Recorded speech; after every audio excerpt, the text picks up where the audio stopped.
When Russia began its full-scale invasion of Ukraine back in 2022, the world stood by in terror, as the initial fear was that the capital of Kyiv and then the country might fall in a matter of days. This was due to a variety of factors, including a much smaller military, economy, and less advanced equipment than what the Russian military initially possessed. But Ukraine proved the world wrong. So with all that's happened since then, how do Ukraine and Russia compare with each other now? At the beginning of the full-scale invasion, recently released U.S. intelligence reports estimate that 360,000 Russian troops poured across the border in the early morning hours of February 24, 2022.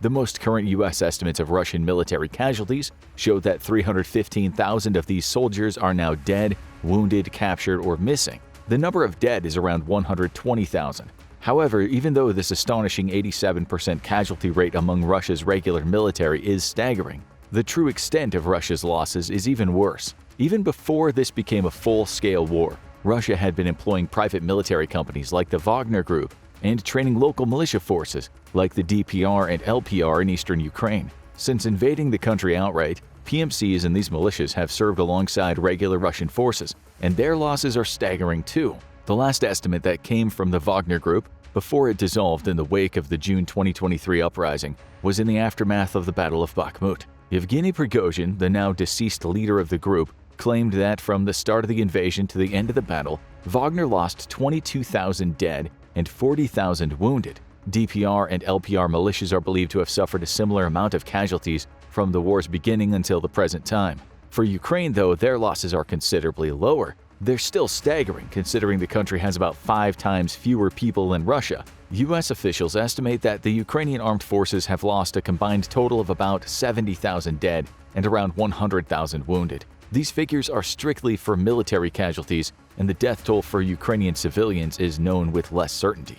It's been confirmed by the United Nations that at least 10,000 Ukrainian civilians have been killed, with about double that figure wounded. However, even the UN admits these figures are likely an underestimation, and the actual civilian casualty count is many magnitudes higher. For example, in regions previously occupied by Russia, like Kharkiv and Chernihiv, Ukrainian police continue documenting previously unknown mass graves. Thousands of Ukrainian civilians have been murdered in mass slaughter events like this, and it's likely that the graves will continue to be found for years to come.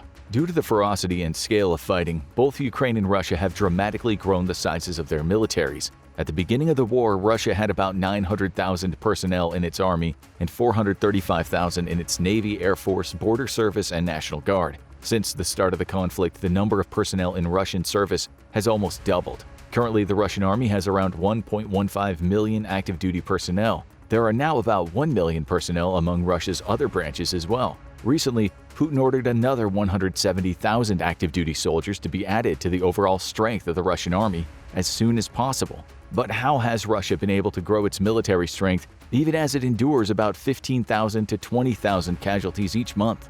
Back in 2022, in the wake of Ukraine's lightning Kharkiv offensive, Putin ordered a partial mobilization of 300,000 reservists. What's important about this is not necessarily the fact that he called up 300,000 reservists, but the fact that he has never canceled the order.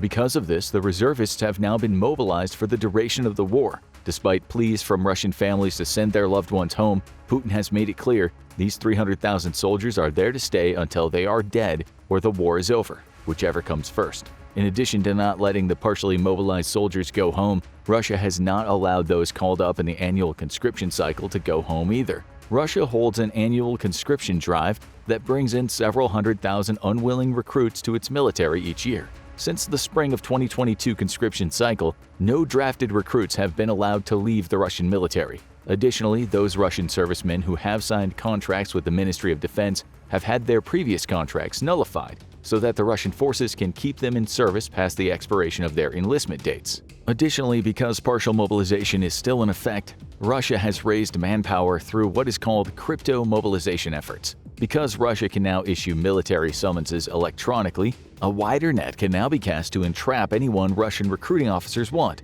and often they target the most vulnerable people in the country. People arrested for petty crimes, immigrants, ethnic minorities, and dissenters are all prime targets for recruiting officers. Through coercion and threats of violence, it's estimated that Russia drafts about 20,000 men a month into its military, on top of the conscription drives and volunteer enlistments. Because of this, even though Russia might take 20,000 casualties a month, it can still grow its military, since crypto mobilization efforts alone replace those losses. Ukraine has likewise grown its pre-war military much larger than its original size. At the beginning of the war, the Ukrainian army had about 250,000 service members. Its Navy, Air Force, and Territorial Defense Forces had about 150,000 members combined. Presently, the Ukrainian military has about 1 million active duty personnel, about 800,000 of which are in the Army, 100,000 in Territorial Defense Forces, and 50,000 each in Navy and the Air Force. The initial astronomical growth of the Ukrainian military can mostly be attributed to its volunteer recruitment drives. At the beginning of the war, so many Ukrainians volunteered that some areas, like around Kyiv, ran out of weapons to hand out to people. But as the fighting continued into almost its second full year, volunteer enlistment started becoming augmented by the draft. After the full-scale invasion, President Zelensky put the country under martial law. This has prevented all males aged 18 to 60 who do not possess a valid military exemption from leaving the country. Because of the high casualty rates, Ukraine has started to draft more personnel into its military, since voluntary enlistments have not been enough to compensate for losses. The number of Ukrainian draftees is unknown. However, we do know that Ukrainian squads have a much lower percentage of draftees in them than their Russian counterparts. This could soon change given that top Ukrainian military officials recently presented a proposal to President Zelensky to draft 500,000 more soldiers into the army. As of the making of this video, the plan is yet to be approved, but even with a potential mass mobilization looming in Ukraine, the military still seeks mostly volunteers. However, problems in the military recruitment system have become rampant. Reports from Ukraine have indicated that corruption among recruiting offices has been widespread. It's reportedly common to bribe recruiters and doctors several $1,000s to obtain a so-called white paper that indicates a person is medically unfit for service. The corruption got so bad that President Zelensky fired every regional recruiting office head earlier in 2023. Similarly, it's been noted that at least a minority of Ukrainian men are not interested in fighting and would rather flee. Estimates for the number of able-bodied Ukrainian men who have fled the country rather than fight vary wildly. Some estimates say as few as 20,000 and as many as 650,000 have either bribed their way across the border, snuck across, or gotten phony exemptions and then fled. However, it should be noted that some estimates show around 1 million Russian men fled their own country after the partial mobilization occurred. Russia has also been forcing society at large to be prisoners within Russia, mostly by seizing the passports of military-aged men and setting up recruiting offices at border checkpoints. Overall, Russia, and to a lesser extent Ukraine, have had to resort to more drastic force-generation efforts to continue absorbing casualties at the rate they've been taking while still holding their current positions. Besides the human losses, the loss of equipment on both sides has been astronomical since the beginning of the invasion, starting with the Russian army, which has lost almost 14,000 pieces of equipment, including over 2,500 tanks and approximately 4,300 armored fighting vehicles and infantry fighting vehicles. Additionally, the Russian Air Force has lost around 96 fixed-wing aircraft and 133 helicopters. However, it should be noted that both for armed vehicles and aircraft, Russia has lost a disproportionate number of newer and more advanced systems that are being replaced by legacy Soviet equipment. For example, the vast majority of the T-72s Russia upgraded during its past decade have been destroyed. These tanks were among the best in Russia's arsenal since they had better night sights, increased armor protection, and a more robust communication suite than the older T-72 models. Because of this, Russia has been forced to bring more tanks out of storage to replace them. However, records show that after decades of graft and theft in the Soviet military, most tank depots have only around 10 to 30% of the stored vehicles actually being serviceable.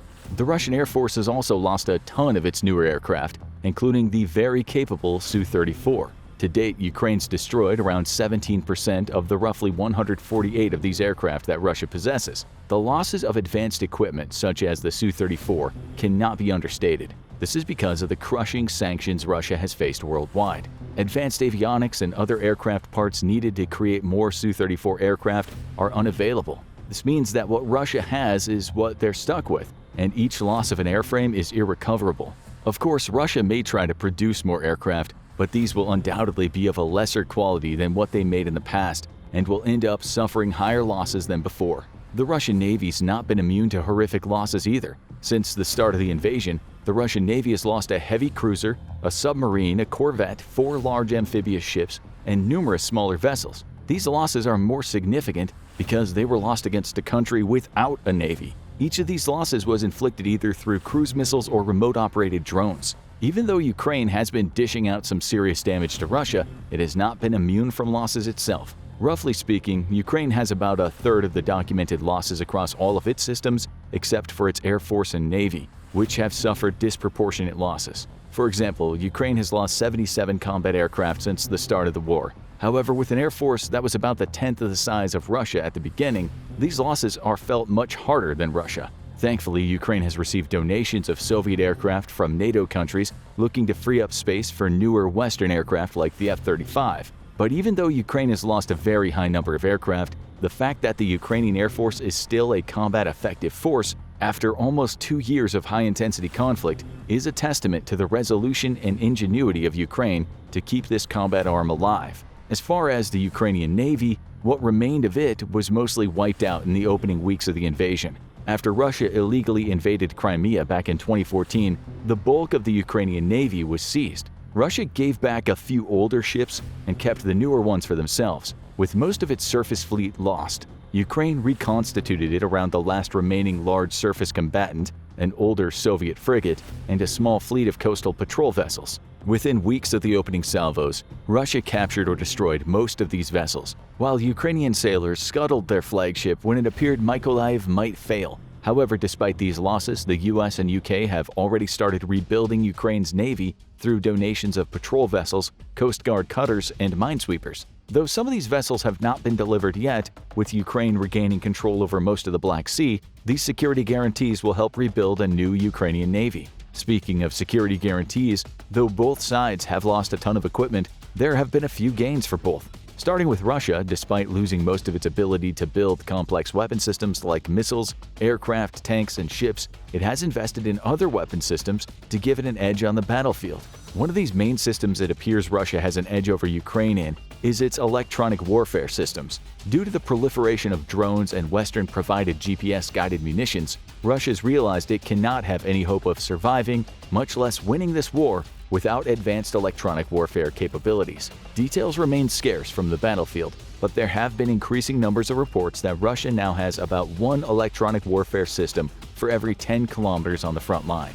These systems are not only numerous but have started to have an impact on the battlefield. Ukrainian commanders report that these systems are destroying large numbers of unsophisticated drones, hampering communications, and causing increasing numbers of HIMARS rockets and Excalibur artillery shells to miss their targets. In addition to Russia's increased electronic warfare prowess, it's also blanketed Ukraine's skies with mass-produced Shahed suicide drones. These Iranian-designed one-way attack drones are meant to destroy targets at a fraction of the cost of an expensive cruise missile. Russia also has been employing large numbers of Shahed drones to both overwhelm and confuse Ukrainian air defense networks so that cruise missiles can successfully hit their targets. The main reason why Russia has so many Shahed drones is because it's maintained a loose alliance with Iran and North Korea to prop up its defense industrial base. Due to Russia having a very weak defense industrial base that is rife with corruption, inefficiency, as well as starvation of Western parts, it struggled to keep up with demand for even the most basic military items like artillery shells. Because of this, it's not clear what exactly Russia has promised these two countries, but Russia likely is currently or will at some point in the near future trade state secrets for aircraft, missiles, and potential nuclear technology with Iran and North Korea in exchange for arms. Since 2022, both countries have been supplying Russia with huge quantities of ammunition and materials. With Russia expending up to 80,000 artillery shells a day in Ukraine, Iran and North Korea have sent millions of rounds of artillery ammunition Russia simply could not produce. They've also sent huge stockpiles of ammunition of all types and calibers. We don't know the extent of their cooperation with Russia, but we do know it is extensive. Both countries routinely send shipments via the Caspian Sea or through the Black Sea on merchant ships with false manifests. North Korea also has been sending huge convoys of trains throughout 2023 that have helped replenish Russian ammunition stocks during critical moments of Ukraine's counteroffensive. Iran's also helped set up a drone-producing factory in Russia itself. Because Russia was purchasing more Shaheds than Iran could produce, with Iranian help they set up a drone factory in central Russia to produce the drones Putin wanted so dearly. It's also been documented that Iran has sent trainers to occupied Crimea to train Russian soldiers on how to fly the Shahed drones. But even with Russia's new axis of evil behind them, the capabilities that it's achieved in the past 2 years do not come anywhere close to what the arsenal of democracy can provide. Thanks to generous donations from the US and 46 other countries, the Ukrainian military is stronger now than it has ever been before. The amount of military aid provided to Ukraine has been vast, with over $75 billion in just military assistance provided to date. Western aid alone equated to about half of what Russia spent on defense in 2022 and 2023. However, despite Russia's increasing reliance on outdated systems, Ukraine's military has enjoyed the best weaponry Western money can buy. The sheer quantity of military aid delivered to Ukraine has been staggering. Besides the huge volumes of Soviet equipment that NATO countries have donated to clear space in their armories and supply Ukraine with what it needed until more advanced systems could arrive, the country's gotten huge upgrades in every aspect of its military. Ukraine has received literal mountains of ammunition with hundreds of millions of small arms rounds, millions of artillery and mortar shells, and hundreds of thousands of missiles and rockets. Ukraine's been gifted approximately 3 armored brigades worth of modern Western armored vehicles and tanks. The country's received huge donations of some of the best anti-air defense systems, like the Patriot, Iris-T, Gepard, NASAMS, Starstreak, and Stinger. With this huge influx of modern systems, along with gifting what remained of legacy Soviet systems in free Europe, Ukraine now has the most robust air defense network in the world. With this amazing capability that combines short, medium, and long ranges with fixed, portable, and man-capable systems, the Ukrainian military has become the most battle-hardened air defense soldiers in modern history. With success rates frequently above 90% against Russian air, missile, and drone attacks, the Ukrainian military has not only been provided with this equipment, but has shown they are incredibly adept at using it. Despite the huge influx of Western aid that has provided everything from food, fuel, uniforms, and first aid kits, to tanks and missile systems to Ukraine,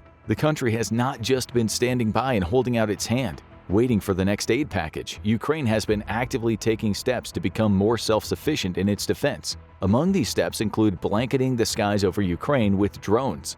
Because Ukraine's air force has always been on the back foot, Ukrainian military leaders knew they had to come up with a way to deny Russia air supremacy and still maintain a contested airspace. They've done this through the proliferation of both armed and unarmed drones. Dotted across countless areas of Ukraine are drone manufacturing facilities. These are often rudimentary places that have taken up residence in once peaceful civilian areas, now reduced to rubble by Russian attack. Inside these workshops are civilians and soldiers working 24 hours a day to manufacture homemade drones or reconfigure commercially available drones. By making some small adjustments to some outdated Soviet hand grenades, one of these factories can produce a tank killing machine for less than $100. Combine these homemade drones with tens of thousands of commercial drones the Ukraine buys every year, and you can quickly see why drones are becoming one of the main weapons in this war. Beyond just taking out soldiers and vehicles with grenade attacks, Ukraine relies on drones for reconnaissance, artillery spotting, and even mine hunting. With the ability to operate at all hours of the day, Ukraine's drone warfare has been instrumental in keeping Russian forces off balance. Ukraine has not only invested in airborne drones, it's created its own seaborne drones that have revolutionized naval warfare. While the Houthis have used sea drones in the past, these single-vehicle assaults on lone warships paled in comparison to the coordinated long-distance and multi-axis attacks Ukraine conducted against the Russian Black Sea Fleet ships in Sevastopol and across the Black Sea. These drone attacks help make up for the lack of Ukrainian Navy and are one of the reasons why Ukraine is beating Russia in the Black Sea.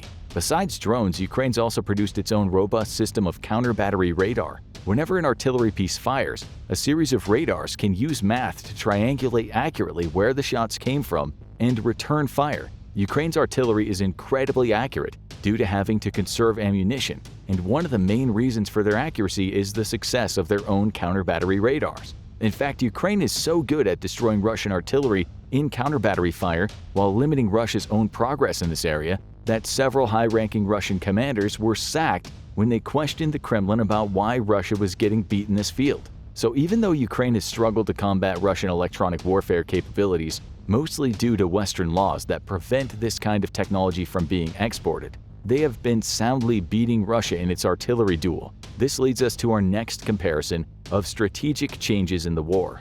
When the war first broke out, it was characterized as a war of movement. Think of long columns of Russian tanks headed straight for Kyiv, the battle for Hostomel Airport, where Russian air assault troops tried to take it to land more infantry forces, or the rapid advance across southern Ukraine that led to the siege of Mariupol. During those chaotic first few months, Ukraine was at its weakest militarily, and its only goal was to survive. At the time, Russia's strategic goal was a quick occupation of Kyiv, the decapitation of Ukrainian leadership, and the dissolution of the Ukrainian state. It was thanks to the steadfastness of the Ukrainian people who volunteered in such masses that they ran out of guns before they ran out of volunteers that Russia was stopped in its tracks. In the moments that followed the initial invasion, Ukraine fought back against the stunned, demoralized, incompetent, and overextended Russian forces. Throughout the course of 2022, they retook northern Ukraine, Kharkiv Oblast, and all of Kherson Oblast west of the Dnipro River. Numerically, Ukraine's forces decreased Russia's hold on its territory from a high of 27% to around 18% of the country it currently controls. In the wake of these offensives, Russia had to have some sort of victory in the information space, so it did one of the things it does each presidential election. It held sham elections. During these sham elections, Russian officials claimed that Ukrainians overwhelmingly voted to become part of Russia. What Russia did not tell its people as well is that it only controlled about half of the claimed territory it just tried to annex. They also did not report the fact that Ukrainians who did not vote would be forced out of their homes, drafted by the military, arrested, or denied medical care. But to Russia, a win is a win. For Ukraine's part, President Zelensky officially applied for NATO membership. Over the next 12 months, NATO countries have all agreed that Ukraine will become part of NATO in the future. However, what steps Ukraine must take and when that would happen are still a hotly debated topic among alliance members. What's known, though, is that the overall campaign has been a strategic failure for Putin. Russia was unable to eliminate the Ukrainian state or kill its leadership. Russia's three-day war is nearing its 700th day, and most of Russia's pre-war professional military lies wasting away in Ukrainian fields, providing ample fertilizer for the country's beautiful sunflowers. So, with all that being said, what's next? Due to the overall lackluster results of Ukraine's much-anticipated summer counteroffensive, Western leaders, especially U.S. Republicans, but others in Europe, like leadership in Hungary, are starting to question how much aid they'll continue to provide to Ukraine.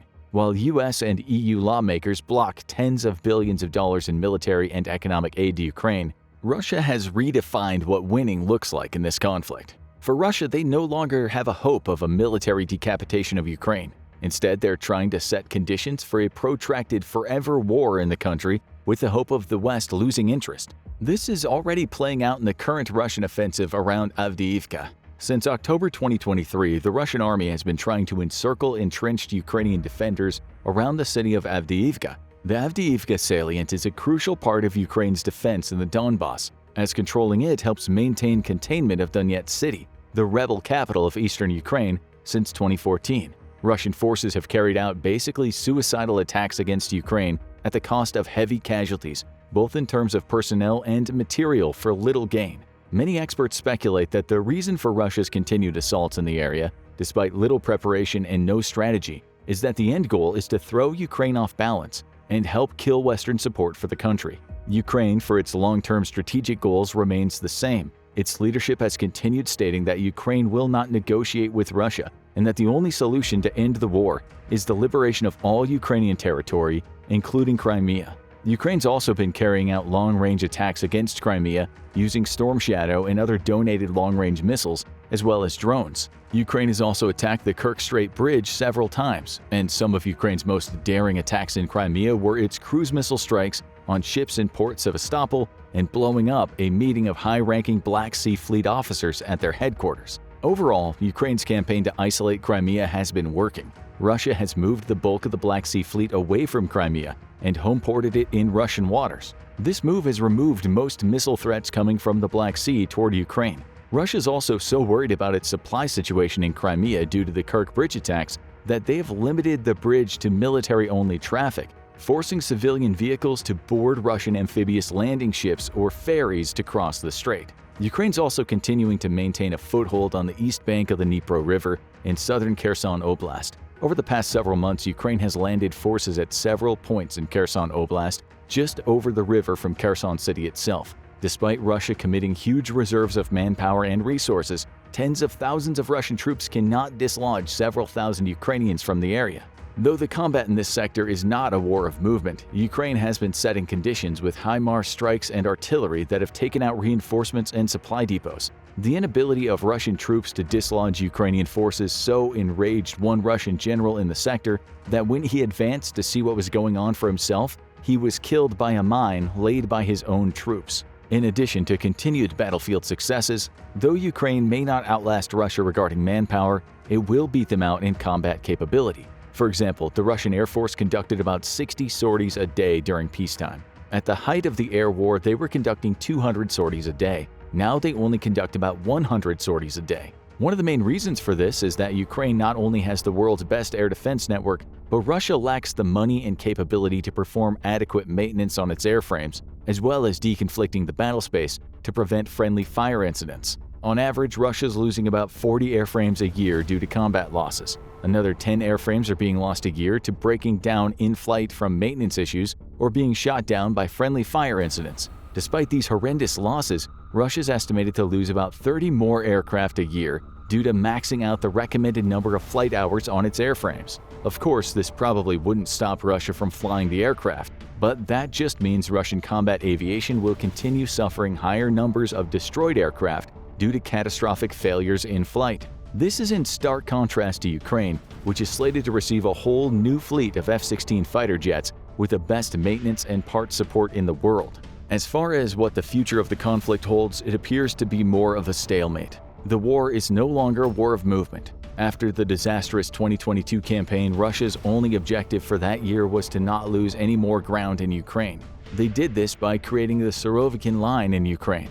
The Surovikin Line is the three-tiered defensive belt ringing Ukraine's front line from Kherson to Luhansk. This line has 3 trench systems where the first line of defenses are placed convict soldiers, conscripts, DPR and LPR forces, and PMC fighters from companies like Redoubt, the PMC that took Wagner's place, and are meant to be disposable units that if they hold, great, but it's not a great loss to Russia. The second line is the main effort with the best infantry in the area that's ready for combat. The third line is the reserve trenches, usually held by more conscripts or professional units being refitted. The front of the first and second lines of defense are the most extensive mine belts in the world. These mine belts are several kilometers thick and stretch the country's entire length. Essentially, the Russian military has created a sort of demilitarized zone that Ukraine must push through, hence the lackluster progress this past summer.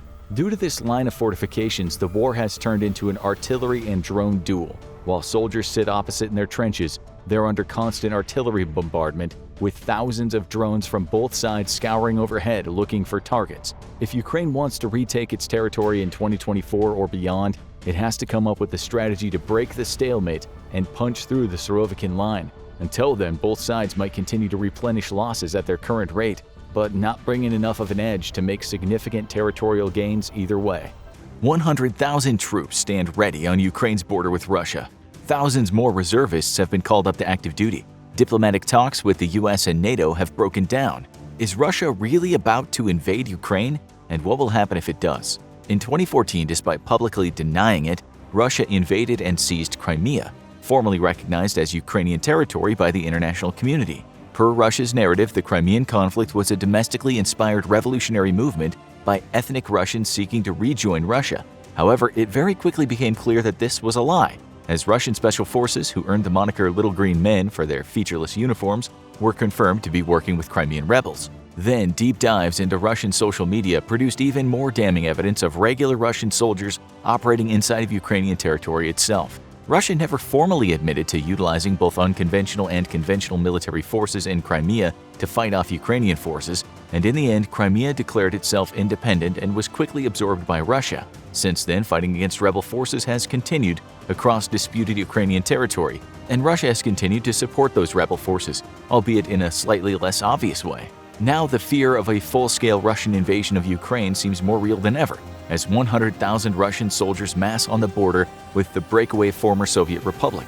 But why would Russia risk angering the world with an invasion of a bordering nation? Could it really do it, and what would the world's response be if it did? Since the end of the Cold War, Russia has largely been in retreat from its former Soviet glory. It saw massive losses of territory and subsequent economic outflow from the independence of numerous former Soviet republics.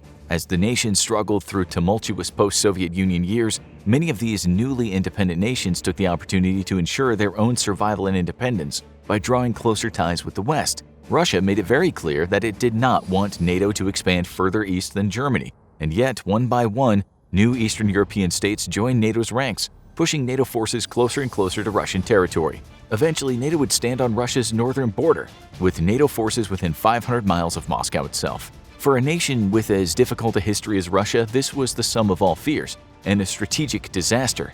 Rarely ever the invader, Russia itself has been repeatedly invaded throughout its history, and each time the human and economic toll was profound. Many of these invasions threatened the very independence of the nation itself, such as Germany's near defeat of the Red Army in World War II, and Napoleon's invasion during the Napoleonic Wars. These invasions are so threatening because Russia sits at the eastern edge of the European plain, a large swath of relatively flat land that's very difficult to defend. With modern, fast-moving military formations, this strategic deficiency only increased, and after World War II, the Soviet Union became obsessed with pushing any potential future aggressor as far west as possible. This led the Soviet Union to extend its sphere of influence as far west as Germany, creating the infamous Soviet bloc as a buffer zone to any future invasion.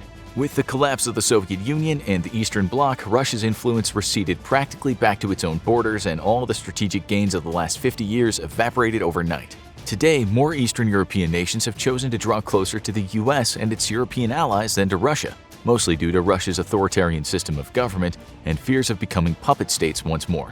As the new millennium dawned, Ukraine began to seek a pathway for membership in NATO, and Russia warned that this would be tantamount to a declaration of war between itself and NATO. Not willing to antagonize Russia, NATO postponed the Ukrainian question indefinitely, despite building cooperative ties with the nation. In 2014, Ukraine's worst fears were realized, and now its continued independence is in question by the 100,000-strong Russian forces massing on the border. If Russia invaded, though, how would Ukraine fare without Western aid?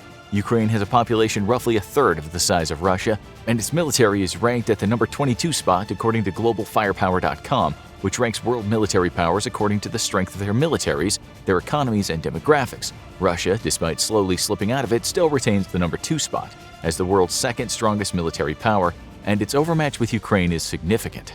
Russia's military numbers at 850,000 active personnel versus Ukraine's 200,000 strong military, a mismatch of 650,000 in Russia's favor.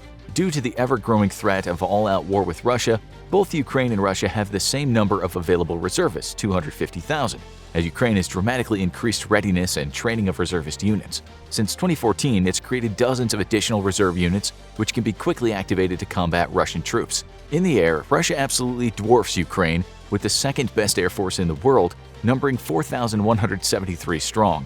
Ukraine, on the other hand, only has 318 aircraft available, with only 69 of those being fighter aircraft versus a fleet of 772 Russian fighters. Russia also enjoys a massive advantage in attack aircraft, with 739 dedicated attack platforms versus Ukraine's 29. With the world's second-largest air mobility fleet, Russia can call upon 445 aircraft to rapidly move troops into combat areas or launch airborne invasions deep into Ukrainian territory. By comparison, Ukraine's tiny air mobility fleet of 32 would struggle to move significant personnel or supplies in theater. Russia's attack helicopter fleet also vastly outnumbers Ukraine's own, with 544 versus 34. On land, Russia claims tank corps of 12,000 strong, but it's widely accepted that only a few thousand of those vehicles, likely around 6,000, are capable of immediate combat operations. The rest are Cold War-era leftovers, which are in a mothball storage and would require weeks to reactivate and deploy. Ukraine, on the other hand, has a tank force of 2,596, giving Russia a probable 2-to-1 advantage over Ukraine. Russia also maintains a sizable advantage in number of armored vehicles used to support combat operations, with 30,122 versus Ukraine's 12,303. So, what story do these numbers tell about a possible Russian invasion? Firstly, while the numbers advantage is decidedly on the Russian side, Ukraine wouldn't actually be facing the full force of the Russian military, even in a worst-case scenario. That's because a significant number of those troops are required for security operations elsewhere. Russia must still maintain a strong defensive posture along its northern border with NATO and along its far eastern flank on the Pacific in order to deter a possible American incursion. Realistically, only about 50% of its western and southern military districts would be freed up for combat operations in Ukraine, with some reinforcements from the rest of Russia's 3 other military districts. A probable invasion of Ukraine would involve between 150,000 to 200,000 troops, bringing the number parity much more in line, as Ukraine would be free to use most of its forces to combat the Russian invasion. With Belarus still being a strong Russian ally, though, a significant number of Ukrainian forces must be left in reserve in case of an unexpected northern incursion, so even Ukraine can't commit its entire force to the fight. Russian reinforcements would also need to make a lengthy trip from training camps or other military districts to Ukraine, while Ukraine would be drawing up reservists just miles from the fighting. In a Russian invasion of Ukraine, Russia would not enjoy a vast number superiority that the raw data shows, even if, as Russia believes, portions of Ukrainian populations would join them in a bid to rejoin Russia. A dubious proposition indeed.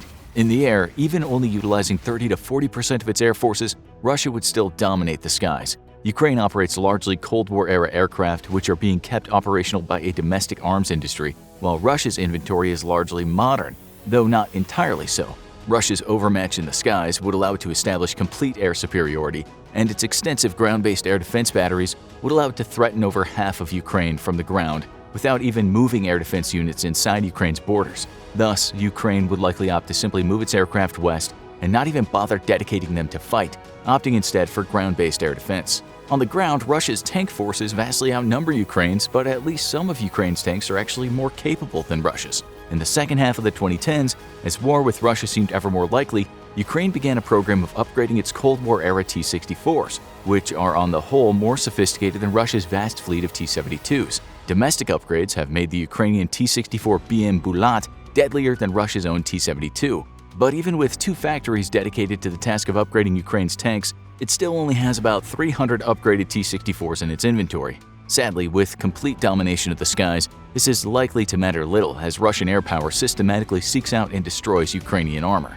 Russia's sizable numerical advantage is diminished significantly in an invasion of Ukraine due to its defense commitments elsewhere, but it still allows Russia to rotate combat troops out of theater with fresh forces and replenish combat losses of aircraft and vehicles at a rate that Ukraine simply can't match. Further, while the Russian Air Force also has defense commitments elsewhere, the nation would be able to dedicate a large number of strike aircraft to the initial days of the war, launching a devastating blitzkrieg of overwhelming force against Ukrainian troops, supply depots, and command and control nodes. Russia also enjoys very robust electronic warfare capabilities, having made much greater investments into this area of warfighting than most other nations in a bid to defeat American smart weapons and erode its technological advantage. Russian electronic warfare could seriously degrade Ukrainian defensive radar, interrupt or fully jam Ukrainian communications, and even aid in the spread of disinformation and propaganda. This has already been seen in combat along Ukraine's eastern front, as Russian EW units jammed Ukrainian communications and even spoofed text messages to soldiers on the front lines with demoralizing or confusing orders. For the most part, Ukraine has no such capability. However, while the numbers heavily favor Russia, a conquest of Ukraine would by no means be easy for them. For starters, Ukraine enjoys home field advantage, and after 8 years of hostilities with Russia, pro-independent sentiments are strong amongst the Ukrainian population. Dreams of being welcomed as liberators by the locals and even having entire guerrilla movements spring up to aid invading Russian forces are almost certainly a Russian fantasy at this point. The Ukrainian people also have some faith that the West would not simply abandon them to Russian aggression, given that Ukraine's annexation back into the Russian fold would be a strategic disaster for NATO. This would help bolster morale in a brutal and very bloody invasion. Ukrainian military forces have also proven themselves to be far more capable than Russia believed in 2014. When the process of annexing Crimea began, the Kremlin believed that Ukrainian forces would quickly crumble and be incapable of long-term significant resistance to rebellion movements sweeping across the country's eastern border with Russia. It was believed that Ukraine would quickly fall piece by piece to pro-Russian independence movements, financed of course with weapons and supplies by Russia itself. Yet the Ukrainian armed forces did not collapse as expected, and while they were unable to weather the onslaught of battle against line Russian forces disguised as rebels in Crimea, they had largely been able to contain the separatists, and Ukraine remains united. Ukrainian military units have proven surprisingly resilient and capable even under assault by modern and more capable Russian weapon systems, prompting the United States to send numerous observers to gather intelligence on Russian capabilities. The world has also not stood idly by as Ukraine was covertly invaded by Russian forces, and in anticipation of a full-scale invasion has taken steps to ensure the nation is able to defend itself. The United States alone has provided a whopping $2.5 billion in military aid to Ukraine, with an additional $200 million given in December of 2021. The aid has largely taken the form of anti-tank missiles, anti-air missiles, counter-artillery radar systems, patrol boats, small arms, and millions of rounds of ammunition. To date, the United States is responsible for 90% of all aid given to Ukraine.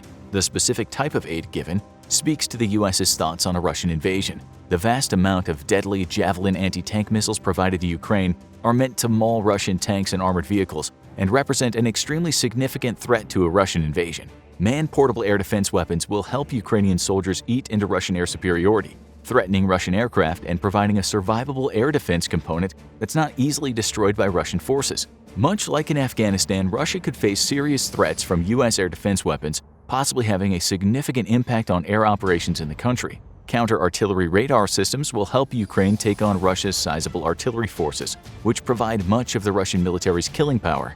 In combat operations against rebel and Russian forces, Ukraine's tank corps had suffered 400 casualties, and almost all of these to Russian-made artillery. Counter-artillery radar will allow Ukrainian artillery to immediately launch counter-battery fire, destroying slow-moving Russian artillery. Its more important contribution, however, may be in limiting Russian artillery operations, as they'll now have to take into account the possibility of counterfire and thus practice shoot and scoot procedures which limit total rate of fire and place non-motorized artillery units in serious risk. However, U.S. assistance has been more hands-on as well. The American military has provided direct intelligence support to Ukraine in the form of detailed satellite imagery and analysis, helping Ukrainian forces pinpoint rebel forces, track their movements, and target them for destruction. The assistance of America's eyes in the sky has had the effect of saving hundreds of Ukrainian soldiers' lives.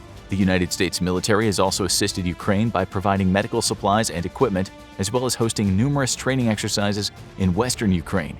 U.S. active duty, reserve, and National Guard forces have all been deployed to western Ukraine to help train local forces, bringing their combat expertise in Iraq and Afghanistan and teaching Ukrainian soldiers how to properly employ modern anti-tank and anti-aircraft weapons donated by the U.S. While no direct combat assistance has been provided by America to Ukraine, numerous and completely unacknowledged intelligence gathering and recon units have been deployed into the nation's conflict zones. This has allowed the U.S. forces to gather detailed intelligence on Russian weapon systems, as well as collect critical data on Russian electronic warfare operations and capabilities. This intelligence has helped Ukrainian forces directly in preparation for combat ops, but has also allowed the United States to better prepare for its own confrontation with Russia. The CIA has also joined the conflict. Its Secretive Special Activities Division has been training Ukrainian forces in guerrilla warfare tactics for years and helping prepare the nation for a possible invasion. The CIA's SAD has been preparing Ukrainian active duty and reserve forces to wage an unconventional war against Russia's superior military, incorporating lessons learned from Vietnam and both the US's and Russia's invasion of Afghanistan. So, what would a Russian invasion of Ukraine look like? And what might happen? Russia's main thrust into Ukraine would come from its shared border, with an intense air campaign lasting 2 or more days, destroying any Ukrainian air opposition and targeting command and control nodes, troop staging areas, supply hubs, and industrial sectors. In a mirror to the U.S.'s own strategy of shock and awe, the intent would be a swift and incomprehensibly violent campaign meant to blind the Ukrainian military, throw it into disarray by disrupting communications, and seriously demoralize it through extensive bombing. Ground-based missiles would supplement air operations, allowing Russian missile units deep inside its own territory to lay waste to Ukrainian targets. The next phase of the attack would come on the heels of the air campaign, with a massive armored thrust into eastern Ukraine. A double-pronged assault would see Russian forces pouring into Ukraine from the northeast border and from inside the separatist-controlled area, which could afford Russia with a staging area for an invasion, albeit such an act would give away its plans to invade long before they were put into effect. Another possibility, though a risky one for Russia, would be a naval assault against Odessa from Crimea itself. Russia's Black Sea naval forces have seen major reinforcements since 2014, and while still low in numbers, Russia's current fleet in the region is capable of amphibious operations. Historically, Russia has difficulty with amphibious ops due to logistical issues, and these same issues would be present today. However, Russia could still amass an amphibious assault force of 3,600 troops, backed up by 70 main battle tanks and 153 amphibious armored personnel carriers in a first strike against Odessa.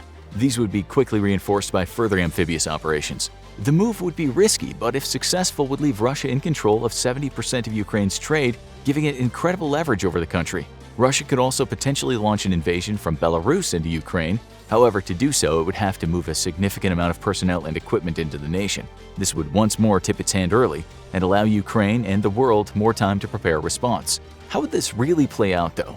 The main Russian assault across the border and from the separatist-controlled areas would be difficult for Ukraine to defend against. However, the proliferation of American Javelin anti-tank missiles would take a heavy toll on Russian forces and severely slow their rate of advance. At this point, Ukraine's goal would be to slow the pace of the war as much as possible in hope of an international response and resolution, as it could never defeat the Russian military on its own. The Ukrainian forces would be dedicated to stalling the Russian attack and trading blood for time.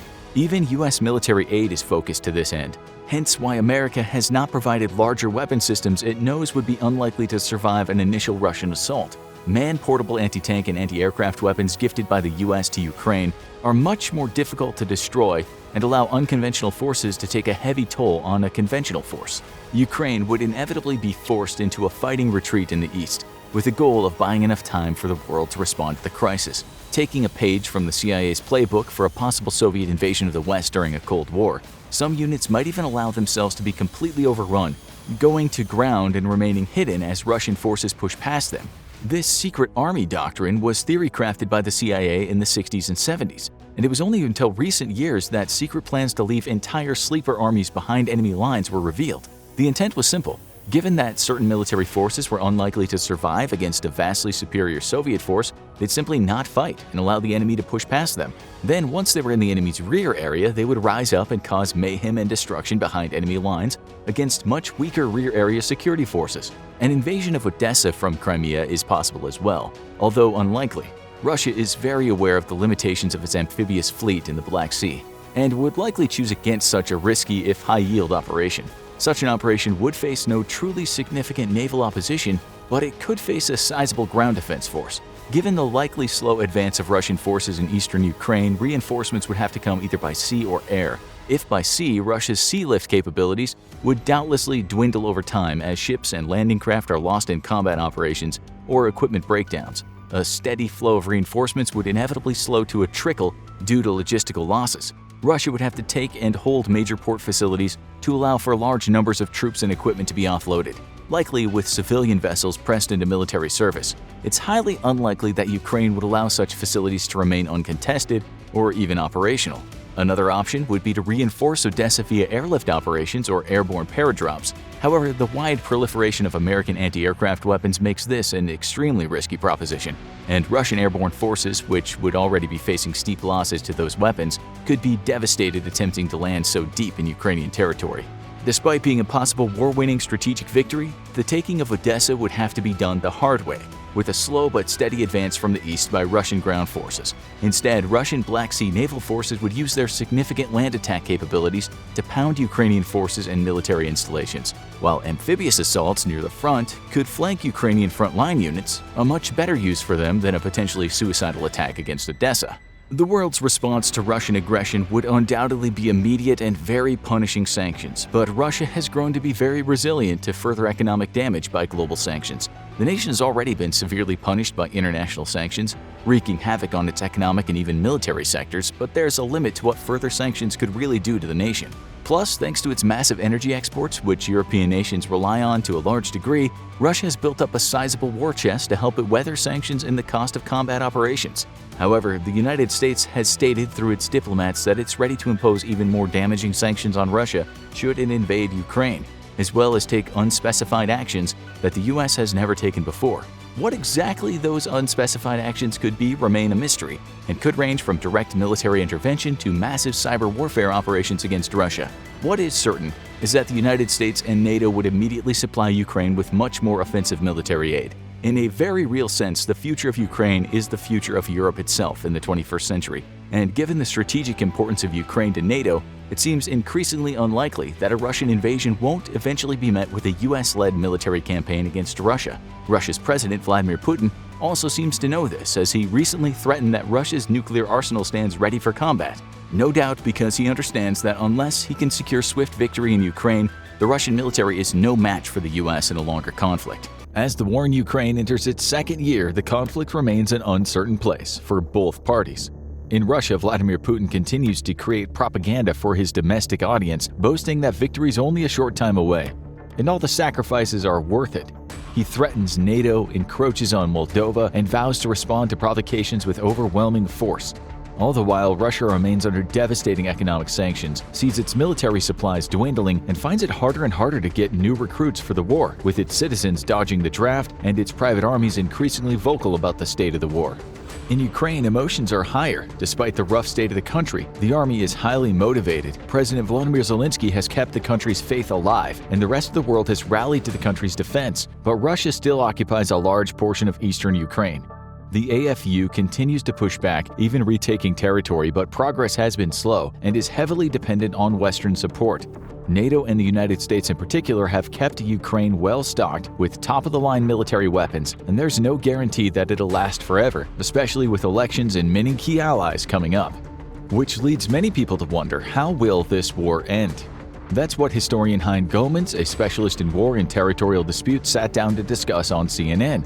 The University of Rochester professor discussed the possible endpoints of the war, how likely they were, and how hard it would be to get any end to the conflict. Long story short, don't expect any victory parades anytime soon. Goemans had been analyzing wars for decades, and one conclusion he came to is that many wars don't quite end. The most famous war in history, World War II, was one of the only ones that ended with a decisive blows finishing off one of the two sides, followed by an unconditional surrender. The same went for the U.S. Civil War, but that was an atypical situation given that one of the two sides wasn't a fully formed country. In most cases, both sides will do anything they can to avoid a full loss, and it's more likely to shift tactics, make a tactical retreat, or just keep the war going on in a lower boil indefinitely. But not every side has a choice. Let's look at what it would take for one of the two sides in Ukraine versus Russia to actually win, starting with the outcome that most people thought was the most likely at the start of the war, a Russian victory. This was entirely possible in the opening days of the war, as Russia sought to encircle and conquer the capital of Kyiv, capture Zelensky or drive him into exile, and take control of the Ukrainian government within weeks, before NATO could form a concrete response. It almost happened. A massive advance of Russian troops from Belarus saw Kyiv nearly captured, but Ukraine pulled off a risky move by blowing a dam to flood Russian pontoon bridges, denying the Russians one of their access points. The war settled into a game of attrition, one that Ukraine has been winning thanks to NATO backing, but Putin hasn't given up. Russia has pulled off several surges since the early days of the war, sending large numbers of troops into Ukraine to mixed effect. While they've taken some cities like the mining towns of Soledar, most are bombed-out areas in eastern Ukraine that are in the area Russia already controls. Russia also simply does not have the resources, either militarily or in terms of manpower, to overrun Ukraine anymore. That means that for Russia to pull off a total victory in the war like Putin is promising, some major things need to change on the ground. But all of these options might have some serious problems. Since the start of the war, Putin has been threatening to use nukes if NATO doesn't back off and let him have Ukraine. These threats are designed to scare the more dovish governments in the alliance to disengaging, but it doesn't seem to be working for several reasons. For one thing, no one thinks Putin, or more likely his generals, are foolish enough to attack NATO directly, so any nuclear attacks would likely be tactical and aimed at Ukraine. This would only harden the resolve of Ukraine's allies. The other elephant in the room is that no one knows exactly how many of Russia's nukes actually work. They're mostly Cold War nukes that haven't exactly been maintained well since, so Russia's so-called nuclear deterrent may be a paper tiger. But Russia has some other cards to play, although they might be long shots. Russia's biggest problem in the war has been a lack of allies. Most of the world has either lined up behind Ukraine or largely stayed out of the conflict entirely. While some left-of-center leaders like Brazil's President Lula have issued statements blaming both sides for the conflict, few are actually supportive of Russia's attack. Those few allies include Russian puppet state Belarus and a few outlaw nations like Iran and North Korea that view the war as a proxy conflict between the US and the opposition. Those two countries have been providing Russia with most of its weapons, as it's been the only way for the nation to get equipment while avoiding sanctions in recent months. But it's far from enough to make a difference, which is why one ally might be the key. China's played a unique role in Russia's war so far, with Xi Jinping wasting no time draping his arm around Vladimir Putin and declaring their great powers in sync, bolstering their power in opposing the US. Since then, China's been a critical ally of Russia while under sanctions. It is one of Russia's largest trading partners and has been key to providing it with supplies. Analysts believe that China wants Russia to win the war to kick off an age of conquest where China's eventual attack on Taiwan will be less strongly opposed by the international community. So many people are wondering, why isn't China acting like they're all in? Xi Jinping talks a big game about supporting Russia, but has been hesitant in one major area. It has not supplied Russia with lethal aid, aka weapons, and this is an area where Russia is in dire need. There might be a couple of reasons for this, with the most obvious being that China fears secondary sanctions from the West. Unlike Russia, China has massive ties to the United States in just about every sector, especially technology. And if it's hit with sanctions because of its involvement in the war in Ukraine, it could both devastate the country's economy and cut it off from valuable resources. But there might be one even bigger factor. Right now, Russia looks like a loser, and China isn't in the business of doing business with losers. China was probably ready to supply Russia with what it needed in the early days of the war, but as soon as an attempt to conquer Kyiv failed and NATO rallied, China backed off. That means, ironically, the more Russia needs weapons, the less likely they are to get them. China is probably waiting for evidence that Russia can win the war before they get any more involved in the conflict, because the consequences of backing a failed war could be bigger than the benefits of backing a successful one. Which means that Russia has some heavy lifting to do if it wants to dream about a grand victory parade in Moscow. For one thing, it'll need allies, with China at the top of that list. In order to win, Russia would need to destabilize the Kyiv government, and that means it'll need to get a lot closer to the capital than it is now. Russia doesn't have the weapons for a massive offensive right now, and only China can likely provide them, so it might be able to coax China into taking the risk if it can show them a concrete plan, and that plan would likely start with two Eastern European countries. The first would be Belarus, where dictator Alexander Lukashenko is deep in debt to Putin. While Lukashenko's military is weak and wouldn't be of much help even if they helped in Ukraine, Putin would likely settle for access to the border to launch an offensive toward Kyiv from the north. But Ukraine has fended that off before, so another base is needed. Moldova is a small country that doesn't even border Russia, instead being sandwiched between Ukraine and Romania, but it might be the next flashpoint in Russia's expansionism. That's because Russia has sponsored a Russian separatist movement in the country's east, in a region called Transnistria. This slit of land borders Ukraine's south, and while Russia is using it to destabilize Moldova's pro-Western government, it might be more interested in the battalion of armed Russian troops stationed there, ostensibly to protect the pro-Russian population. That army could be used to launch a sneak attack on Ukraine, bringing Russian forces close to Kyiv from two directions. But would it be enough? The truth is, it's possible but unlikely. Putin would need absolutely everything to go right. First, he would have to get a near-blank check from China for weapons. Then, the dual attack from Belarus and Moldova would have to be incredibly successful and effective to take Ukraine and its NATO weaponry by surprise. But the goal would be to invade Kyiv, capture Zelensky or drive him into exile, and install a puppet regime in Kyiv to surrender. Putin would then use the latest in a string of unhinged threats against NATO to scare them off of further intervention, now that the collaborator government in Ukraine wanted them out. It would be ugly, unlikely, and just about the only path for a definitive win for Putin in Ukraine that wouldn't be likely to trigger a much larger conflict. And it's highly unlikely that Russia could pull it off. But what about the alternative? When the war began, there was a sense of fatalism in all quarters, as most analysts said there was no way Ukraine could fight back. The focus was on evacuating civilians and convincing Zelensky to fight on in exile. Then, after the first few weeks, people saw the tide turn and asked the question, could Ukraine actually win?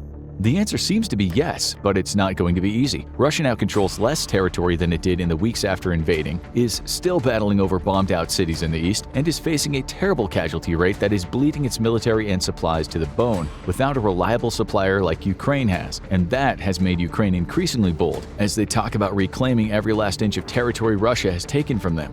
But that last mile may likely be the hardest. Ukraine has a pretty close to blank check from the West at the moment, with the United States and the rest of NATO not only supporting their cause, but seeing this as a great opportunity to neutralize Russia's military for the next few decades. While some prominent names, including a certain ex-reality TV host, have groused about the amount being spent on weapons being sent to Ukraine, the country has bipartisan support in most Western nations and is getting everything from advanced anti-missile systems to state-of-the-art tanks, with a few major exceptions. The weapons Ukraine has been getting are heavily geared toward ground warfare and defensive warfare, and the one area where the West has been hesitant to grant Zelensky's requests is in long-range warfare. No fighter planes, no long-range missiles, because as supportive as the West is of Kyiv, they don't want Zelensky to have the ability to escalate the war and hit inside of Russia directly. Not that it stopped Putin. A clearly staged drone attack on the Kremlin led to Putin blaming both Ukraine and the US and vowing revenge. But right now, the West seems more interested in helping Ukraine fight off Putin than in helping it strike a decisive blow. And this might be as much about self-preservation as anything else.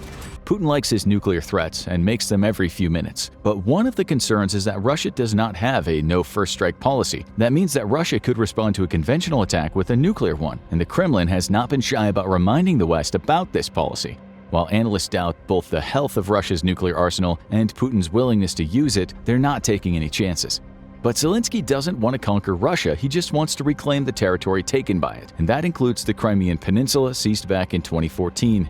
In recent months, Ukraine has become increasingly bold, striking arms depots across the border and targeting supply bridges in Crimea.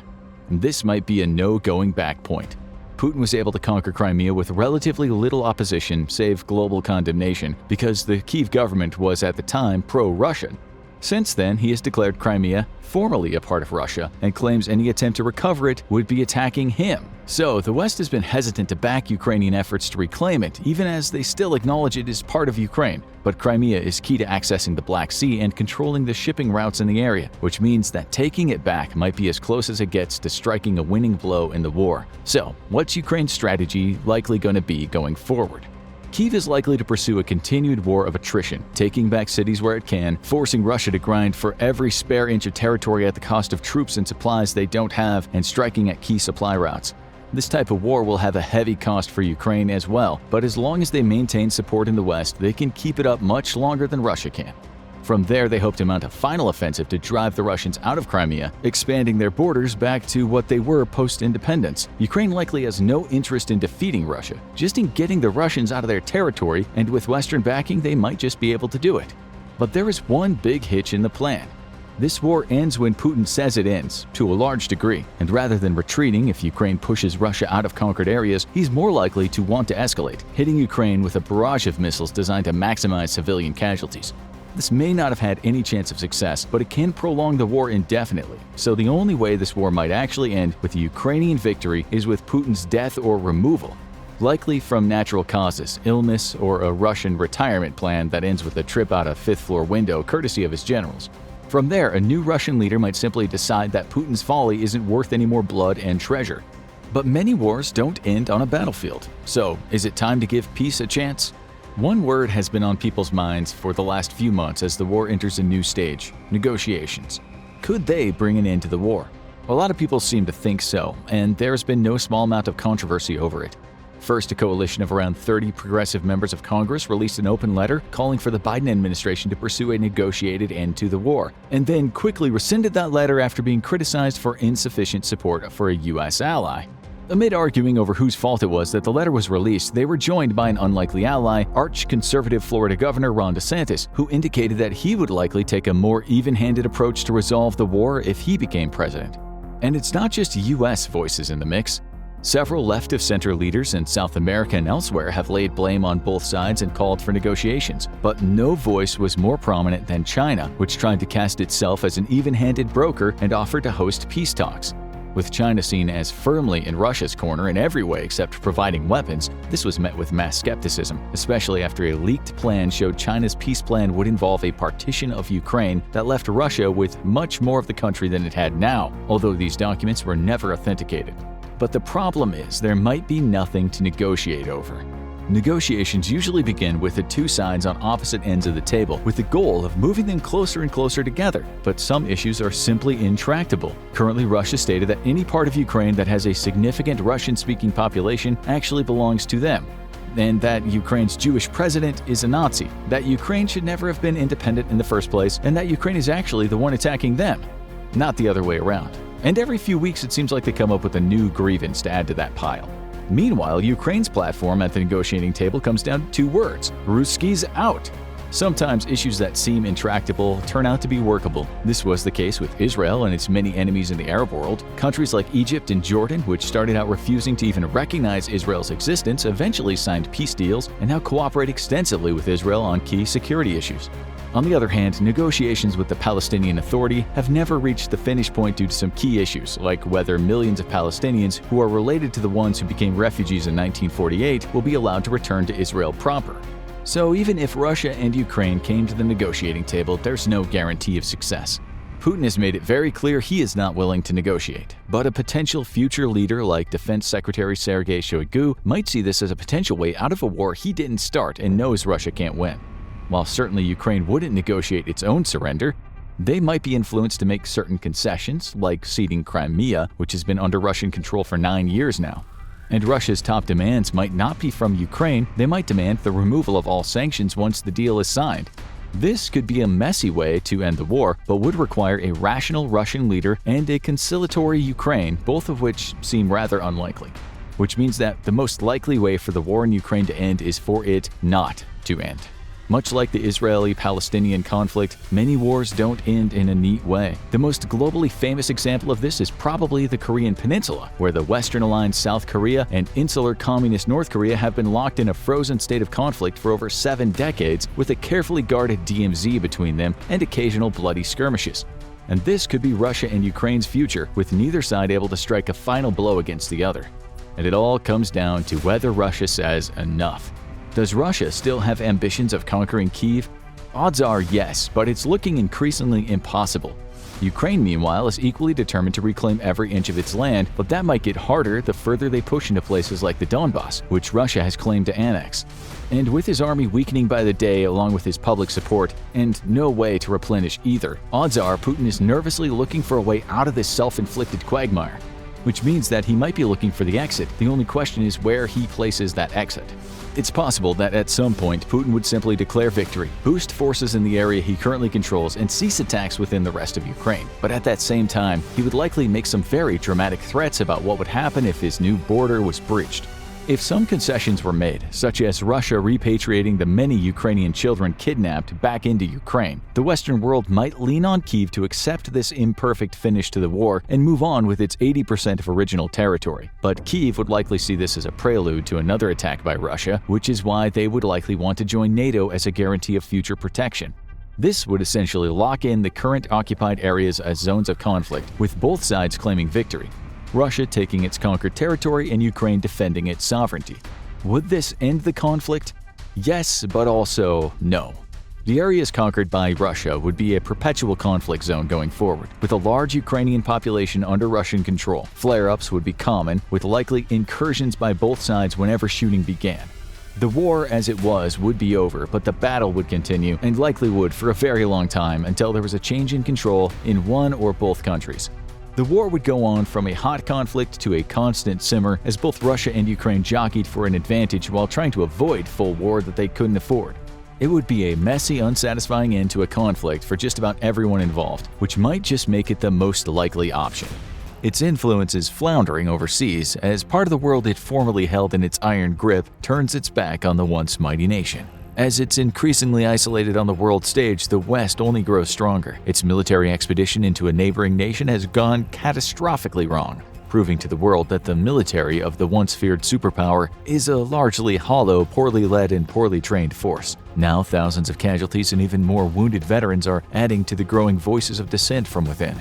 But this isn't Russia today, this is the Soviet Union in 1989, just 2 years before its official collapse. The question is, will modern Russia collapse as its predecessor did? And what would it take to collapse this once mighty nation?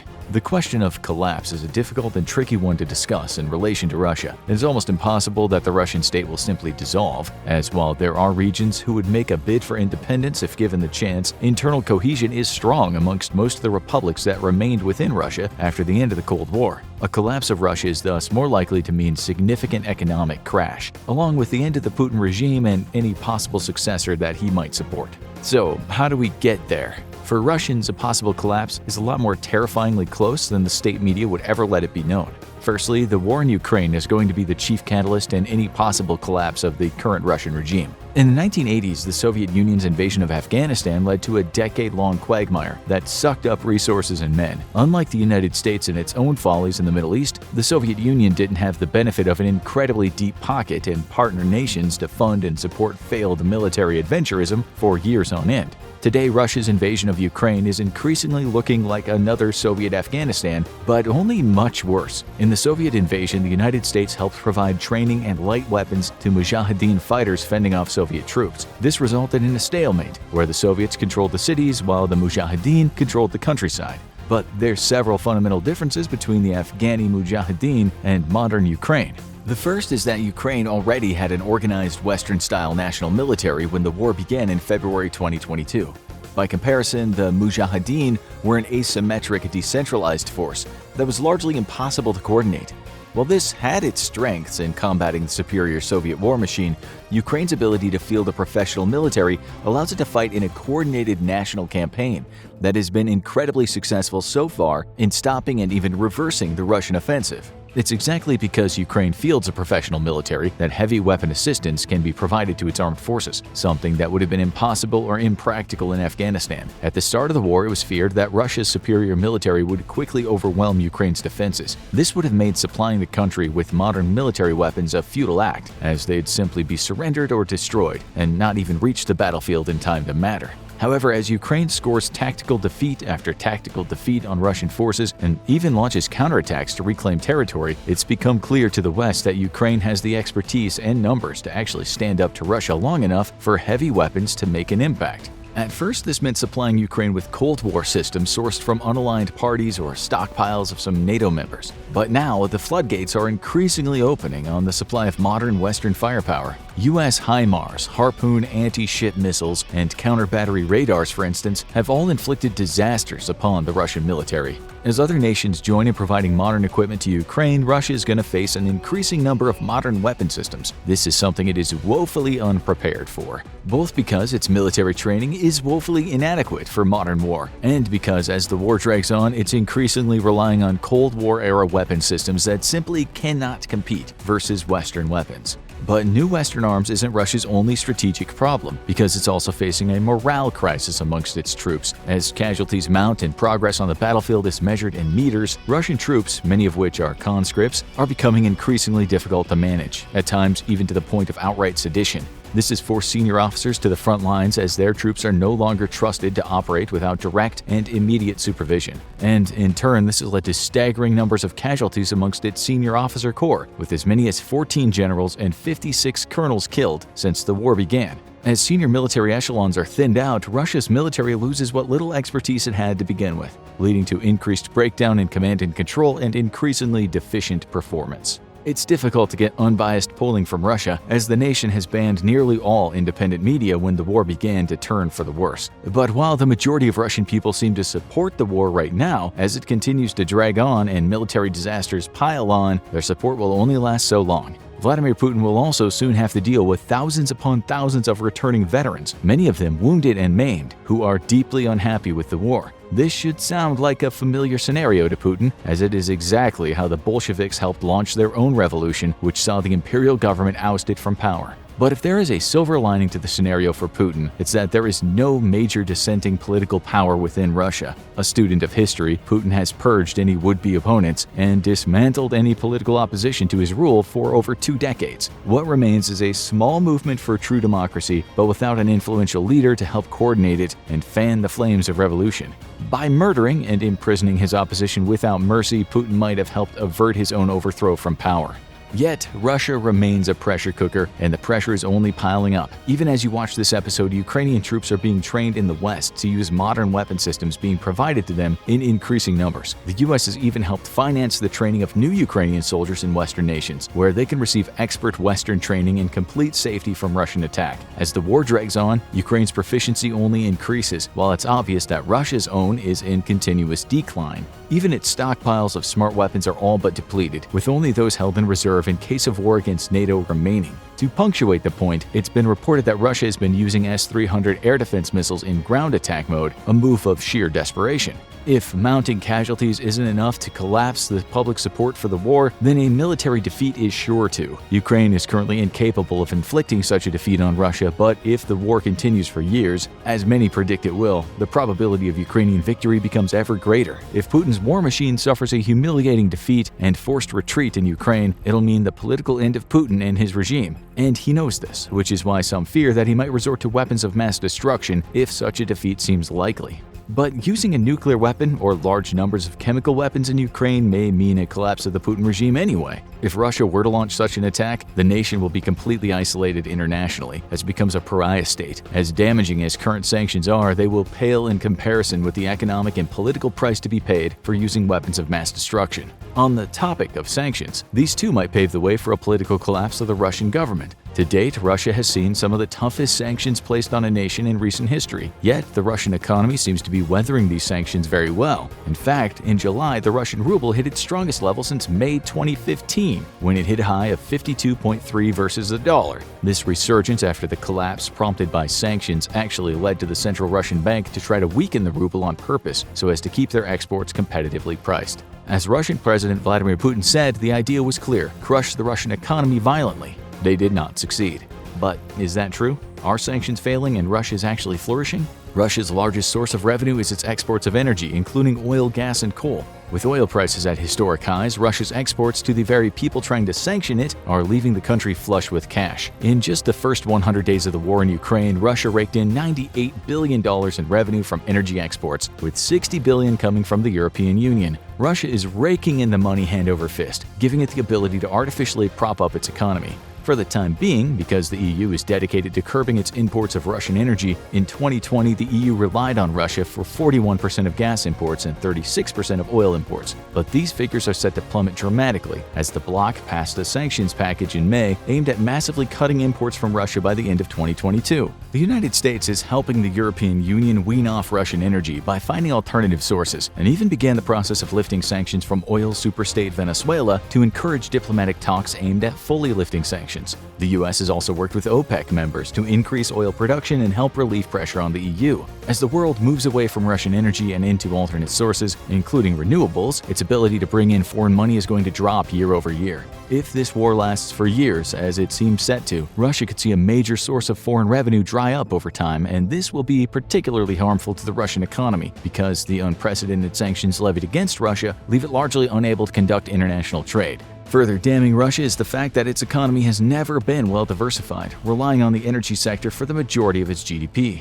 The enactment of strict capital controls also help limit damage to the ruble from Western sanctions. By limiting the ability for Russian money or foreign reserves to leave the country, the ruble has remained artificially propped up. Yet this is a temporary measure at best, as it literally strangles an economy and cuts it off from global markets. There is also the matter of Russia's currency reserves, which number at over $600 billion when the war started, though approximately half of that was frozen in overseas accounts in retaliation for the invasion of Ukraine. This war chest has been built up over the years from profits made by the energy trade and been held in strategic reserve for exactly the situation Russia finds itself in today. Now the money left in its reserves is helping prop up the economy artificially and continue to help pay for the war in Ukraine. Yet these reserves will eventually run out, and when they do, Russia will find itself in dire straits. All of these factors have led many to call the ruble a Potemkin currency, named for the fake villages made to create the illusion of prosperity for Russian Empress Catherine the Great. A Potemkin currency is one whose real value is being artificially propped up and which will inevitably collapse when those supports are no longer available. But the ruble's value is not a good indicator of economic health anyway, as Russia faces unemployment rising to 7% this year. With thousands of international companies pulling out of the country, foreign investment in the nation has plummeted to the lowest level since the end of the Cold War. This has left many Russians without jobs and struggling to find one amidst a stagnant economy. This pullout of international companies, however, comes with even greater repercussions, as Russia now faces a massive shortage of many goods and services that modern life relies on.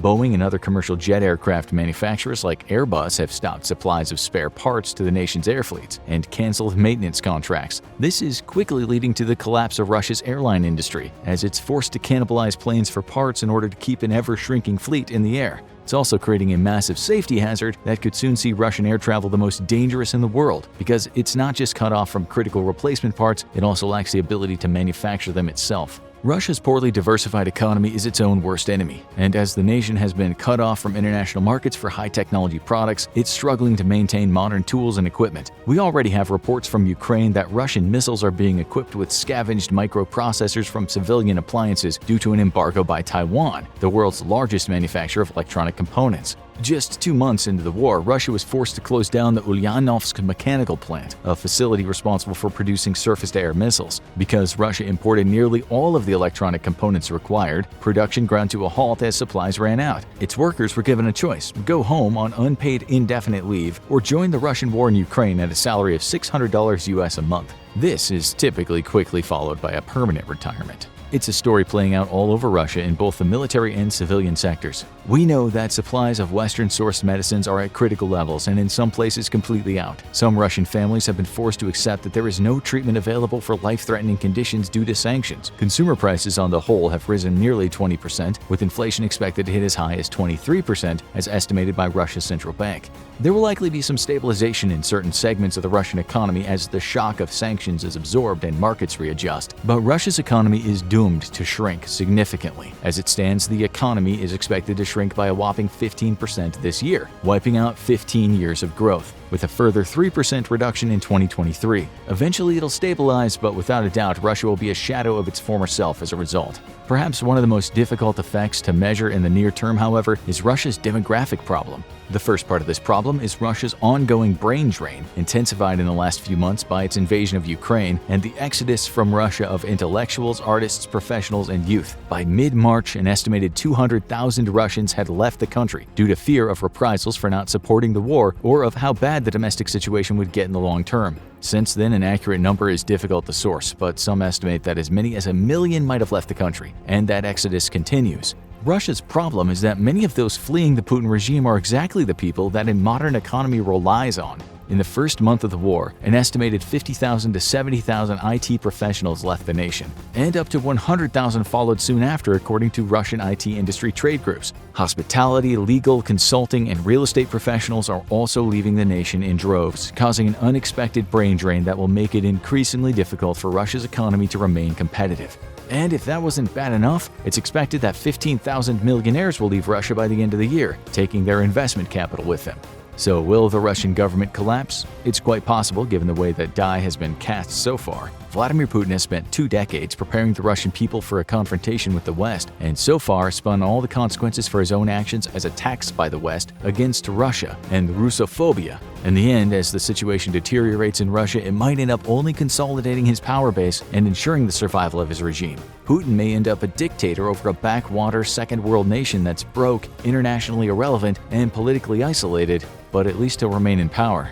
Russia, the world's second most powerful military, versus Ukraine, ranked at the number 22 spot.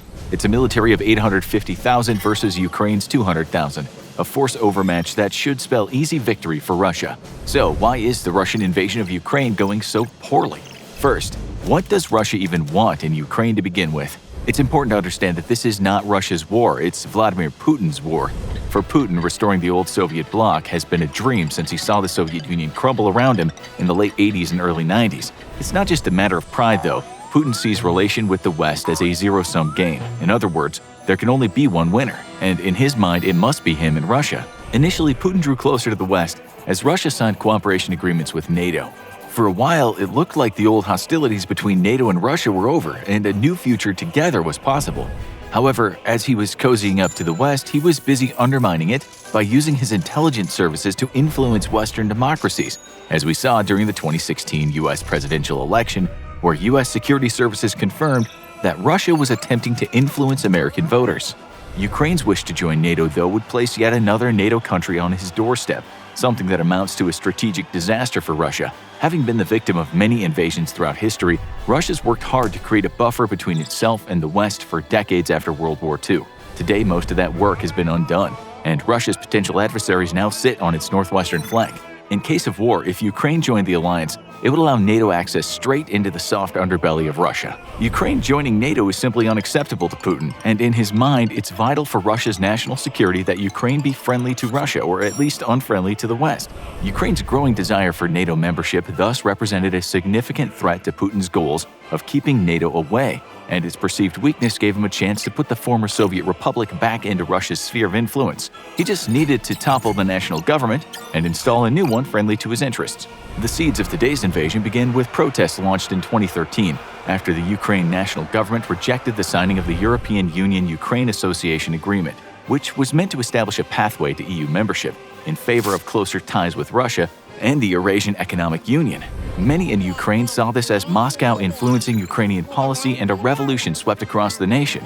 However, not all of Ukraine wanted closer ties to the West, leading to the breakaway republics of Donetsk and Luhansk. In response for a call for help from the Ukrainian president shortly after he was removed from power, Russia annexed Crimea and sent aid to separatists fighting Ukrainian national forces. Rather than deter the new Ukrainian government from joining NATO and the EU, though, this only created a sense of urgency for Ukraine. Joining the EU and NATO was seen as a matter of national security, and given Russia's invasion, the fear was well grounded. After rebuffing these threats if they should draw closer to the West, Putin saw an invasion as his only option. So what's gone wrong with the Russian invasion? Any good military operation starts with clearly defined goals, and here's where Putin's invasion met with its first strategic disaster. In multiple speeches, Putin made it clear that this was a special military operation tasked with denazifying Ukraine and ending a genocide of Russian-speaking people. This is not just blatantly false, as the thought of a Jew whose family died in the Holocaust leading a Nazi government is ridiculous in the extreme, but also not valid strategic goals. Generals need clear objectives so they can make plans to achieve them. By all accounts, Russia's invasion lacked set objectives. While removing Volodymyr the Iron Joker Zelensky from power was always a goal for Russia's armed forces, how exactly to do that and when was not clearly delineated. Should Zelensky be simply toppled, his government neutralized and rendered ineffective via exile, or should Zelensky and any supporters be arrested or killed? While it's still difficult to get an accurate picture of what has been going on behind the scenes in the Kremlin, we know that the Russian army seemed unclear of these two questions. At the start of the invasion, forces from Belarus began a march toward Kiev, while a full assault in the east aimed to push Ukraine's defenders back. Yet significant air power was not given to these forces advancing on Kiev, slowing the advance down to a crawl. Meanwhile, Russian forces elsewhere seemed set on a strategy of conquering Ukraine piece by piece by defeating enemy forces in place and securing territory as they advanced. This was not a war with the goal of removing Ukraine's government, but rather a war of conquest. The lack of clear, well-defined objectives led to the Russian military getting bogged down early and quickly, as it seemed to fight anywhere it discovered Ukrainian troops, as opposed to quickly moving to secure strategic objectives. This type of war heavily favors the defender, as it leaves them in complete control of when and where battles take place. However, it cost Russia something even more important: time. The longer that Zelensky remained safely out of Russian hands, the longer he had to influence the world, something he did with stunning effectiveness. Each day that passed, Zelensky was able to rally more and more supporters from across the international community, leading to the fastest and most severe sanctions imposed on a nation in modern history. Zelensky's defiance of Putin also emboldened NATO and other countries to provide direct military aid to Ukraine, even leading to such unbelievable moves as the EU supplying the Ukrainian Air Force with fighter jets. Before the invasion, the US and its partners believed that shipping of such significant war material would only serve to provoke Russia into greater aggression and was unthinkable. However, as Zelensky managed to turn global opinion against Putin and the Russian military mired itself in pointless fighting, opinion amongst the US and partners quickly changed. Eventually, Putin realized his grave error, and at last clear instructions seemed to be given to his commanders: neutralize Zelensky and seize major cities at all costs. Suddenly, Russian forces changed tactics, and they were no longer bogging themselves down fighting Ukrainian defenders where they encountered them. Now they were bypassing entire Ukrainian positions to rush to secure major cities. Even more importantly, the push for Kiev began in earnest, with hundreds of vehicles and thousands of troops in reserve poured straight into the fight for Kiev in a bid to overwhelm the city's defenders. As of the writing of this script, the massive Russian advance on Kiev seems to be halted due to supply problems, though. Not relying on conventional forces, though, there's evidence that Putin has dispatched special forces kill squads to eliminate Zelensky, and Kiev has been locked down as the hunt for infiltrators continues. Russian electronic warfare assets sniffed through signals coming in and out of the Ukrainian capital, with the goal of pinpointing Zelensky's exact location for an airstrike. Zelensky is finally a wanted man, but killing him now will not undo Putin's major strategic blunder. Russian troops called Zelensky a clown before the invasion, but now his own troops call him the Iron Joker. And the Iron Joker has already defeated Putin on the world stage by rallying it against him. Killing Zelensky now will only turn him into a martyr and a rallying point for Ukraine's defenders. Had Russia acted swiftly to take Kiev and neutralize Zelensky, something its conventional forces should have been capable of within days of the invasion, Putin may not have suffered as badly on the global stage as he had. The longer this invasion drags on, the worse it gets for Putin's Russia, as the world turns its back on every facet of Russian business and culture. As new intelligence has revealed, though, Putin didn't just fail at setting strategic goals for his military, he actually didn't even let most of his military leadership know about the invasion beforehand. While they were certainly aware of the buildup of troops along the border with Ukraine, even his most senior generals were blindsided by the order to invade. Putin had kept his plan to invade Ukraine so close to his chest that only a small group of individuals very close to him ever knew. Without foreknowledge of the coming invasion, Russia's generals had no way of drawing up battle plans and being prepared to prosecute Putin's orders. Instead, they were forced to improvise on the run, a recipe for disaster. The fact that most of the invasion troops were pulled from across the entire Russian nation also meant that once hostilities began, there was no time to coordinate and integrate chains of command. We've seen plenty of evidence that Russian military has been infighting amongst itself, and even engaging in full-blown arguments over radio. With no overarching strategy or chain of command, Putin's army is disorganized and ineffective. Putin's second invasion disaster was a stunning intelligence failure that ranks amongst the worst in world history. Putin told his troops they'd be greeted as liberators by Ukraine's large number of Russian speakers. In fact, his entire battle plan relied on his troops being seen as the liberating country, not the invading one. Thus, Russia's invasion force was by design smaller than required. Even with all of his reserves committed, Putin's forces in Ukraine are simply not enough to pacify a country that does not want Russians on their soil. As Russian troops poured into Ukraine, they weren't met with flowers as promised, they were met with javelins and Molotov cocktails. Even in the most pro-Russian parts of Ukraine's east, the people have continued to rise up against what they see as occupiers and invaders. This has not just severely slowed the advance, but bogged Russian troops down in pacification operations. Troop-to-task analysis, or the analysis of how many troops are required to achieve a certain task, is notoriously unreliable. But even by the most optimistic of estimates, Putin's invasion force was not up for the task of pacifying a nation that did not welcome them as liberators. American analysts estimate that a successful counterinsurgency requires at minimum a 20 to 1,000 ratio of troops, 20 troops for every 1,000 civilians. This is merely an estimate, but even by this number, the Russians would need 340,000 troops to successfully neutralize a Ukraine insurgency. Russia, though, has poured 150,000 troops in its attempt to seize Ukraine, roughly a third of the total Russian ground combatants. While it will almost certainly prove to be sufficient for neutralizing Ukraine's military and installing a puppet regime, it's completely insufficient for actually controlling the country. Without immediately pouring more troops into the conflict, all Russia has succeeded in doing is ensuring that Ukraine becomes its own version of America's and the Soviet Union's Afghanistan, only much deadlier for its interest in troops both. There are signs that Russia's looking to fix this mistake, and by the time you see this video, those plans might have been put into effect. As of the writing of this script, rumors amongst the global intelligence community is that Russia's planning on instituting a draft to draw up the necessary troop numbers to neutralize Ukraine. Whether this is true or not, what is true is that as Russia's forces currently stand, achieving any sort of strategic success in Ukraine is currently impossible. Russia's next biggest pre-invasion failure was a logistical one. Before the invasion actually took place, Putin famously said that he was drawing down some of his forces to de-escalate tensions. The world breathed a collective sigh of relief. Maybe there wouldn't be an invasion after all. But just days later, Putin ordered his forces into action. Was he simply trying to lower Ukraine's and the world's guard? Not quite. According to Western intelligence, Putin's claim of drawing down forces was actually so his forces could do something that should have warned him the Russian military wasn't ready for invasion. As Putin moved his timetable for invasion along, an estimated up to 20% of his combat vehicles were in disrepair. The claim of drawing down forces was instead a ruse to allow his military to tow broken-down vehicles away from staging areas for repairs. This has been substantiated by media who have visited both the Russian-Ukraine and Belarus-Ukraine border since the invasion and discovered dozens of broken-down vehicles left behind in the process of being towed or repaired. With the Russian military suffering from sanctions for years and a stagnant economy back home, it's no surprise that so much Russian firepower was inoperable. But the sheer scale of broken-down equipment on the eve of full combat is shocking compared to a modern military such as the United States, which the Russian military theoretically is supposed to fight and win against. But this isn't where Russia's logistics problems end. As the invasion unfolded, Russian troops made slow but steady progress into Ukraine, and then suddenly stopped altogether for a few days. To the world's surprise, entire units had simply run out of fuel, ammunition, or food, and vehicles were abandoned by the dozens across Ukraine. How could this happen?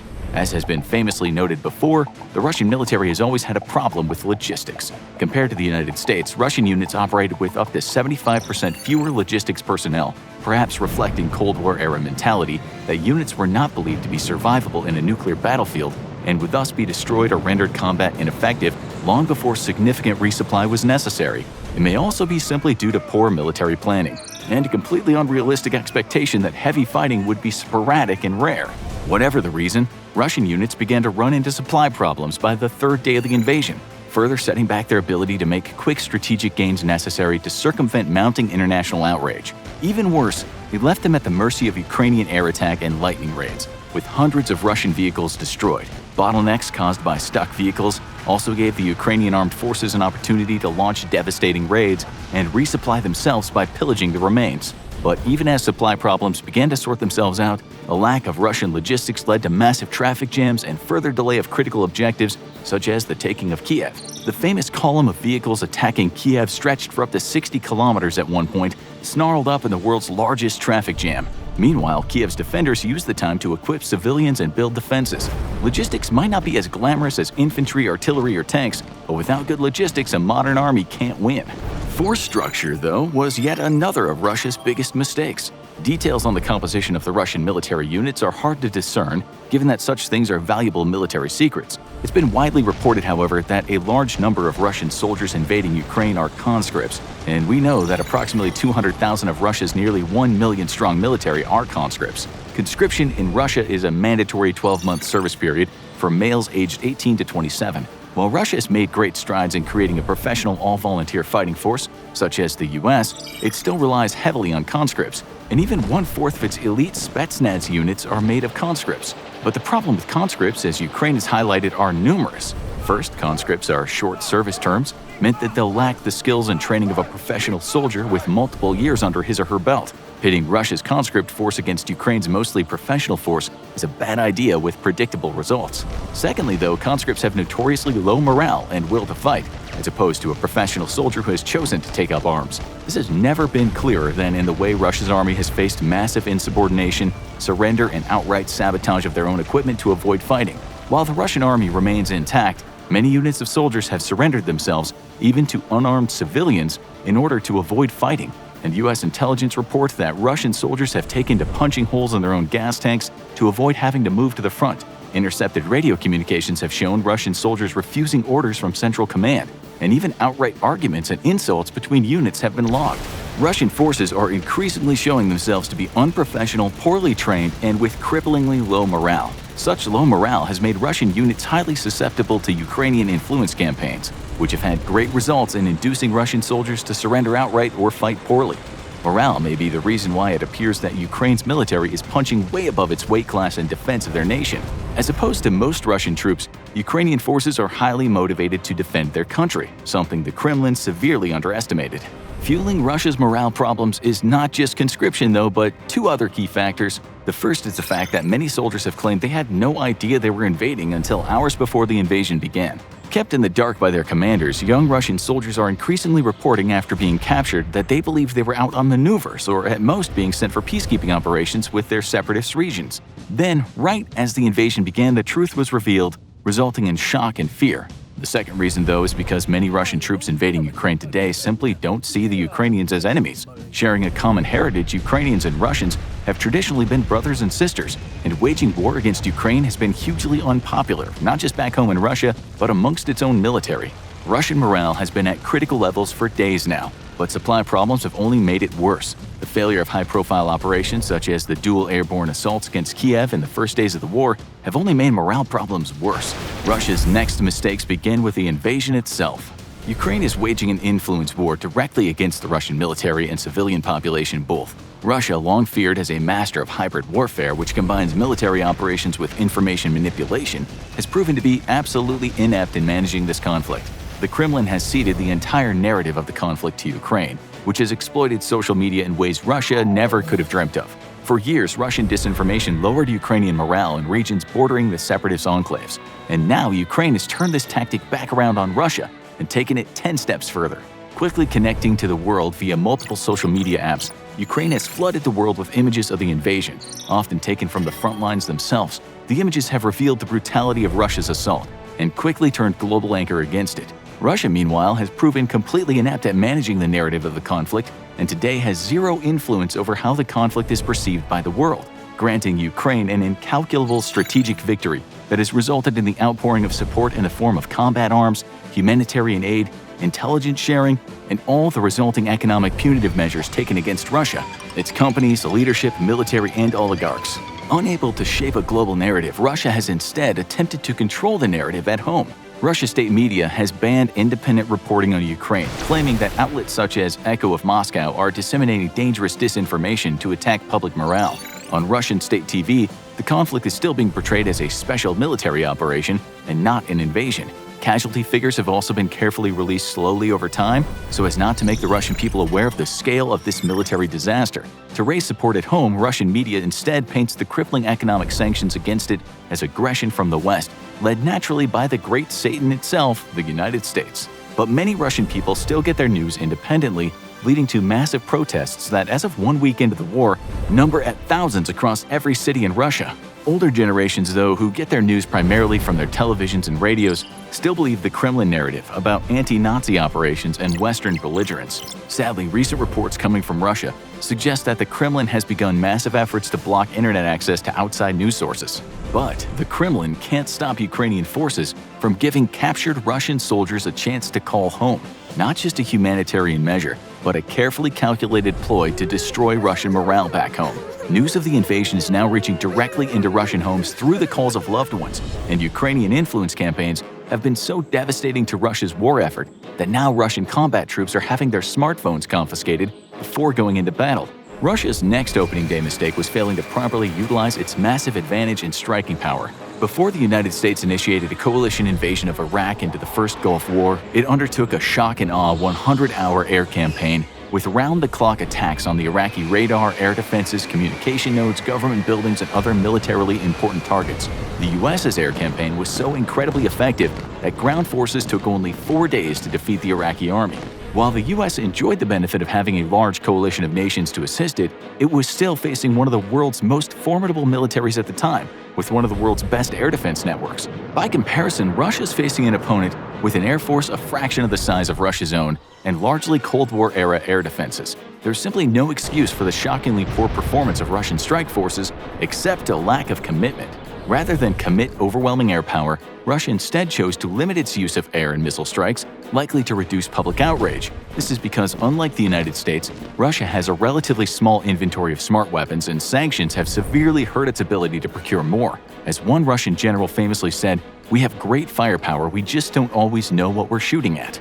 With a lack of precision weapons, Russia was unable to neutralize Ukraine's air defenses and command and control networks with the few number of planes and attack helicopters it allotted to the task at the opening of the conflict. This is puzzling because many predicted this channel included that Russia would initially commit large amounts of its air force in the softening up of Ukraine's defenses before returning most of that air power to its regional security requirements. However, one explanation might be Putin's attempt to frame this both to his citizens and the world as a small-scale military action, not a full-scale invasion. Rather than destroy Ukraine's ability to defend itself from air attack and communicate with its forces, Russia instead undertook only limited strikes and sent its forces in to fight a ground war against an enemy still able to communicate and conduct long-range surveillance. Incredibly, Ukraine's air force wasn't just outright destroyed at the start of the fighting, but has continued to undertake limited sorties even a week after hostilities started. It seems, though, that as the ground war becomes a painful grind, Russia's rethinking its limited use of air power and missile strikes, and over the last 48 hours as of the writing of this script, has intensified attacks against both military and civilian targets. Putin's next invasion mistake was failing to utilize the various arms of his military properly. It can be tempting to look at the shockingly poor performance of Russia's military today and claim that Russia is an inept and weak military power. But while the invasion has shown that there does in fact exist a rotten core within the Russian military machine, it's also important to understand that to date, the Russian military has not been fighting the way it trains. Russia has made little use of its combined arms capabilities in fighting the war in Ukraine, likely because Putin still hopes to sell this invasion to his own people, now that the world isn't buying it, as a small-scale military action and not a full-blown war, which is exactly what it's turned into. Moving large amounts of aircraft and other support platforms to the front will break any illusion about this invasion being nothing more than a fast, clean, small-scale operation rather than an actual war. However, Putin's military has still made critical strategic errors that ended in a disastrous opening day for the invasion. Russia's much-vaunted airborne infantry, allegedly the most elite of Russia's military forces, met with immediate disaster as they failed to take 2 different airfields outside of Kiev on the opening day of the conflict. After successfully dropping on their objectives, they repelled an initial assault to recapture the airfields, but were completely unprepared to hold it out against Ukraine's mechanized forces. Details are still sketchy, but it appears that Russia made the same mistake the Allies made in Operation Market Garden back in World War II, as they deployed airborne assaults too deep behind enemy lines. As happened to the Allies in World War II, Russian ground forces today were unable to break through Ukraine's defenses to link up with the lightly armed airborne assaults and reinforce them with heavy combat vehicles. Incredibly, it seemed that Russia believed that it could simply fly reinforcements straight into the airfields after they were captured, using its logistics fleet to move heavy armor and artillery directly to the site of their air assaults. Whether this was pure hubris from Russia as it severely underestimated Ukraine's military capabilities, or a critical lack of intelligence which led the Russians to believe that the Ukrainians didn't have the firepower around Kiev to retake the LZs, remains unknown. What is known is that without proper support, not even Russia's famous paratroopers, the pride and joy of its armed forces, could hold against Ukrainian defenders and were eliminated in a massive opening day disaster for Russia. Perhaps Russia's greatest mistake in this entire campaign, though, was severely underestimating the world's resolve. In preparation for the conflict, Russia had built up over $600 billion in reserves to be used specifically to counteract the effects of sanctions against the economy. However, Russia never dreamt that the world would move so quickly and thoroughly to punish it over its invasion of Ukraine. The removal of most of Russia's banks from the SWIFT international payment system has already caused one bank to file for insolvency, and the banning of Russian aircraft from most European and North America's airspace is threatening the survival of its airlines. Punishing sanctions have also been targeting Putin, his oligarch supporters, and his cabinet members directly, with Russian billionaires losing an estimated $80 billion in wealth 1 week into the invasion. The blocking of Russian state-run propaganda outlets Russia Today and Sputnik across Europe and North America have led these 2 massive media outlets to shutter their doors in the affected regions, with thousands laid off here in the US and Canada alone. The infamous Nord Stream 2 pipeline has also been formally axed for good, killing one of Russia's most lucrative energy deals with Europe. But what's shocking about the extreme measures undertaken by the world is that they hurt not just Russia, but the very nations and companies exacting them. And yet the West has shown it's willing to hurt itself to shut down Russian aggression, something Vladimir Putin could have never predicted. German energy prices are set to dramatically increase as it cuts off its deals with Russia, and yet the German government has been willing to shoulder the costs in order to punish Putin. Whereas once the West was fragmented and beset by infighting over how to handle its relations with Russia, this invasion of Ukraine has unified the world to a point no one could have foreseen. Putin's invasion has even led to calls from within Finland and Sweden for membership in NATO, a stunning turn of events from 2 nations who have maintained traditional neutrality between NATO and Russia. The Finns themselves likely remember the infamous Winter War of 1939, when the Soviet Union invaded and the neutral nation found itself fighting alone against a superior power. With such an upset of the status quo, it's not surprising the 2 traditionally neutral powers have seriously discussed joining NATO, and Putin's threats warning them against the idea is likely only to further encourage them to join. Russia, it seems, is only capable of one failed invasion at a time, and invading Finland or Sweden is indubitably going to trigger a military response from the West.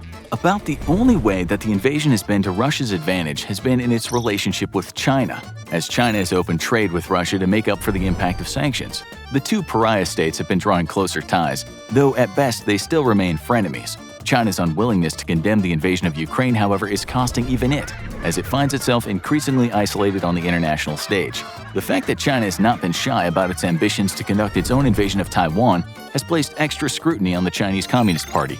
With deepened ties to Russia, its neighbors are now themselves eagerly eyeing closer ties to the United States, fearful of Chinese aggression despite its claims that it respects all nations' sovereignty. It's hard to imagine a worse-planned military campaign, and Putin's invasion of Ukraine will surely go down as one of the greatest military fiascos in history. As it stands, Russia has just launched a war that it'll take years to resolve if it chooses to continue prosecuting it, as the Ukrainian people prove themselves capable and willing of waging an ongoing war against their occupiers. As the Russian economy continues to be savaged by international sanctions and Putin finds himself increasingly isolated politically within his own country, his decision to invade Ukraine might spell the end of his political reign and the end of Russia as a major economic and military power. February 24, 2022, 5:30 a.m. local. Russian President Vladimir Putin is going live to millions of people around the world, announcing a special military operation to denazify Ukraine. Even as Putin announces the beginning of his invasion, 24 Mi-8s are already penetrating Ukrainian airspace. The transport helicopters are carrying over 100 of Russia's most elite air assault troops, the very cream of the crop of the Russian military. Accompanying them is a flight of Ka-52 attack helicopters to provide escort, security, and fire support once they arrive at their intended target. The trip is 250 kilometers from their starting bases in Belarus, and the helicopters have been in flight for half an hour by the time the news of the invasion is being broadcast around the world. The entire formation is hot on the heels of a massive missile assault on Ukraine in preparation for the invasion. Caliber cruise missiles rain down on strategic targets across the nation, prioritizing known air defense sites. Many air defense radars are destroyed. Many more, however, survive. Yet, under intense missile and electronic warfare attack, Russia achieves the only true victory of the war by completely disrupting Ukraine's extremely dense air defense network. It'll take days for the network to reform itself, but for now, Russia has near uncontested dominance of the airspace above the nation. But such a long-reaching air assault comes with risk. It would only take one battery of Ukrainian air defenses to destroy the entire assault team. So the helicopters fly fast and low, skimming over the treetops. The Vozdusno-Desantny Vojska Rossi, the Russian name for the airborne force. They rely on speed, surprise, and more than a fair bit of bravery to seize victory. And if they accomplish their objective today, the war for Ukraine will be over by the end of the week. Hostomel Airport, also known as Antonov Airport, will allow Russia to fly in thousands of troops right on Kyiv's doorstep for a decapitation strike on President Zelensky's regime. As the helicopters penetrate deep into Ukraine, though, the mission planners have made one fatal mistake. Russian troops are not as well equipped as their Western counterparts, and even these elite aviators and paratroopers lack enough night vision equipment to undertake such a risky operation in the dark. Thus, the assault begins right before sunup. But this also gives Ukrainian defenders a clear view of the approaching helicopters. As the choppers near the Dnipro River, they're no longer obscured by tree cover or buildings, giving Ukrainian troops clear lines of fire at the approaching formation. Caught out in the open with no possible means of defending themselves, the helicopter assault immediately comes under fire from heavy machine guns. One of the Mi-8 helicopters is brought under withering cannon fire as bullets riddle the belly of the aircraft and cockpit. Seconds later, it drops out of the sky, smashing into the far riverbank. A Ka-52 attack helicopter tries to suppress the enemy defenders and unleashes a rocket barrage on a heavy machine gun position. However, as it banks away, a soldier using a shoulder-fired Stinger missile lets loose, the missile striking true and blowing the Ka-52 out of the sky. A few hundred meters away, another soldier inserts a battery coolant unit into the gripstock of his Stinger system. The unit immediately releases high-pressure argon gas, the pressure causing the gas to become super-chilled. The gas is routed straight to the seeker of the missile, chilling it to sub-zero temperatures. Now ultra-sensitive to heat, the seeker is easily capable of spotting the telltale thermal signature of Russian helicopter engines even from 1,000 meters away. Squeezing a trigger, the rocket motor is ignited and the missile leaps into the air. The missile is smart enough to tell the difference between a helicopter's engine and the rapidly cooling exhaust, and course corrects to strike an Mi-8 directly below the gearbox. The helicopter immediately begins to spin out of control, crashing into the water at over 150 kilometers an hour seconds later. A cheer erupts from the defenders. Not a single Russian is seen escaping the rapidly sinking wreck. The air assault, however, continues unabated, and 24 helicopters weather the sporadic defensive fire. The Ukrainians have been taken by surprise, despite the CIA's warning that an invasion was imminent. However, not all warnings went unheeded, and the airport has had multiple defenses installed over the last 2 weeks. But a traitor has already given away the location of these defenses to Russian intelligence, and the assault nears the airfield. The Ka-52s take the lead. Each attack chopper knows exactly what target to hit and quickly move to neutralize heavy machine guns and troop emplacements with cannon and rocket fire. The Ukrainian defenders manning these positions are taken completely by surprise by the speed of the attack and don't stand a chance. Not all defensive positions are surprised like this, though, and soon the sound of helicopters and explosions have put the garrison troops into action. These aren't Ukrainian regulars, though. These men are mostly reservists who did not expect to be bearing the brunt of an attack by Russia's most elite troops. They're initially overwhelmed, but soon the attacking helicopters come under withering ground fire. The Ka-52s wheel over the airfield and launch a fresh volley of rockets and cannon fire, ripping into defenders. In the distance, the sound of the approaching Mi-8s can be heard, and the Ukrainian defenders realize they're about to be overwhelmed. Serhiy Falatyuk, however, refuses to break and run, and brings his 9K-38 Igla to his shoulder. lining up a shot on an attacking Ka-52. The missile strikes true and the marauding helicopter is sent plummeting to the ground. The defenders cheer and are rallied. They won't give this airfield up so easily after all. The Russians were told ground fire would be light and sporadic, but as the main air assault begins to enter the airfield, they're met with fire that is anything but light and sporadic. Captain Ivan Boldyrev is in one of the lead helicopters when suddenly it's strafed by heavy machine gun fire.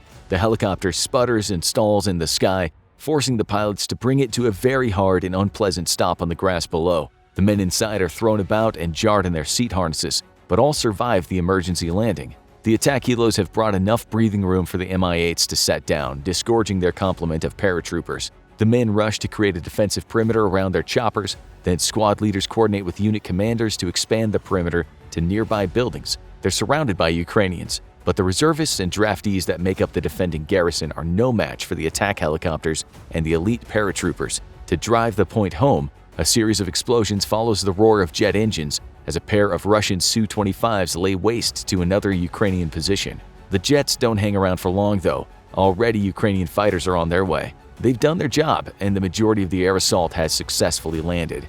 The defending troops have been pushed out of the airport in a bloody assault that leaves many of the poorly trained and equipped defenders dead. The Russians take only light casualties. All is going well. And back in Russia, infantry and heavy vehicles are being loaded onto massive Ilyushin Il-76 airlifters. Within hours, the airport will see the first of these big planes land and disgorge hundreds of troops. With 18 in total on their way to bring troops and equipment, by the end of the day, several thousand crack Russian troops will be sitting outside Kyiv. The perimeter is quiet for a short time. An American news crew from CNN is covering the air assault within meters of the Russians. The commander of the air assault even takes time to pass off a few comments. The airport is secure, he says. However, shots soon ring out along the edge of the airport and the news crew quickly flees. The troops along the perimeter are coming under fire from Ukrainian civilians hiding amongst the trees that ring the airport. Hearing of the air assault, local militias have taken upon themselves to quickly respond and lend their aid, only to discover that the defenders had already been overrun. Help is coming though, as the 3rd Special Purpose Regiment, an elite unit of Ukrainian Special Operations Forces, is rapidly moving to counterattack. These special operators are equipped and trained to NATO standards, having learned directly from American, British, Polish, and French instructors the hard lessons of Iraq and Afghanistan. They're practically chomping at the bit to go after the Russian invaders, but more importantly, they know they have to act quickly. Once the first airlifter lands, their efforts would be too little too late. Ukrainian General Valery Zaluzhny realizes this fact as well and immediately tasks a nearby artillery unit to begin bombardment of the airport. He also swiftly dispatches the 72nd Mechanized Brigade in a counterattack on the airport. The Russian defenders are soon once more engaged, this time by a well-organized counterattack involving Ukrainian regulars and special forces. The Ukrainians operate under the cover of artillery, with 2 brave helicopter pilots conducting attack runs on the airfields. But the Russians manage to repel the attack with portable anti-tank weapons which tear into the armored vehicles. Automatic grenade launchers further wreak havoc amongst the attacking troops. The Russian defensive perimeter buckles at points, and they're forced to fall back in order to consolidate their position. But they're holding the airport. The time on the arrival of the first Ilyushin is ticking. All the Russians have to do is hold long enough for it to land safely. The Ukrainian force is running into extremely stiff resistance, and without a good fix on enemy positions, the artillery is proving ineffective. They're running out of time and they know it. If they don't push the Russians out in the next few hours, it'll all be over. The 4th Rapid Reaction Brigade of the Ukrainian National Guard has been quickly assembled and dispatched in their armored vehicles, going full speed toward the airport. Police block off civilian roads and make a clear lane for the armored vehicles. An hour later, the 1st Infantry fighting vehicles and tanks of the 4th are arriving at the airport, throwing their weight into the battle. The Russian paratroopers have little heavy equipment to counter this armored threat with, and rely on air cover to deal with the heavy tanks and IFVs of the 4th Rapid Reaction Brigade. Nearly out of anti-tank missiles, the Ka-52 attack helicopters and a pair of Russian bombers are all that stands between the defenders and annihilation under the treads of the Ukrainian tanks. More helicopters are destroyed, but under intense cannon and rocket fire, the 4th's tanks and IFVs take heavy losses. Russian air cover can't stick around forever though, as the aircraft are quickly running out of fuel and ordnance. To make matters worse, Ukraine's Air Force is scrambling to overcome the shock of the attack and the effects of missile strikes against its airfields and hangars. A MiG-29 is screaming toward the airport, and it spells doom for any Russian helicopter or bomber left in the area. Forced to retreat, the paratroopers are now on their own. By now, their defensive perimeter has shrunk even more. the commander of the airborne assault has to make a fateful decision. He cannot possibly guarantee the security of landing aircraft, knowing that it might spell the doom of him and his men. He radios the information via satellite comms back to headquarters. The Ilyushins are turned around and head back to Russia.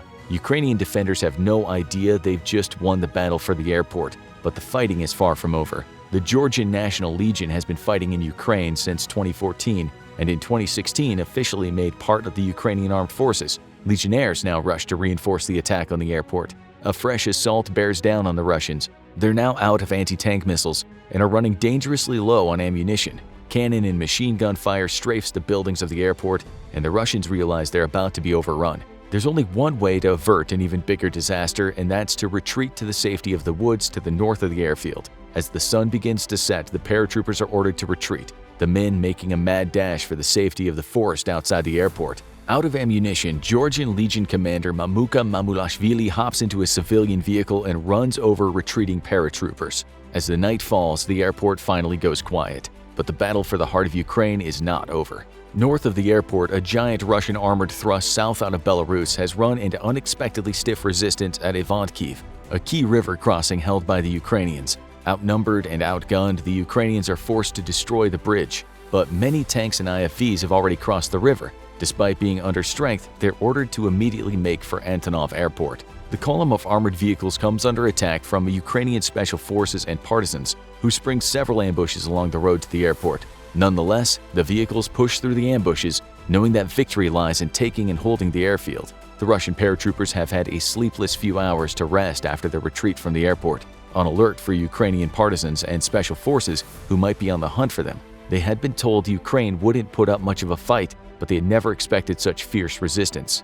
The sound of approaching friendly vehicles lifts their battered spirits though. Refitted and re-equipped, the Russians organize an assault on the airport. Preempting the attack, Russian bombers conduct several preparatory strikes, inflicting serious damage to the defenders. Ukrainian air defense networks are only now starting to come back online after being forced to disperse from pre-war positions or face destruction. Russia still enjoys the ability to use close air support and takes full advantage of the fact, bringing withering fire down on the airport's defenders. The assault breaks on the airport with renewed vigor, and a fresh wave of paratroopers skirts Ukrainian positions to land more troops. The tide is turning, and the Ukrainian defenders can't hold under the intense pressure of the assault. Forced to retreat, Ukraine once more calls on its artillery, but this time not to attack the Russians, but to pound the runways of the airport. The big guns belch out heavy shells that smash the concrete runways to pieces, and after an hour of bombardment, the runways are a mess of craters and debris. The Ukrainians are forced to cede the airport to the overwhelming Russian assault,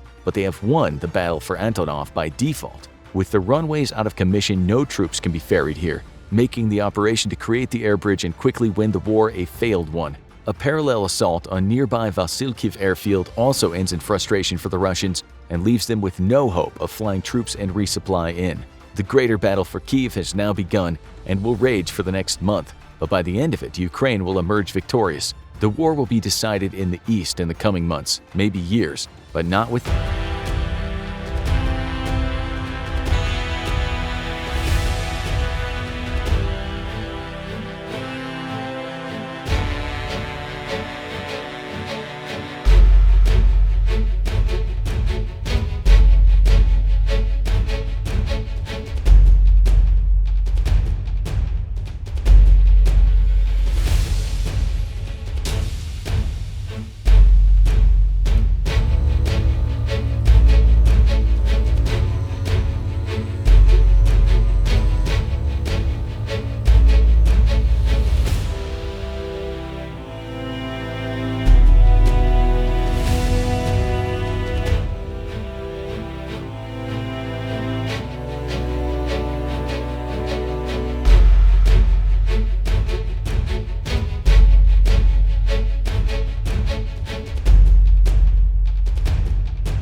aircraft, special mission airframes, and tracking and surveillance capabilities. Yet, despite the disparity in capabilities, Russia, at least on paper, should have been able to launch an overwhelming and effective counter-force strike against Ukraine that would have been crippling to its ability to defend itself. It became very apparent very quickly that Russia was not devoting a large amount of its combat air power to the mission. It also seemed to be launching only a limited number of strikes with its stockpile of smart munitions, a stockpile that has always been significantly limited in size. When 2 planes fell out of the sky during the first 2 days of the invasion due to maintenance issues, the West started to get the idea of why large amounts of Russia's combat air power might not have been dedicated to the fight. While unconfirmed, there's a possibility that Russia's maintenance and logistics simply couldn't afford to support a large percentage of its combat air power at the same time. This, as we've come to find out, would be in line with Russia's doctrine of bluffing the West with the size and capabilities of its military. However, the truth also likely involves a significant amount of complacency on Russia's behalf and underestimating Ukraine's ability and will to fight. The first 3 days of the war saw a lightning assault by Russia's elite paratroopers on airfields around Kyiv. Within 48 hours, the assaults had been defeated by Ukrainian forces, and Russia's most elite troops were killed or captured. The assault was immediately puzzling to Western observers, who noted that there seemed to be the goal of establishing an air bridge to reinforce these assaults. Ground forces attacking south from Belarus might have been meant to reinforce these air assaults, but they were quickly mired down by determined Ukrainian defenders. Reinforcements were critical for the Russian air assaults because by their nature airborne or air assault forces are light infantry with no heavy vehicle support. At best, these forces can count on light infantry fighting vehicles and in some militaries on light tanks. While air assaults are great for surprising the enemy and seizing territory behind the front lines, they are incredibly vulnerable to rapid reaction forces, which can easily overwhelm them, just like the Allies found out in Operation Market Garden during World War II. Now it seems as if Russia stumbled right into its own market garden with equally disastrous results. Russia had completely overestimated its ability to move forces from Belarus to the outskirts of Kyiv in time to reinforce the air assaults, even without any significant enemy resistance, and it would have been foolish to expect anything but heavy and determined resistance.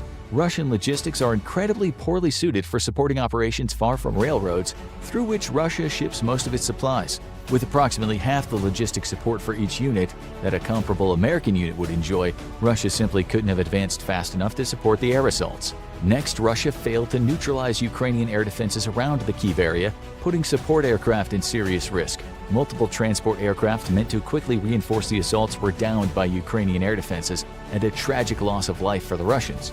The greatest failure, however, which echoed across the entire conflict, was the massive intelligence failure on Russia's behalf on Ukrainian capabilities and will to fight. Before the conflict, President Vladimir Putin had granted his intelligence apparatus millions of dollars meant to conduct operations inside Ukraine to determine the feasibility of an invasion.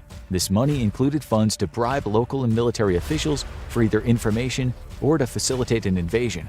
There's evidence that this happened to an extent. The roads to Kherson, for example, had been heavily mined as the Russian invasion was launched.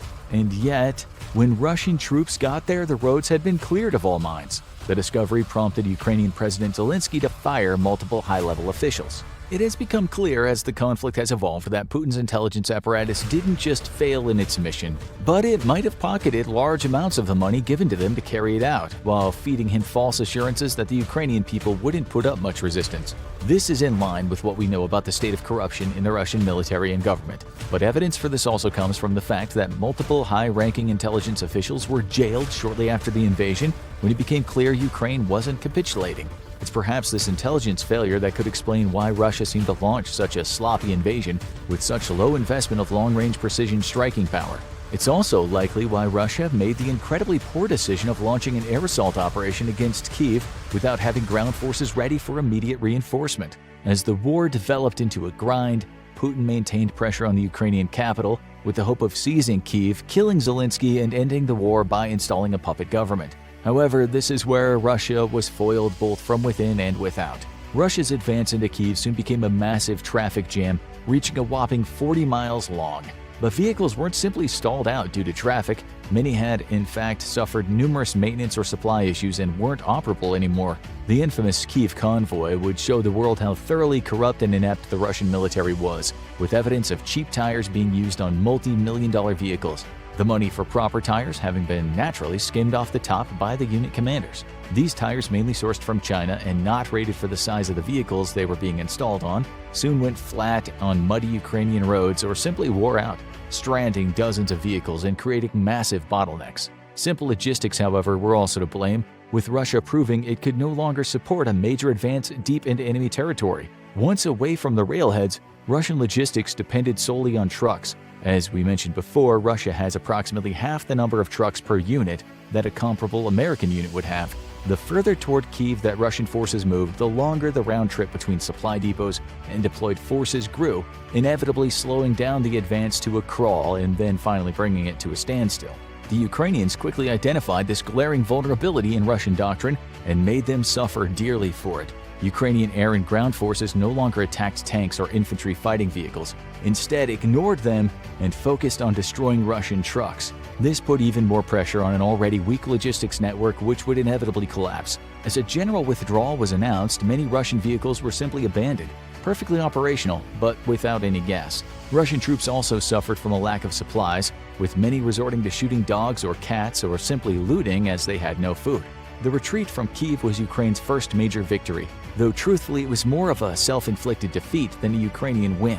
However, the war in the east raged on, and here Russia was making slow but incremental gains. Yet, here too, Russian doctrine ensured that its military was not successful, as it should be against an inferior force. By the time of the Russian invasion, Ukraine's military had been completely transformed. In 2014, Ukraine fielded an unwieldy military still stuck in its Soviet roots. However, after the Russian annexation of Crimea, the United States sent hundreds of personnel to train Ukrainian forces to fight and operate like a Western military. The result would be a Ukrainian military so transformed that it caught Russia completely by surprise. By comparison, Russia's military is very top-down oriented. Orders come from above, and junior personnel have little to no room for interpretation, even in the midst of an evolving combat environment. Russia's lack of a strong non-commissioned officer corps also means that Russian units lack discipline and the professional control provided by NCOs, making them large but very unwieldy. The two factors combined make for a military that's akin to a very clumsy juggernaut. By comparison, Ukraine's forces encourage decision-making by junior officers and enjoy a disciplined NCO corps. While not as well developed as a Western military, the difference is staggering, with Ukrainian units showing an incredible degree of initiative and flexibility compared to Russian forces. The rigid inflexibility of Russian doctrine led directly to many defeats in its campaign for Ukraine, but none quite as high-profile as the utter disaster Russian forces experienced attempting a river crossing at Bilohorivka. When the first crossing was shelled by Ukrainian forces, the Russians simply attempted it again, at the exact same place. Predictably, they were once more decimated by Ukrainian artillery. That didn't stop them from attempting to cross the river at the exact same place multiple more times, all meeting with the exact same disaster. The crossings were an exercise in madness, yielding the exact same result each time. But Russian troops had no choice but to proceed with the same plan drawn up by some senior military leader far from the front. It's estimated that Russia lost as much as an entire battalion tactical group's worth of equipment during the attempts. But this river crossing disaster has played out across eastern Ukraine over and over again, with Russian forces showing a crippling deficiency in both command and doctrine. Despite this and similar disasters, the sheer weight of Russian forces continued to push the Ukrainian defenders westward, with small incremental gains until the stunning Ukrainian counteroffensive on September 6th. Planned in cooperation with the U.S. senior military leaders, Ukraine has now recaptured enough territory to send Russian forces in the north into a general retreat. It's the first major counteroffensive of the Ukraine war. And through a combination of brilliant deception, real-time intelligence courtesy of the US, and sheer guts and determination, Ukrainian forces have delivered a stunning defeat to Russia that nobody saw coming on February 24th. But the question remains, is Ukraine winning the war? Tracking Russian and Ukrainian losses is difficult because both sides have a vested interest in keeping those figures secret. However, open-source reporting has led to some estimates that are likely within the ballpark of the true figure. Russia is estimated to have lost right around 2,000 tanks, with many of them captured and put into use by Ukrainian forces. Estimates of captured tanks after the latest offensive alone is somewhere around 24, enough for Ukraine to equip 2 tank companies. If true, this would be about 66% of Russia's modern tank forces, not counting the 20,000 hunks of junk that Russia keeps in storage as leftovers from the Cold War. Although we have confirmation of T-62s being sent into combat in Ukraine, hinting that Russia's tank problems are reaching critical levels. It's estimated that Russia has also lost around 4,500 infantry fighting vehicles, or around 34% of its total force. 1,300 artillery of self-propelled and traditional type have also been captured, abandoned, or destroyed, or around 23% of Russia's total. 250 of Russia's most modern aircraft have also been downed, though this is only around 18% of Russia's total. Most important of all, though, after-tank losses are Russia's estimated 217,000 casualties, 54,000 of which are estimated as KIA. This is a quarter of the entire Russian armed forces. But that figure is deceiving because it's counting all military personnel. With an estimated 300,000 ground combat forces, this means that a significant number of its combat personnel are either dead or wounded. Losses aren't Russia's only problem, as it's widely reported that Russian morale is at all-time lows. Almost from the start of combat operations, Russian troops were exhibiting low morale, with one tank unit going so far as to run their commander's legs over as retaliation for the high casualties they took. Now, Russian morale appears to be reaching critical lows, especially in the north, where the total number of POWs taken is unknown, but some estimate around 3,000. Perhaps the greatest sign of Russia's weakness, however, is the fact that according to reports, Russia has ceased sending new units into Ukraine. After the defeat in the Kharkiv Oblast, Russia has begun a major nationwide recruitment effort to replenish its combat losses. While not yet announcing mobilization, a national recruitment campaign is a sign that Russia recognizes it cannot generate the manpower needed to secure its objectives in Ukraine. On the home front, though, the Russian economy is starting to show signs of serious weakening due to sanctions. Western sanctions have been criticized even amongst the West as ineffective. Yet this was only because Russia has used significant currency reserves to artificially prop up its economy. Those reserves are slowly running out, and the reduction in energy that Russia supplies to Europe, both by self-bans of Russian energy and by Russia deliberately trying to pressure Europe by cutting off gas flows, means that Russia's biggest moneymaker is now drying up. With energy sales propping up the entire Russian economy, the sharp decrease in sales to Europe has sent Russia seeking alternative buyers, and those buyers are now setting prices themselves. China and India are both buying up cheap Russian energy at prices they dictate, and then selling it for a profit internationally. By comparison, Ukraine is slowly but surely gaining the Western support it needed from the start. Western countries are now mulling over the decision to supply Ukraine with heavy equipment such as tanks and aircraft. The US has approved the training of Ukrainian pilots on the F-16 and F-15, and within 6 to 8 months it's all but assured that Ukraine will be flying Western fighters. Germany's mulling over a decision to equip Ukraine with Leopard battle tanks, and increasing calls from within the US might lead to an approval of equipping Ukraine with the mighty Abrams. So, is Ukraine really winning the war? The answer is both yes and no. Wars aren't won until they're won, and any number of things could dramatically change the situation for Ukraine. As some in the West experience Ukrainian fatigue, the amount of support for the nation could begin to dwindle. Europe is already set to experience a harsh winter due to energy crunches after being cut off from Russian supplies, and this could dramatically swing European opinion against continued support for Ukraine. Yet the United States remains steadfast in its commitment to Ukraine and seems set to supply the nation with even more advanced equipment. While Europe may and has been faltering in its own backyard, the support of the US alone may be enough to shift the tide of the war in Ukraine's favor. Russia, however, remains a significantly large, if clumsy and inept military power, and has not announced a general mobilization. Even a general mobilization is at this point unlikely to win the war for Russia, as it would take nearly a year to mobilize, train, and equip fresh forces, time that Russia simply does not have. At every turn, Ukraine has been underestimated, yet there's very real fear of overestimating Ukraine's ability to succeed. Its offensive in the east continues to be successful even as this video is being made, but that offensive succeeded in large part due to surprise. It's unlikely such operational surprise can be achieved again, and this means the war is inevitably going to come to a slugfest in which Russia is the heavyweight. Only continued and vastly increased support from the West can see Ukraine push Russia back to its borders, and as of now, Ukraine isn't necessarily winning, but it's a long way from losing.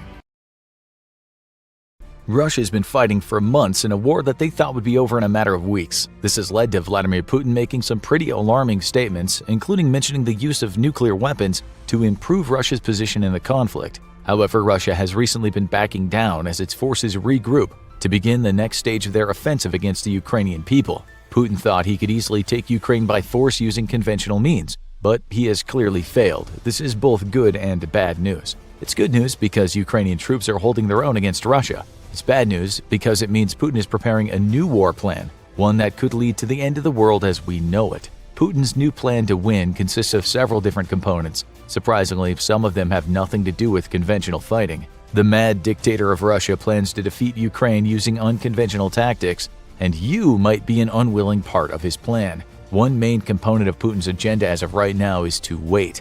It might seem that he doesn't want the war to go on any longer, but this is partly an illusion. Putin is banking on Western nations waning in their support for Ukraine. Without European countries and the United States providing Ukraine with weapons and supplies, eventually Russian forces will be victorious. But would the nations that support Ukraine ever let this happen? The answer to this question might make you a bit uncomfortable. Right now, many countries, including the United States and much of Europe, are headed toward a financial crisis. There are several reasons for this, but the war in Ukraine and Russia's decision to cut off oil and gas exports, while also forcing other OPEC countries to reduce the amount of fossil fuels they're exporting, are some of the reasons economies around the world are in decline. These are not the only factors that are leading to inflation and economic slowdowns, but they are playing a major role. Putin sees the EU and the US's struggle to maintain financial stability as a waiting game. He's banking on Russia being able to endure long enough in the fight with Ukraine to see the NATO countries suffer economic collapse. If this happens, aid to Ukraine will likely slow or completely come to a halt. At least this is what Putin is planning on. But it isn't just the leaders and economies of the Western world that Putin believes he can wait out, it's you as well. Putin and other military leaders in Russia have said that the West is weak and will eventually either grow tired of the war or their attention will shift to something else. The scary thing is, he might be right. The way that many people around the world consume news today is by following the trends and what is fed to them via social media and algorithms. If people in other countries stop paying attention and let their support of Ukraine falter, there's a real chance that politicians will no longer feel the pressure to provide aid and support to the nation. Vladimir Putin has made it clear he's willing to wage his war for as long as it takes, and he's betting that support for Ukraine will wane long before his desire to capture the country does. And to be fair, that's probably true. As times become harder on families in the United States and Europe due to increasing energy prices, inflation, and economic slowdown, people will start worrying more about putting food on their table and paying their bills than supporting Ukraine.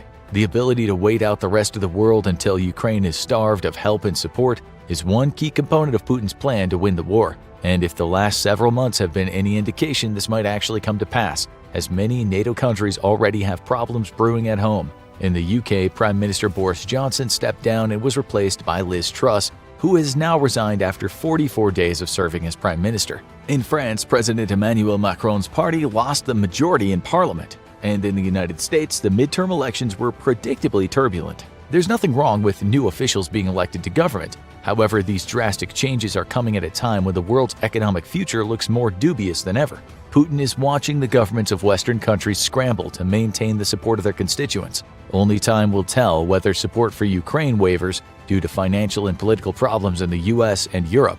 However, the longer Putin and Russian forces can hold out, the more likely it becomes that people living outside the conflict zone will shift their focus to other problems or whatever the next big crisis is. Because let's be honest, there always seems to be a new threat looming just around the corner. Another key component in Russia's plan to win the war is misinformation. Putin and his cronies have used misinformation for decades now to control the country, but when it comes to war, they're taking this tactic to new levels. Using the state-run media, Putin is brainwashing the Russian people by claiming the Western world wants to use cancel culture to erase their identity. He's taken things a step further and even claims that the West wants to censor the Russian people themselves, and he is just fighting for their freedom. In reality, Putin has stripped away the very freedom he's promising his people. The spread of such lies has unified certain extremist groups and Russian citizens who may not have initially thought the war was necessary. However, the manipulation of the truth doesn't stop there. Every day, the people of Russia are told that the special operation is going well. Yet, it's taking longer than expected. But Putin reassures them that everything is going according to plan and nothing will stop them. To further demonize the enemy, Russian Foreign Affairs Ministry Sergei Lavrov has even used the media to spread misinformation, such as Ukrainian President Volodymyr Zelensky being a Nazi. This is an especially surprising tactic as Zelensky is Jewish. The misinformation being spread by Russia to its citizens and onto the internet for conspiracy theorists around the world to see is extremely dangerous. It's also all part of Russia's plan to make sure the public remains on their side in the war against Ukraine. Russia obviously knows they are a major supplier of oil and natural gas to much of Europe, especially Germany. Therefore, cutting off this supply of fossil fuels has already caused many Europeans to suffer at the hands of astronomical utility prices. The reality is that many people in Europe will not be able to pay their bills and could have their electricity or heat shut off in the coming months. As the Northern Hemisphere heads into winter, the reduced amount of fossil fuels coming into the EU from Russia is going to cause huge problems, and Putin has built this into his plan to win the war. Multiple high-level officials in the Kremlin have bragged that EU residents will be feeling the impact of these sanctions more than Russia will. The plan is basically to hold the citizens of the EU hostage by taking away oil and gas, which will cause prices to skyrocket and support for Ukraine to diminish. Russia also hopes that this will result in civil unrest and force European governments to focus more on what's happening at home than aiding Ukraine in their fight against Russia. They're also betting that as people in Europe suffer, the governments will lift certain sanctions on Russia. All of these things would help Russia win the war in the end. It's become abundantly clear that relying heavily on Russia for energy resources was a huge mistake, a mistake Putin is now exploiting. But it's not just in Europe that Russia's hoarding of natural resources is being felt. Even in the United States, gas prices are again on the rise, making many Americans extremely upset. Russia believes that as oil prices increase, NATO countries will be more willing to loosen restrictions to bring oil and gas prices down to keep their citizens happy. Unfortunately, this would allow Russia to do even more damage in Ukraine. Putin is leveraging a Western world's reliance on fossil fuels to force governments to give him what he wants. As a people, citizens in the United States and Europe might accept these rising costs and maintain their support for Ukraine for a time, but when families can't afford to heat their homes or the increased gas prices become too much of an inconvenience, pressure will be put on elected officials to do something by making a deal with Russia. Again, this is another part of Russia's plan to win the war. If Russia can cause enough problems and discomfort for the average person in Europe and the US, the lifelines that are being provided to Ukraine could diminish, and at that point all Putin would have to do is continue sending troops across the border and wait until Ukrainian forces ran out of supplies. Russia's also not too worried about waiting out sanctions and fighting a prolonged war because they believe one particular ally will always have their back, a country that is an economic powerhouse and more than willing to buy their oil and gas. China has the second largest economy in the world, and although they do not support the war, they're more than happy to buy resources and goods from Russia. A main part of Putin's plan going forward is relying on allies to continue buying Russian oil and gas. Russia believes that China will help compensate for any economic losses that are caused by the sanctions placed on them by the United Nations and NATO. This reliance on China is especially important for Russia, as it can secure technology and other goods necessary to keep its war machine going. China is more than willing to purchase Russian oil at a huge discount and help boost its own economy and output. However, China has made it clear that it'll take no part in the war, and it will not openly provide Russia with weapons or military vehicles. Russia needs China to keep buying its exports to fund the war, but they're also in desperate need of military equipment as well, something China so far has refused to supply. Russia's artillery, tanks, and weapons are mostly from the Cold War era, and supplies are running low. The sanctions have definitely hurt Russia's production capabilities, but Putin refuses to admit this as it would show weakness. Instead, most Russian media outlets spread lies that China and Russia are happily working together to keep Russia's economy going while they manufacture more weapons and military vehicles to fight the war against Ukraine. This brings us to Russia's more militaristic strategies to win the war going forward. Fighting has slowed recently, but Putin claims it's all part of the plan. He reassures the people of Russia a new strategy is being put in place. It's not clear exactly what the strategy is, likely because the military leaders in Russia don't really have one, but Russia's next phase of the attack will include more soldiers. Russia has now conscripted over 300,000 soldiers to fight in Ukraine. Originally, they thought their initial force would be enough to decimate the enemy, but this clearly wasn't true. At the beginning of the war, Putin decided this mass mobilization of Russia's army wasn't necessary. Many in the Kremlin disagreed with the decision, but Putin didn't listen. In his new plan, Putin is pivoting to what was recommended to him by his advisors months ago and sending more troops to Ukraine. Putin won't admit it, but ever since he's ordered the conscription of more troops, over 200,000 Russians have fled the country. It's clear not everyone believes the nonsense Putin and the Russian leadership are spewing. At this point, even if something happened to Vladimir Putin, such as an assassination or getting eaten by a Russian brown bear, the war would likely continue. This is because the Kremlin has invested so much into the war and believes that they have the right to take Ukraine and incorporate it back into the motherland. Young men and women will continue to be drafted into the Russian army without a choice as part of Russia's plan to defeat Ukraine. However, Russia has also been threatening to use a weapon so terrible it could lead to World War III. And unfortunately for the rest of us, this too is part of their plan to win the war. Russia's made it clear that using nukes is not off the table when it comes to winning the war in Ukraine.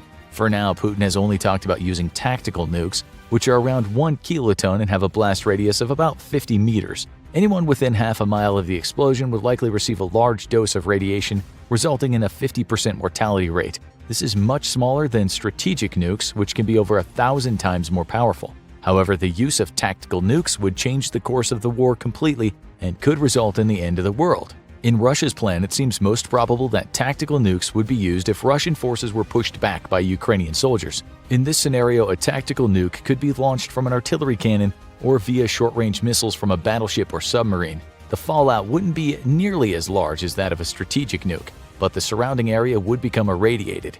The bigger problem with this part of Russia's plan is that it would provoke NATO to take immediate action.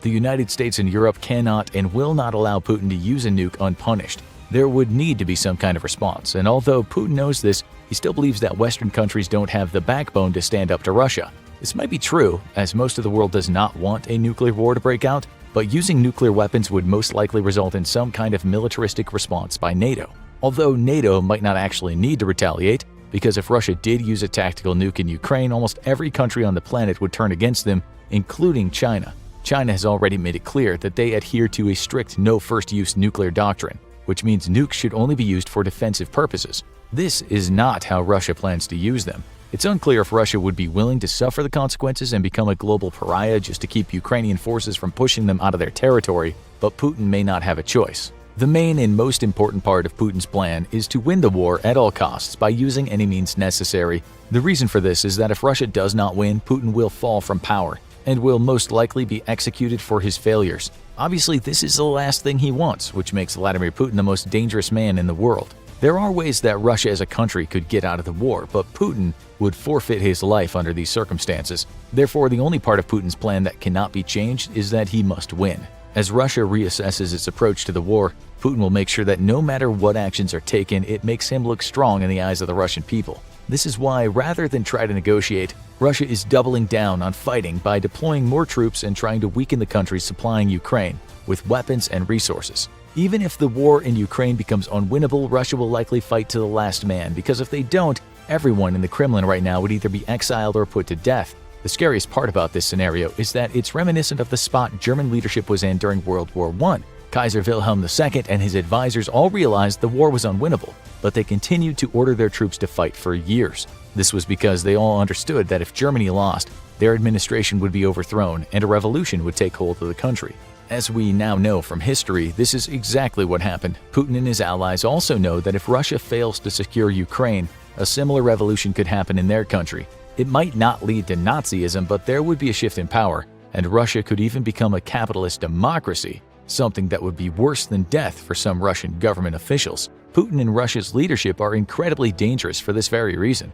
That's why their plan to win the war isn't so much a plan as do whatever it takes to secure victory, even if it means starting a nuclear war. That being said, a part of Russia's plan to win does involve some sort of diplomacy. If Putin could secure enough military victories and concessions from Ukraine to spin his failures as a victory, he might be willing to end the war using diplomatic means. Right now, this doesn't seem likely to happen. However, part of Putin's plan does rely on him being able to negotiate at some point, especially if Ukraine continues to do as well as they have been in the war. In Russia's timeline, if they do not conquer Ukraine for the next year or two, there's a contingency plan. In order for Russia to come to the table for peace talks, some other parts of Russia's plan need to come to fruition first. The most important one is that Europe needs to descend into economic and political chaos, so they stop lending aid to Ukraine.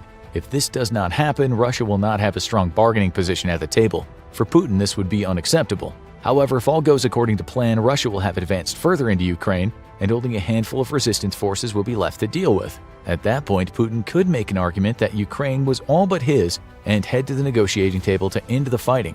Even if Russia wasn't guaranteed to win, reduced foreign support might cause Ukraine to give in and concede on some of their demands. This could still result in parts of Ukraine, such as Kyiv, remaining independent as long as most of the country becomes the property of Russia. Obviously, this is not the optimal outcome for Ukraine or NATO. However, if economies are in shambles and countries stop sending military supplies to support Ukraine, this might be the best deal they can secure. It's a scary thought, but Russia could theoretically wait out Ukraine and the rest of the world. If they continue to reduce the oil and gas flows being exported from OPEC countries under their influence, a very real global crisis could develop. These are all things Putin is banking on for his plan to come to fruition. However, the leadership of Russia may want to enter negotiations as soon as possible because the massive mobilization of their forces is incredibly unpopular with its citizens. Most join the military when conscripted because they're afraid of what will happen if they refuse. Others flee the country. Overwhelmingly, the Russian people do not want to be forced to fight the war with Ukraine. Right now, using misinformation tactics, Putin can still justify the war as a means to an end that'll protect Russia's way of life and culture. If Ukraine is allowed to join the EU or become allies with the West, then it's only a matter of time before NATO invades Russia and forces everyone to become a capitalist, or so Putin says. After years of fighting, this argument likely won't hold enough weight, which is why Putin might be willing to come to the table as long as he can save face. If Ukraine is still in a strong position to negotiate, Putin will never sit down and try to come to an agreement. This is because it'll lead to his fall from power and likely cost him his life. Most experts agree that at this point, Putin's just trying to strengthen his bargaining position, and eventually he'll come to the table. However, there's still a very real possibility that if Putin feels he'll lose the war, he could enact the most radical part of his plan to defeat the Ukrainians by launching nuclear weapons. It's terrifying, but if Putin had to choose between losing power and obliterating the world through nuclear war, he might just be crazy enough to choose nuclear holocaust. No matter which way you look at it, Putin's plan is a mess. It hinges on a lot of things going right for Russia and a lot of things going wrong for the rest of the world. It's not to say that his plan won't work. There's a very real possibility that people will grow weary of the war, and support for Ukraine will fade. This would be terrible, but the longer the war lasts, the worse things will get due to economic decline and shortages of oil and gas, and the more likely people are to stop caring about Ukraine. So the question now becomes, can Russia outlast Western countries and eventually wear down NATO and Ukraine? As of right now, around 70% of Germans support their country giving aid to Ukraine, even if it means higher energy prices over the next few months. However, it'll be interesting to see what that number will look like if this winter is particularly cold and people can't afford to heat their homes. Around 72% of Americans support providing further military aid to Ukraine, but again, as gas prices increase, this number could become lower, which is what Russia's plan for winning the war is predicated on. Around 58% of Americans have said they think the United States government should support Ukraine for as long as it takes to defeat Russia. Much of the sentiment likely carries over from the Cold War era. However, almost all Americans agree that what Russia is doing is wrong. The problem is that if the world doesn't continue to pay attention to the crisis happening in Ukraine, Putin could literally get away with murder. At the rate things are going, it seems like the war could last for years, and many don't think Russia can maintain its current military push after years of sanctions and the boycotting of Russian goods. This will quickly start to affect the average Russian citizen, and Putin may need to shift his focus on domestic matters as life gets even harder. Currently, he holds too much influence and power for an uprising to be successful, but as military forces and machinery are depleted from the war with Ukraine, Putin may find that his plan to win falls apart, and people of Russia start to hold him accountable for his actions. If we do not want Russia's plan to win the war to succeed, we cannot forget about what's happening. This is what Putin is banking on, and as long as the world stays unified behind Ukraine, there's a chance that Putin will find himself at the mercy of his own angry citizens. February 24, 2022, Russia launched their invasion of Ukraine. The world held its breath and mourned the expected downfall of a much smaller nation of Ukraine, a nation that had just finally set itself on a path to true democracy and began to forge closer ties with the liberal world order of the West. But both Russia and the world severely underestimated the strength of Ukraine and its people, and the Russian invasion went from expected swift victory to a humiliating defeat for Russian forces. The first humiliation for Russia came in the opening days of the war, when its forces attempted to launch a decapitation strike against Kyiv, pushing a large armored force south from Belarus while a helicopter assault secured airfields outside of the Ukrainian capital. Things went wrong almost immediately. Russian forces would famously retreat from Kyiv, signaling that the nation was incapable of quickly winning the war. The battle for the future of Ukraine was officially on. Refocusing to the east of the nation, Russia pushed against Ukrainian defenders with a massive ground assault. It had been expected that Ukrainian defenses would fold like a wet paper towel, similar to their performance in 2014. However, Russia had not taken into account the radical changes in training, equipment, and doctrine that took place after the US and its allies spent 8 years training the Ukrainian military to fight like them. The transformation was incomplete at the onset of the war, but significant enough to cause Russia massive problems. The offensive in the east ground to a crawl, with Russia achieving daily gains measured in dozens of meters. If Russia made one strategic mistake more catastrophic than any other, though, it was fundamentally misunderstanding the nature of the conflict or purposefully ignoring it for political gain. Ukraine made no such mistake, and it knew that the fight was for its life. On day one of the invasion, it launched a massive mobilization and conscription effort, with men of fighting age being banned from leaving the nation. The turnout was so massive that Ukraine actually had to turn volunteers away, as it simply did not have the capability to equip and train so many fresh recruits. The West would soon step in with supplies and even help ship new recruits to bases on NATO territory where they could train without fear of Russian attack. Meanwhile, Russia scrambled to replace the combat losses of its initial roughly 200,000-strong invasion force, a force which Western analysts all knew would never be enough to take the entire nation by force. It soon began to move the battalion tactical groups reserved for NATO deterrence into the country to replace sky-high casualty rates, but even this wouldn't be enough. At this point, any sensible leader would have immediately called for military mobilization, and yet Putin resisted. The reasons are various, but the most prominent one seems to be that Putin knows this war is not very popular, and mobilizing his nation for war might cause political problems large enough for even Putin to be concerned about. As an absolute dictator, Putin keeps Russia democratic in name only, and has worked hard to kill, imprison, or exile any political opposition to his rule. But that doesn't mean his throne is secure, because Putin has to worry about enemies not just without, but within. The Russian Duma and military both house dozens of individuals who would love to take Putin's place and may exploit political unrest to unseat him from power. But mobilization also comes at a significant cost to a nation. Switching to a wartime economy means retooling your domestic industry to meet the demands of high-intensity warfare, something that the war in Ukraine has revealed that both Russia and the West have been utterly unprepared for. Stockpiles of everything from precision missiles to artillery shells and even ammunition for individual soldiers has been burned through at a frightening rate in the world's first modern industrialized war. Details remain sketchy, but most sources state that Ukraine was using as many as 6,000 artillery shells per day and Russia 20,000. That means respectively Ukraine is burning through 180,000 artillery shells a month and Russia a whopping 600,000. These figures were so alarming for Western observers that recently the United States has begun to rethink its own readiness for a long-term high-intensity conflict against a near-peer rival, such as China.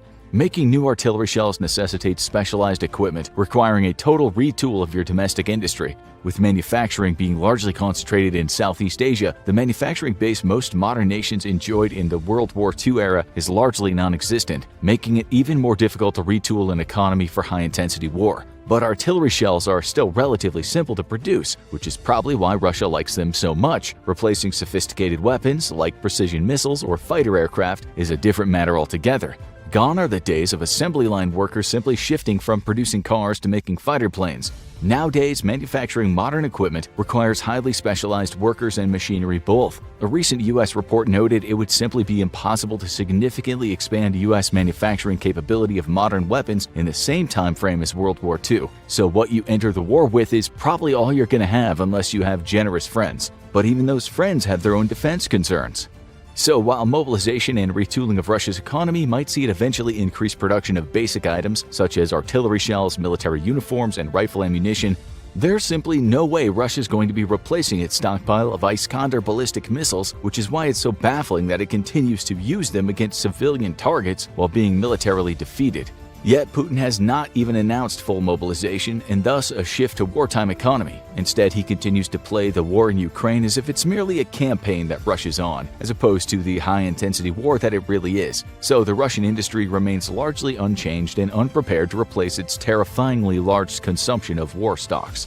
Then there's the manpower issue, and well, conscription has never been popular nor produced the best soldiers, but Russia seems to be really scraping the bottom of the barrel here. At first, in order to avoid conscription, Russia called on foreign volunteers, much like Ukraine did with the formation of its own foreign legions. Unlike Ukraine, however, who enjoyed an influx of significant quantities of experienced, professional Western retired or recently separated soldiers, many of them combat veterans, Russia got Syrian soldiers that by some accounts it forced to come to Ukraine and fight. Many of these volunteers have extremist ties and very little, if any, actual formal military training whatsoever. While Ukraine's foreign volunteers largely had the experience to be formed into military units and fit the role, Russia's foreign volunteers were undisciplined, uncoordinated, and impossible to coordinate with the actions of the Russian military. This quickly led to easy defeats of these units and relegation of those volunteer units to cannon fodder or static defense roles. Then there were the Kadyrovites, units sent by Chechen leader and Putin strongman Ramzan Kadyrov. Known for their brutality and crimes against humanity, Russia hoped to deploy these units as shock troops, and on their way to war, they certainly acted the part.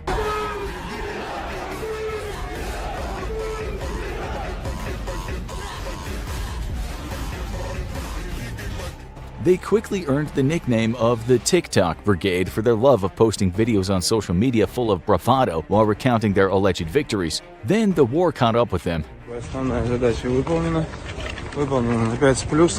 Nobody's really heard much from the Kadyrovite-associated social media accounts lately, though propaganda videos of their alleged victories continue to surface from time to time.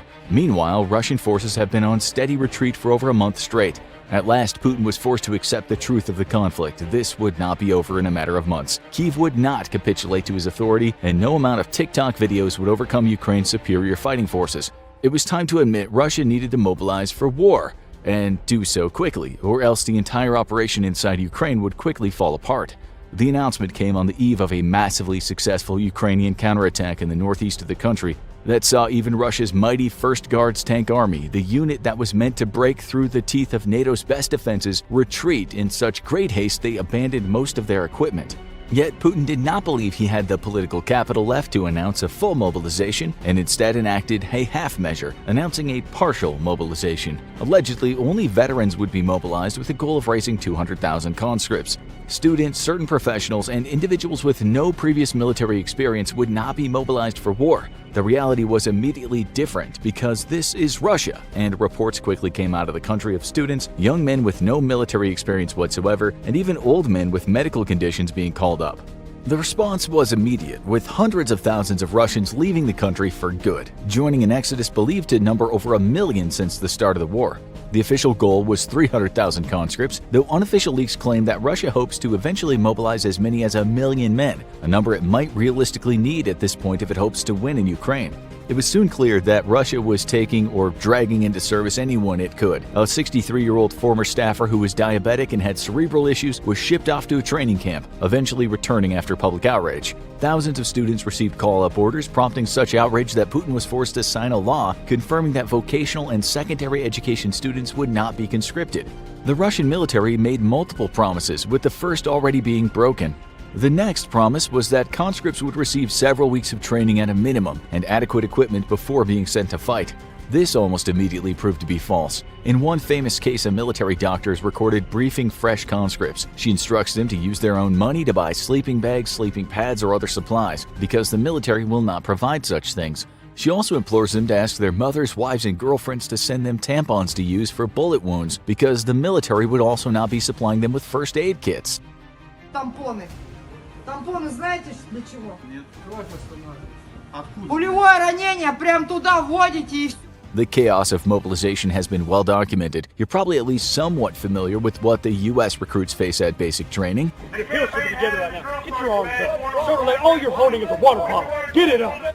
However, Russia is handling its influx of new recruits differently. Я пытаюсь вам рассказать. Вы не даете, вы орете. Я говорю, вы все военные мужики. Almost immediately, reports of poor treatment and lack of supplies flooded social media via Telegram. Things such as socks are in such short supply that conscripts are being instructed on the use of foot wraps, an old technique from the early 20th century that predated mass adoption of socks by many people in poor parts of Europe. Among widespread reports of lack of food and water, with some conscripts not eating for days after being rounded up, are reports that new conscripts are forced to sleep on the ground.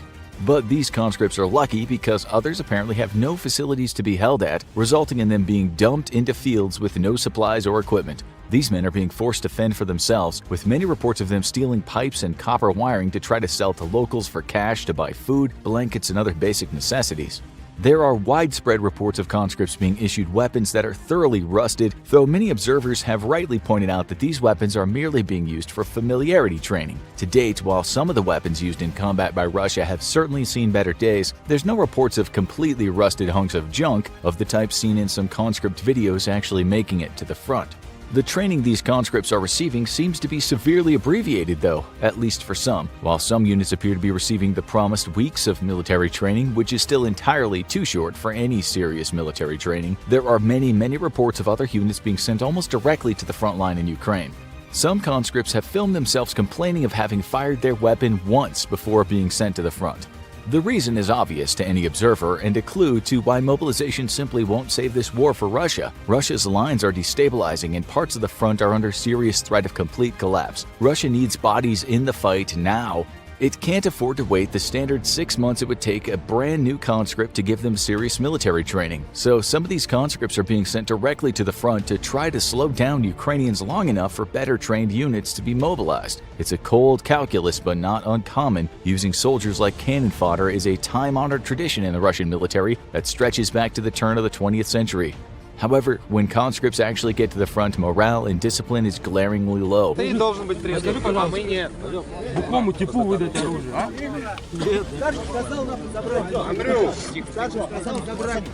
Вы что, человек в сильнейшем алкогольном опьянении выдали боевое оружие, блядь? Гранаты, может, ему еще... Russian soldiers in general have a reputation for heavy drinking, even on duty. Famously, an entire artillery unit did not execute a single fire mission during Ukraine's retaking of Lviv because they were all drunk. However, having fresh conscripts show up to the front staggering drunk is a bad sign that you're not fielding quality troops. That appears to be in line with Russia's issuing of poor quality equipment when it can afford to do so. Its helmets have been famously lampooned by Ukrainian forces who are equipped with Western helmets themselves and were shocked to find how cheap Russian helmets were. Their body armor doesn't appear to be much better, with many conscripts being forced to turn to family to buy them real body armor. Family members who buy equipment for their mobilized children or husbands are warned to bring them the equipment themselves, as theft is rampant in the Russian armed forces. Stalin famously said that quantity is a quality all its own, and for most of the Cold War he was absolutely correct. However, Stalin never had to face modern NATO weapons wielded by American-trained Ukrainians thoroughly pissed off about the invasion of their homeland. But while the quality of Russian recruits, their training and equipment is a sign that mobilization is not going to win the war for Putin, his defeat is almost certain due to one single thing: timing. When the war began, Ukraine immediately began its mobilization effort, gradually absorbing hundreds of thousands of new recruits and sending them away for months of training. 6 months after the start of the war, the first wave of these new recruits joined the fighting. Now, while Putin is rushing to send poorly trained conscripts or completely untrained cannon fodder to the front lines, Ukraine is steadily forming new units of conscripts who have undergone half a year of military training. Russia's failure to immediately mobilize for war when it was obvious Kyiv would not fall in April will almost certainly cost it the victory it craves. On February 24, 2022, Vladimir Putin launched an invasion of Ukraine. His first attacks were west out of the separatist region of Donetsk and Luhansk, quickly followed by a thrust south from Belarus toward Kyiv. Russia's much-vaunted paratroopers and air assault forces attempted several landings outside of Kyiv, but were repelled and failed in their mission. The plan was to quickly take Kyiv by flying reinforcements directly into major airfields outside of the city, and it was immediately canceled. Over the next month, troops pushed north out of Russian-occupied Crimea in an attempt to link up with assaults out of Luhansk and Donetsk. An amphibious invasion of Odessa was greatly feared, but Ukrainian resistance was much stiffer than expected, and the invasion was canceled. In the north of the country, the Kyiv incursion was met with fierce resistance and soon ran into serious logistics problems. Inevitably, Russian forces were forced to flee back to Belarus, having failed to take Ukraine's capital. Similar incursions along the northern border east of Kyiv were also repulsed. Russia moved its defeated troops from the Kyiv assault to the east, where the war was faring better for them. Now, though, Russian forces have reached a sort of stalemate, and the conflict is largely frozen with only minor advancements by either side. Russia, however, has continued to suffer catastrophic defeats, including the near-total defeat of an entire battalion tactical group outside of Bilohorivka, thanks to a well-planned Ukrainian ambush. Kherson, which has been firmly in Russian hands for weeks, is soon to be in dispute with Ukrainian forces making serious pushes toward the city. What Ukraine does when the war is over depends on how the next few months of the war play out. There are two probable scenarios for Ukraine's future and one nightmare scenario that's more frighteningly real than you might realize. But before we look at those scenarios, I have an important question for you. Do you begin every morning by lying in bed and endlessly scrolling through social media looking for news? Maybe you get little snippets of random stories, most of which have literally no relevance to you. If you're like me, then it leaves you feeling unfulfilled, uninformed, and overall it's a terrible way to start off your day. I need to change my routine, which is why I'm so happy I found out about the sponsor of today's video, Morning Brew. Morning Brew is a free newsletter that gets you up to speed on the topics that matter to you in a witty, fun, informative way in just 5 minutes, like why airports have been such a mess lately. why oil prices have been rapidly changing, or that there's a 76-million-year-old dinosaur skeleton about to go up for auction. Of course, it's likely to sell for at least $5 million, so I'll probably be sitting that one out. But unlike the fossilized Gorgosaurus, signing up for Morning Brew is completely free and it takes less than 15 seconds. So whether you're interested in business, finance, or tech, you can become smarter in 5 minutes every day by signing up for Morning Brew at morningbrewdaily.com/infographics or click that link in the description. In the first scenario, Russian forces successfully recouped their losses and pressed their great numbers advantage. By flooding the nation with an additional 24 battalion tactical groups and perhaps enacting general mobilization, Russia begins to put serious pressure on Ukraine's military. Inevitably, the massive Russian war machine slowly but painfully crushes all resistance before it. Ukrainian President Vladimir Zelensky has now two choices. First, he can surrender when it becomes clear that further resistance is futile. This will inevitably come at the cost of his own presidency, as the Kremlin will not accept any surrender from Ukraine that doesn't involve the removal of Zelensky as a precondition. This scenario is unlikely, as it would require Russia to generate a significant amount of momentum that it's been unable to generate yet. Only if Russian forces are making advances of several miles or more a day would continued resistance seem futile to Ukrainian defenders. Zelensky would thus see further resistance as simply a waste of his military's lives. But luckily for Ukraine, this seems completely impossible. For starters, Ukraine has a lot of territory to trade for time. This should be a strategy familiar to the Russians, as it's exactly what they did in the war against Germany, trading miles upon miles of territory in exchange for the time to build up proper defenses. Russia, however, is even more vulnerable to a territory for time strategy than Germany was, as their logistics were already terrible to begin with, and only worsened with the destruction of hundreds of cargo and transport trucks by the Ukrainian and foreign volunteers fighting with them. Drawing Russian forces deep into Ukrainian territory will result in overstretched supply lines and open up opportunities elsewhere for Ukraine to counterattack. Russian losses are severe after only 3 months of fighting, with an estimated 25% of all combat personnel from the initial invasion force now either killed or too wounded to continue fighting. Tank and armored vehicle losses for Russia are so heavy, it's estimated it'll take 2 years to replenish them at this point, and the losses continue to mount. In short, Russia cannot realistically generate the momentum necessary for forcing an early surrender by Zelensky, and pumping thousands of freshly mobilized conscripts into the conflict will in all likelihood only hurt the Russian cause rather than help it. So, we're rating an early surrender by Zelensky a very low probability as of May 11, 2022. President Zelensky's second choice is to fight Russia to a slowly losing standstill. What we mean by this is that the front lines will remain largely frozen, but with tiny incremental gains by Russian forces over time. As a matter of fact, that seems to be the nature of the conflict right now, with Russia being hammered badly and winning only small gains, though the Ukrainians themselves have managed their own small gains, so we're not quite at this scenario yet. However, inevitably it might become clear that Russia simply cannot be defeated by Ukraine, and Zelensky's second choice is to negotiate a peace with special conditions with Russia. This will likely mean that Ukraine gives up much of its territory in the Donbas region, which is largely under Russian control today, and gives up its strategic seaports along the Sea of Azov. Crimea is guaranteed to remain in Russian hands, and the Sea of Azov now becomes a Russian lake fully under its control. Initially, Vladimir Putin claimed that he had no intention of occupying Ukraine. However, not only is Putin proven to be a liar, but Russian forces have been well documented doing everything they can to quickly Russify occupied territories. They've replaced Ukrainian street and building signs with their Russian counterparts, instituted provisional governments, ensured the pensions of elderly Ukrainians, and introduced the Russian ruble as the official currency. All this has been done to purposefully entrench Russian culture inside of Ukraine itself, in preparation for their full adoption into the Russian fold. Currently, Ukraine is likely unable to fully eject Russian forces from its territory, which means that this is the most likely scenario. While Ukraine is being armed and supplied by the West, it's not being given the heavy equipment necessary for a large offensive operation against Russian forces. However, if the conflict continues to rage for a year or more, this might change, as it takes months to train Ukrainian crews to operate Western tanks or aircraft, and also set up the supply chains and logistics hubs needed to operate them inside Ukraine.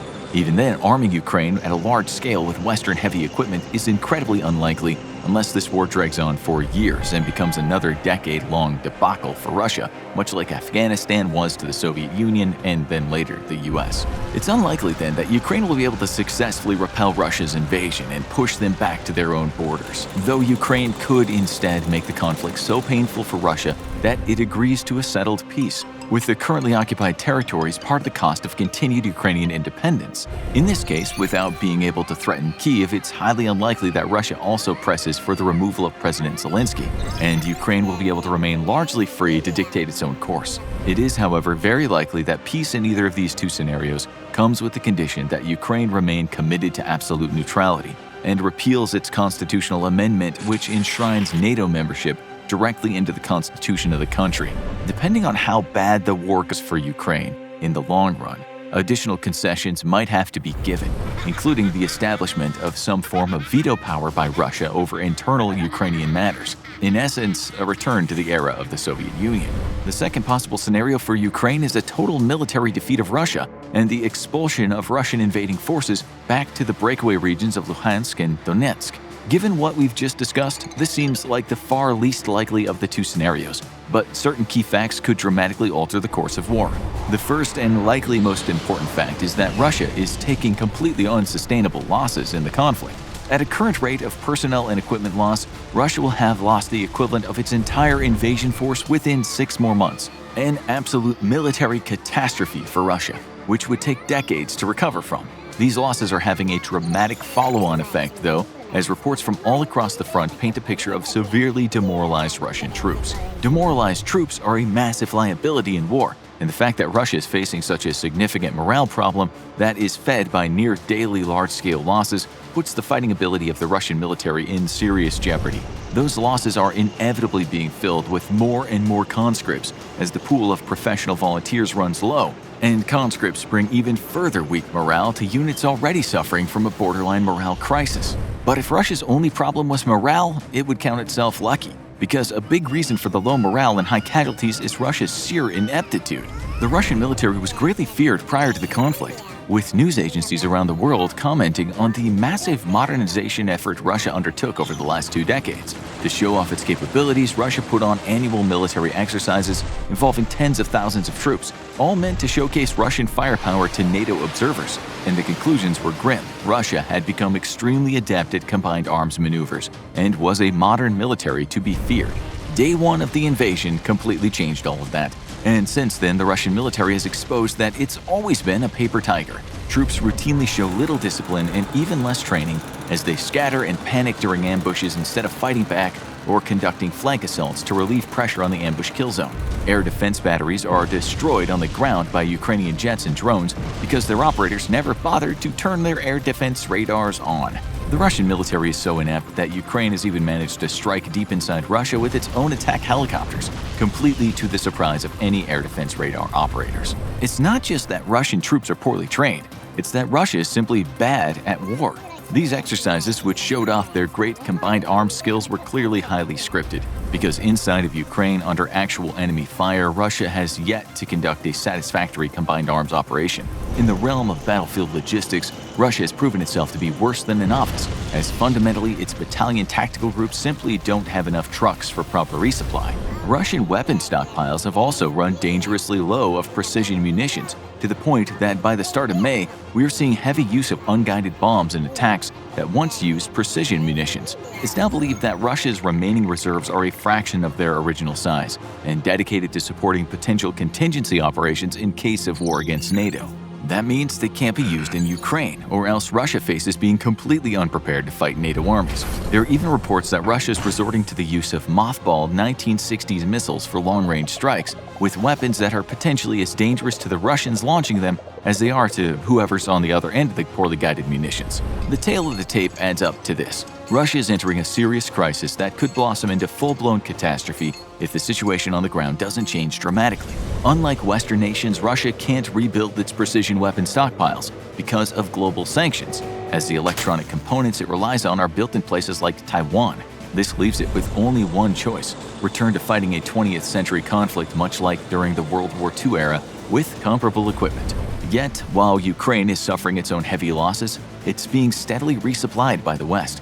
If resupply of heavy equipment continues, and possibly even transfer of Western hardware like the M1 Abrams tank, In 6 months, Russia could find itself trying to throw 20th century weapons at 21st century Ukrainian threats. It's not completely inconceivable, then, that the problems of bad morale, terrible training and doctrine, and a lack of modern equipment leaves the Russians to be overwhelmed by Ukrainian forces equipped with superior Western technologies. A morale crisis similar to the 1917 crisis that resulted in Russia leaving the First World War could prompt a wide-scale defeat of Russia inside Ukraine, and with it a catastrophic political upheaval for Putin that will likely end up with him in prison or more likely dead.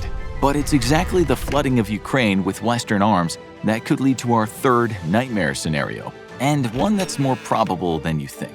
If Russia begins to suffer serious defeats, or if Ukraine begins to receive large shipments of heavy Western equipment, it might leave Putin with only one choice: the use of weapons of mass destruction.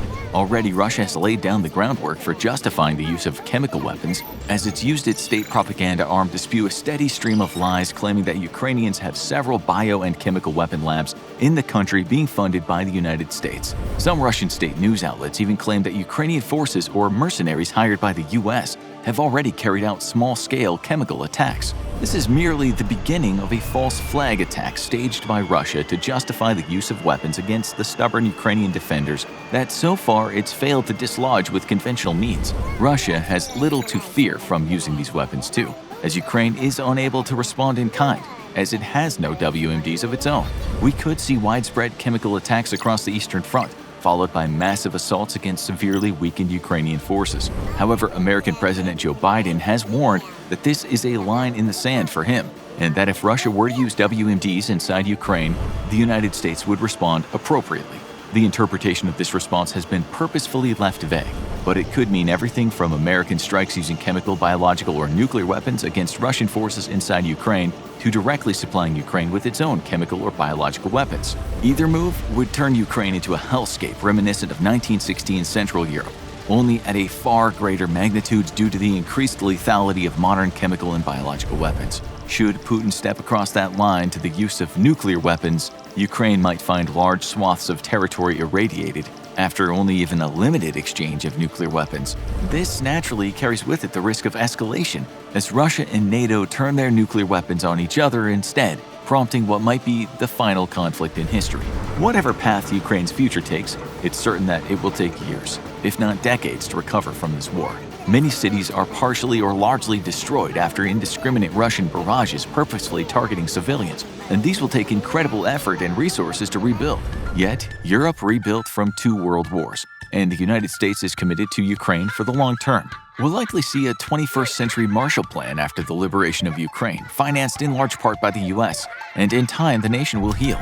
However, in what fashion Ukraine survives as a state, free or Soviet-style client, remains to be seen, as does just how much of its territory it'll get to keep intact. It's been 1 year since Russia began its war to defeat Russia by invading Ukraine, and in this time Vladimir Putin has set himself up to become the most catastrophic Russian leader in modern history. This is the ultimate compendium of Russia's failures so far. Russia's failures began before the war started. When planning a military campaign, there are certain steps critical to the planning process. First, one must sort out the internal logistics of a military action. Supply and logistics chains stretching back to the factories that produce your warfighting kit need to be evaluated for robustness in an increased tempo environment.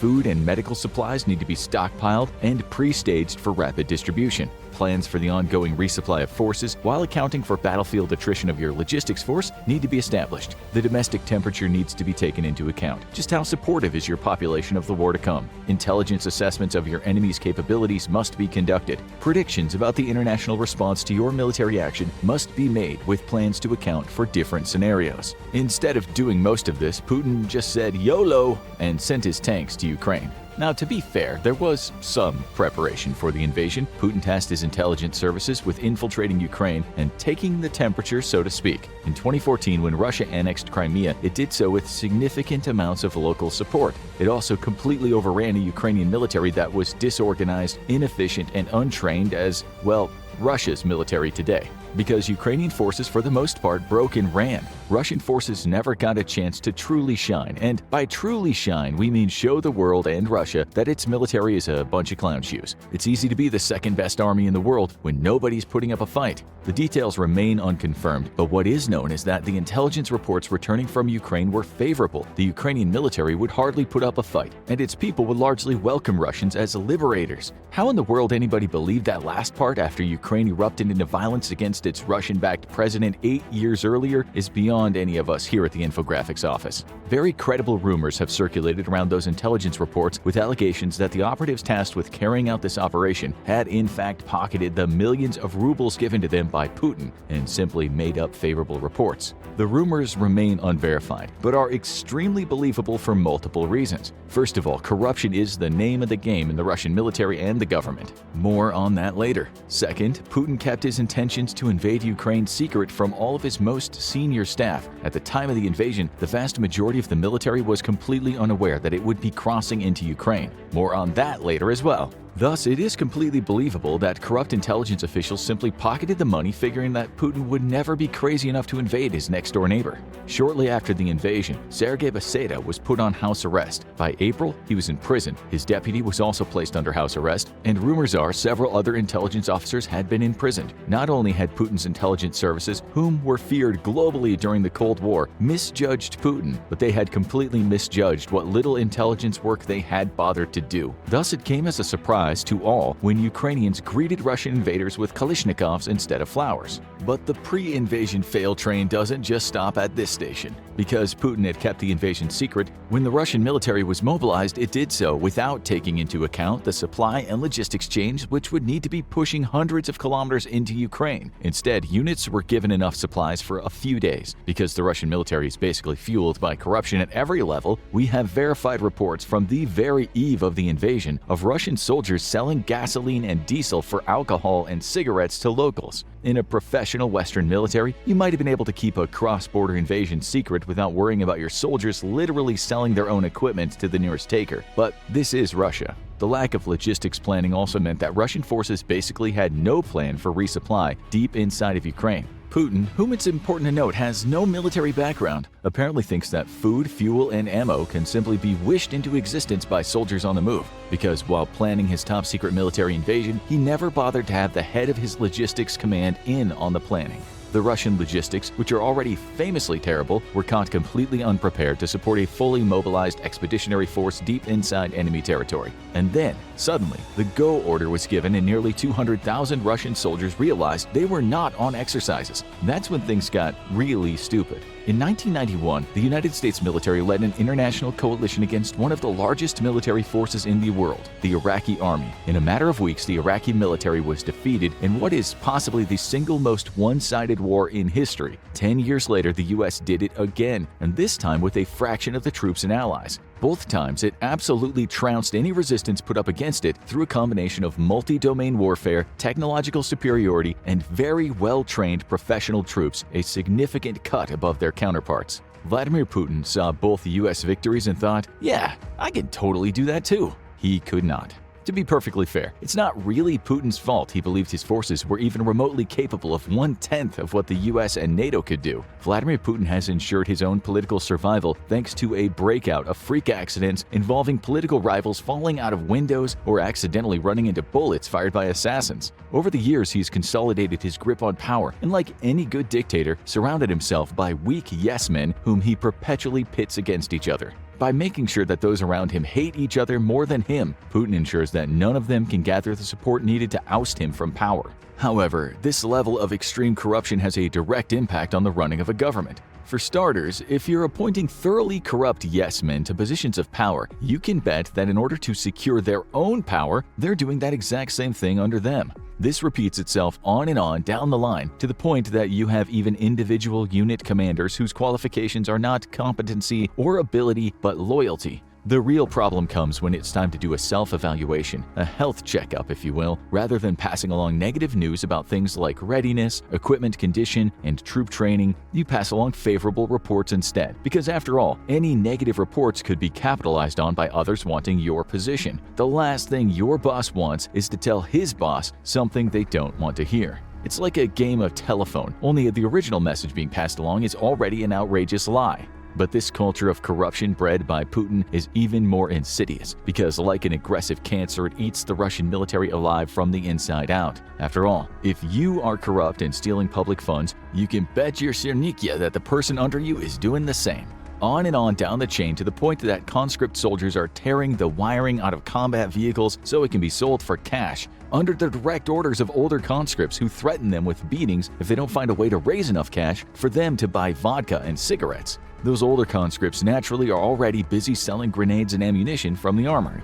Thus, while Vladimir Putin reviewed readiness reports as he prepared for an invasion, he could hardly be blamed for not knowing his military was an absolute shit show, hardly prepared for basic parade drills, let alone invading another country. Having drunk his own Kool-Aid, Putin gave the go-ahead and even planned his invasion believing he was at the head of the world's second most powerful army. Within hours, it was clear he'd have to fight for the title of most powerful army inside Ukraine. The initial plan was for a lightning strike into Kyiv, with the vaunted Russian paratroopers at the very tip of the spear. They would take key airfields around Kyiv and hold them long enough for Russia to fly in with reinforcements, with an armored thrust south out of Belarus to add mass to the attack. Within 3 days, the capital and Zelensky's government would both fall. It was a bold, ambitious plan, a lightning operation to make even the United States envy Russia's capabilities, one that would put Putin in the history books. And it did put him in the history books, just not quite how he envisioned it. Operation Fail Hard and Fail Fast began with a preemptive attack on Ukrainian radar and air defense sites and command and control networks. This is always a good idea before any military invasion. It's an even better idea, however, when you have actual up-to-date maps. In a turn of events that will surprise absolutely none of you, Russian maps were out of date, with many of them going back to the Soviet era. This meant that many modern installations were unaccounted for, or the maps were inaccurate enough that precision strikes, well, weren't. During the Gulf War, the US famously put a bomb through a ventilation shaft of an Iraqi government building. In February of 2022, Russia was lucky if its missiles were hitting the right city. But to be fair, the initial Russian bombardment succeeded in disrupting the Ukrainian air defense network, though this was largely due to the effect of electromagnetic attack and the fact that Ukraine believed it was facing the second most powerful army in the world. Thus, Ukrainian air defenses quickly moved from their positions in a famous tactic known as "don't be where you were when the bombs fall." But whereas the US spent weeks prepping Iraq for invasion the first time and months using special forces and CIA operatives to undermine the Iraqi military and identify targets the second time, the Russian military threw a handful of missiles around Ukraine and called it good enough. This would soon be a disastrous decision. The disruption of Ukraine's air defense network allowed for the insertion of low-flying helicopters carrying hundreds of soon-to-be corpses. The Russian VDV, or paratroopers, are Russia's most elite troops, so celebrated that they even have their own official holiday. No news on what 2023's festivities will look like, considering many of them are now dead. The paratroopers were dispatched to airfields outside of Kyiv, where, supported by attack helicopters and a few combat jets, overwhelmed the initial defenders. The plan was going swimmingly. Reinforcements were loading up onto transport jets, and the VDV had its first actual military victory against a conventional foe since World War II. However, within 48 hours, the VDV would go from proudly displaying the might of Russia's airborne forces on hostile soil to being turned into roadkill. We're not kidding either. According to Georgian Legion commander Mamuka Mamulashvili, when he ran out of ammo, he got into a car and pursued the fleeing Russian paratroopers, running several over. The plan to take Kyiv in 3 days had failed, and the war would turn into a catastrophe for Russia. But what went wrong? We all know Russia underestimated Ukraine, but the level of underestimation goes past simple "our intelligence was bad" / "we didn't do any intelligence work" all the way to pure arrogance. Without a preparatory bombardment on the Ukrainian air defense network before the invasion, the nation's air defense units were quickly back on the job. This immediately shut down the airspace around Kyiv to the Russian air forces, preventing them from supporting the airborne forces with close air support. And they needed that air support badly because they were up shit creek with no paddle. The initial defenders at Antonov and Hostomel airports were largely conscripts and easily overrun. However, within hours, Ukrainian special forces and regular mechanized infantry responded to the assault. This was never supposed to happen. Prior to the invasion, Russia had slipped multiple units of Spetsnaz into Kyiv. Their mission was twofold: eliminate the Zelensky government and sow chaos amongst the defenders of the city. As the most elite of elite forces in the Russian military, the Spetsnaz were more than up for the task. Or so you would think, if like most Russians you'd been on a steady diet of copium since the end of the Cold War. Details here are incredibly scarce and likely will never be fully known until long after the end of the war. What is known, however, is that these units failed catastrophically at their job. There are multiple reports of mob justice against Russian special forces, and the details are too grim to post on YouTube. Suffice to say, Ukraine's own special forces and even civilians had a lot to say about the Spetsnaz plan. Over at Hostomel Airport, not only did Russia suffer the losses of multiple helicopters to ground fire, but once they managed to land, Ukrainian artillery devastated the airborne troopers. In a regular, competent military, this would never happen, or would quickly be neutralized by overhead air support. However, not only did Russia not bother with a preparatory air campaign, but aside from the helicopters, its ability to provide air support to ground forces is limited, at least with any form of precision. Few Russian pilots are even trained for a ground support role, and just as few Russian planes have the required targeting pods for it. Lack of training is hardly surprising, considering that Russian pilots have been struggling to get 60 hours of flight time a year, while US pilots are getting an average of 120, and this is considered dangerously low for the Air Force. With air support shut out of the sky by Ukrainian air defenses and the plan to fly in reinforcements untenable, the paratroopers were forced to retreat and launch a new assault with the aid of the forces pushing south out of Belarus. Unfortunately, the lack of logistics planning and a series of Ukrainian ambushes severely limited the capabilities of the ground force. Ultimately, the attack would fail and Kyiv stood. Military historian Frederick Kagan of the Institute for the Study of War would refer to the failure as stunning, after citing that he knows of no parallel to a major military power invading a country at a time of its own choosing and failing so utterly. The assault on Kyiv was a complete disaster, but a lack of logistics planning in the basic, terrible state of the Russian military itself would lead to one of the most embarrassing moments in modern warfare. Ukrainian defenders bravely fought off Russia's attacks on Kyiv, and Putin responded by pouring even more forces and armored vehicles into the battle. However, now the Achilles heel of the Russian military would be put on full display, and we're going to have to be way more specific because the Russian military has not one, but at least a dozen points of failure. Remember how we mentioned that Putin launched his invasion without consulting his logistics chiefs, and how Russian troops had no idea they were about to invade Ukraine? Well, left to his own devices, Private Conscriptovich sold off as much fuel and food as possible to the Belarusian citizens, and without resupply worked out, the massive armored convoy heading to Kyiv just sorta stalled out. The images were absolutely shocking. 40 miles of tanks, armored personnel carriers, mobile air defenses, and supply trucks all ground to a complete halt. It was reminiscent of the Iraqi mass exodus from Kuwait during the Gulf War, where thousands of vehicles attempted to flee the Allied assault. Only this convoy hadn't been brought to a stop by overwhelming air power. Instead, the Russian convoy had been brought to a standstill by good old-fashioned Russian incompetence, just like Uncle Stalin used to make.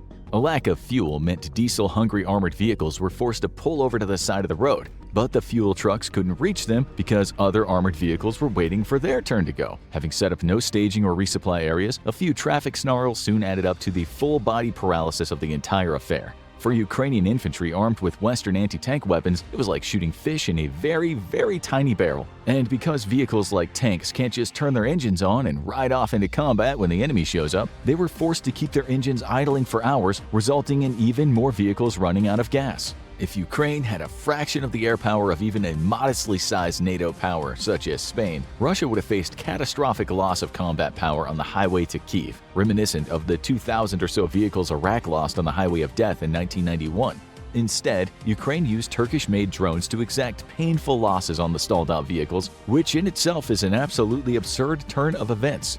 Bayraktar drones are not stealthy, and while they might be low observable, they are easily detected at range by modern air defense radars. Despite this, we have multiple videos of Bayraktars taking out Russian air defense vehicles, and the reason why takes the absolute cake for stupidity. And that's a very tough competition given the fact that the Russian military is basically fueled by stupid. Modern short and medium-range air defense systems were getting blown to bits by simple Bayraktar drones because their operators never turned on their air defense radars. Despite being stalled out and vulnerable to air attack, Russian air defense operators largely failed to defend from air attacks. But even more perplexing, the Russian Air Force itself did not provide air cover for the massively vulnerable convoy that was quickly becoming missile bait for Ukrainian drones. Multiple reasons why this happened have been proposed, ranging from a lack of fuel forcing the vehicles to shut down to simple incompetence from an overwhelmingly conscript force. However, recently it's been revealed that the biggest reason Russian air defense operators weren't defending the convoy from simple drone attacks is because they were jammed by the Russian military.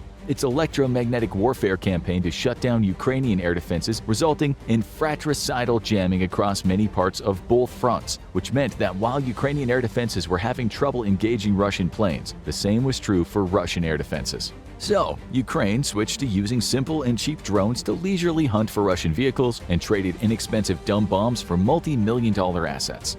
But the disaster was far from over, because as the convoy was forced to slowly, painfully retreat, it was forced to leave many of its vehicles behind, and the world would finally get a good close-up look at one of the leading causes for the failure of the world's second most powerful army: tires. I don't know if you know this. Tires are important. If you don't believe us, just try driving your car without them.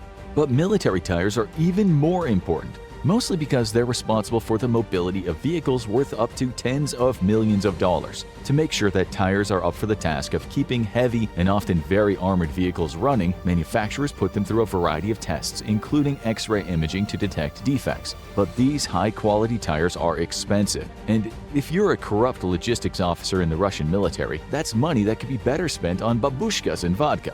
As the convoy retreated, dozens upon dozens of vehicles were discovered to be pushed to the side of the road. These vehicles were completely undamaged and had tanks full of fuel, but the tires had burst. A quick investigation revealed that the Russian military was using cheap Chinese tires that were not rated for military vehicles, and in the muddy terrain, the tires had failed. However, other vehicles showed signs of something even more shocking. They were equipped with tires over 30 years old, dating back to the USSR. But Russia wasn't using just cheap or ancient tires. They were failing at the most basic task of military maintenance. When kept in storage, vehicles are regularly started up and turned around. This prevents one side of the vehicle from being constantly exposed to the sun and thus prevents tire rot. Evidence shows that Russian vehicles were thrown into motor pools and then just left there to bake in the sun for months, possibly even years on end. This tire controversy would have been deeply embarrassing for any professional military, but for Russia, it was just business as usual. You know you're a failed power when bad tires cause you to abandon a $10 million air defense vehicle in perfect working order. That's okay though, it obviously wasn't doing the Russians much good anyway, so better let the Ukrainians put it to good use. The absolute comedy of errors that was the Russian assault on Kyiv basically ended all credibility the Russian military had as the world's second most powerful army. At the heart of its failure was a logistics system that had been bad since the days of the Soviet Union though. Most of you are probably familiar with the humble wooden pallet. Pallets allow you to efficiently stack and transport goods, but the Russian military is not just at war with Ukraine, it's at war with efficiency. Thus, while the entire modern world is using pallets and forklifts to quickly move goods around, Russia relies on the ancient technique of loading a bunch of shit in your arms and moving it from place to place. But logistics problems don't just stop there for Russia, because since the days of the Soviet Union, Russia has relied on rail transportation to move supplies from place to place. On the one hand, railroads are incredibly efficient ways to move lots of goods quickly. On the other hand, railroads are notoriously inefficient at going places where no railroads actually exist. Compared to their Western counterparts, the Soviets, and now the Russians, have less than half the logistics personnel and trucks of a similar-sized unit. Thus, when planning an offensive into NATO territory, the Soviets relied on capturing Western locomotives, as their own locomotives couldn't operate on Western gauge railroads. For any military geniuses in the audience, you probably already spotted a flaw in the plan. Everyone else who's not a military genius or a Soviet military planner has probably also spotted a flaw in that plan. NATO militaries, being fully aware that Russian locomotives couldn't ride on Western tracks, would never allow their own locomotives to fall into Soviet hands. Soviet idiocy aside, modern Russians at least enjoyed the benefit of Ukraine still using Soviet-gauged railroad. However, the Ukrainians thought about that, which is why they blew up as much of their railroad as they could. The Russians, who apparently did not realize railroads weren't immune to explosions, were thus forced to use trucks to move supplies from safe bases in Belarus to Ukraine itself. Given that the Russian military lacks enough vehicles to fully resupply units, the further from safe logistics hubs Russian forces went during their travel toward Kyiv, the longer it took to deliver an already insufficient amount of supplies. The end result was a cascading state of fail that crippled any advance toward Kyiv, only made worse by the fact that Ukraine quickly changed its strategy from blowing up Russian armored vehicles to just blowing up Russian trucks. Soon the Russians were forced to press civilian vans and trucks into service, though it wouldn't be enough to save them. But the Russian Navy would soon do its best to catch up to the incredible amount of failure exhibited by the Russian Army and Air Force. At first, things in the Black Sea were going pretty good for Russia, and then they weren't. The Moskva, flagship of the Russian Black Sea Fleet, a Slava-class guided missile cruiser and one of the few parts of the Russian Navy considered a legitimate threat to NATO forces until suddenly it wasn't. On the 13th of April, the Moskva was sailing south of Odessa when it spotted a Bayraktar drone with its air defense radar. As the ship responsible for fleet air defense, this was of little surprise. What was surprising was the 2 Neptune anti-ship missiles which slammed into the port side of the Moskva. 12 hours later, the flagship of the Black Sea Fleet was now an artificial reef. Confusion reigns over the attack on the Moskva, with Ukraine and the United States both remaining tight-lipped. What is known is that the US provided intelligence directly leading to the attack on the Moskva. What is not known is how the attack succeeded in the first place. As a fleet air defense vessel, the Moskva's primary purpose was to prevent such an attack from occurring in the first place. The ship was equipped with a triple-layer air defense system that would have given it up to 4 minutes of warning for the incoming missiles. Claims that a Bayraktar drone had been used to distract the Moskva are invalid, as the ship should have been easily capable of tracking multiple airborne targets. Since the sinking, a maintenance report from the Moskva had surfaced online, indicating the ship was in dire need of repair. This report is unsubstantiated, though given what we've learned about the state of repair of Russian weapon systems, it's not impossible that the Moskva was simply in such bad shape it couldn't even defend itself. Russian conscripts also made up a significant part of the Moskva crew, and it's possible that poorly trained conscripts simply didn't know how to respond to the situation. Other, wilder theories claim that NATO special forces attached limpet mines to the hull of the ship, but given how shy NATO's been about giving assistance to Ukraine, this is unlikely in the extreme.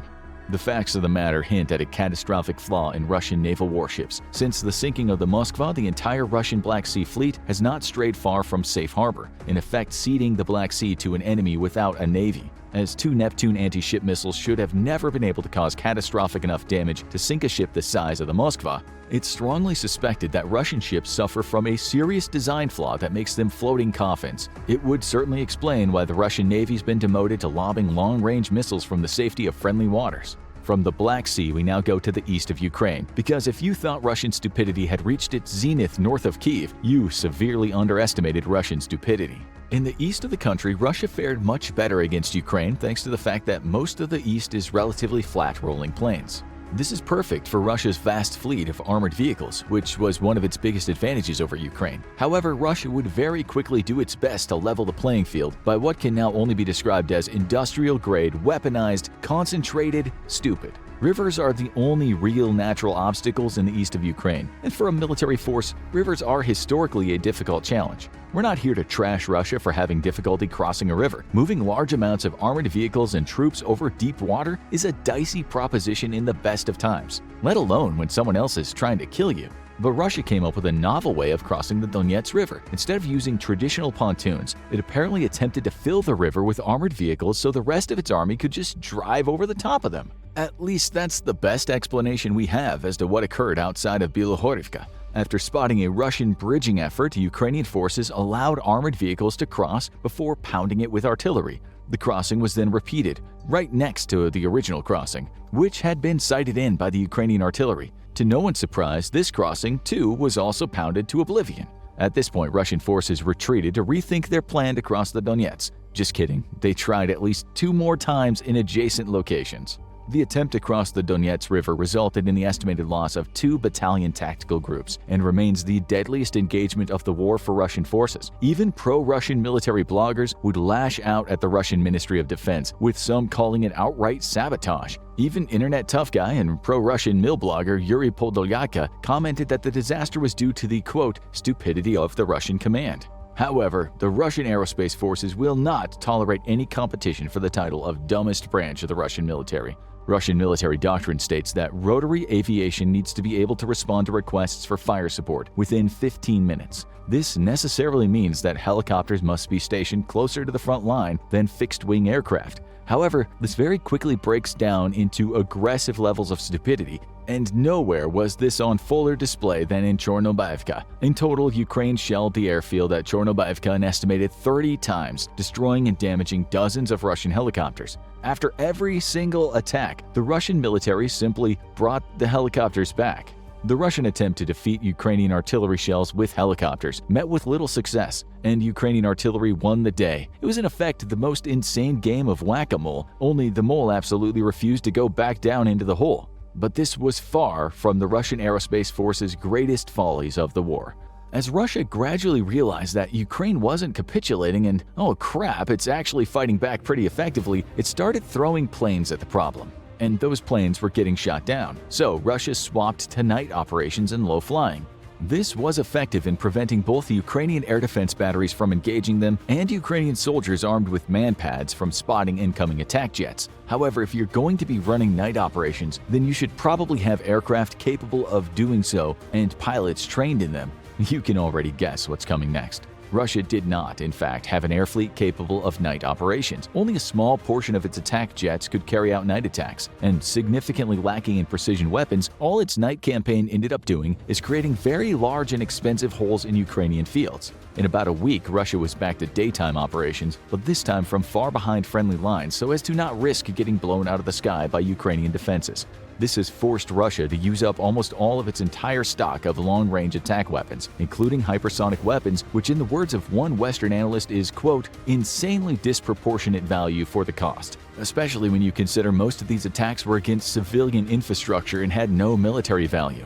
The mystery of the missing Russian Air Force is, however, probably best solved by the simple fact that Russia is incompetent and can't deconflict its own airspace. Numerous very high-profile incidents of friendly fire resulted in Russian air defense units shooting down their own jets. In the initial stages of the invasion, this was especially problematic, with the Russian ground forces doing more to defeat the Russian air forces than Ukraine. Since then, the situation hasn't greatly improved, forcing Russia to use its air forces very sparingly and very carefully so as to avoid having them blown up by their own assets. This is what happens when you don't train your military properly, and when the exercises you do put on are highly scripted. For context, during Desert Storm, Allied forces had approximately 4,000 aircraft operating in Iraqi airspace and suffered only a handful of blue-on-blue incidents. Russia, meanwhile, is operating an estimated 350 aircraft across the airspace, twice the size of Iraq. To say Russia is utterly incompetent would be to call the ocean wet. Another one of Russia's biggest fails during its campaign in Ukraine is its inability to contend with modern weapon systems. When HIMARS arrived on the scene, it had an outsized impact on the Russian military. Despite Ukraine having barely a dozen of the weapon system, HIMARS single-handedly changed the course of the war by destroying Russian command and control nodes and supply depots close to the front lines.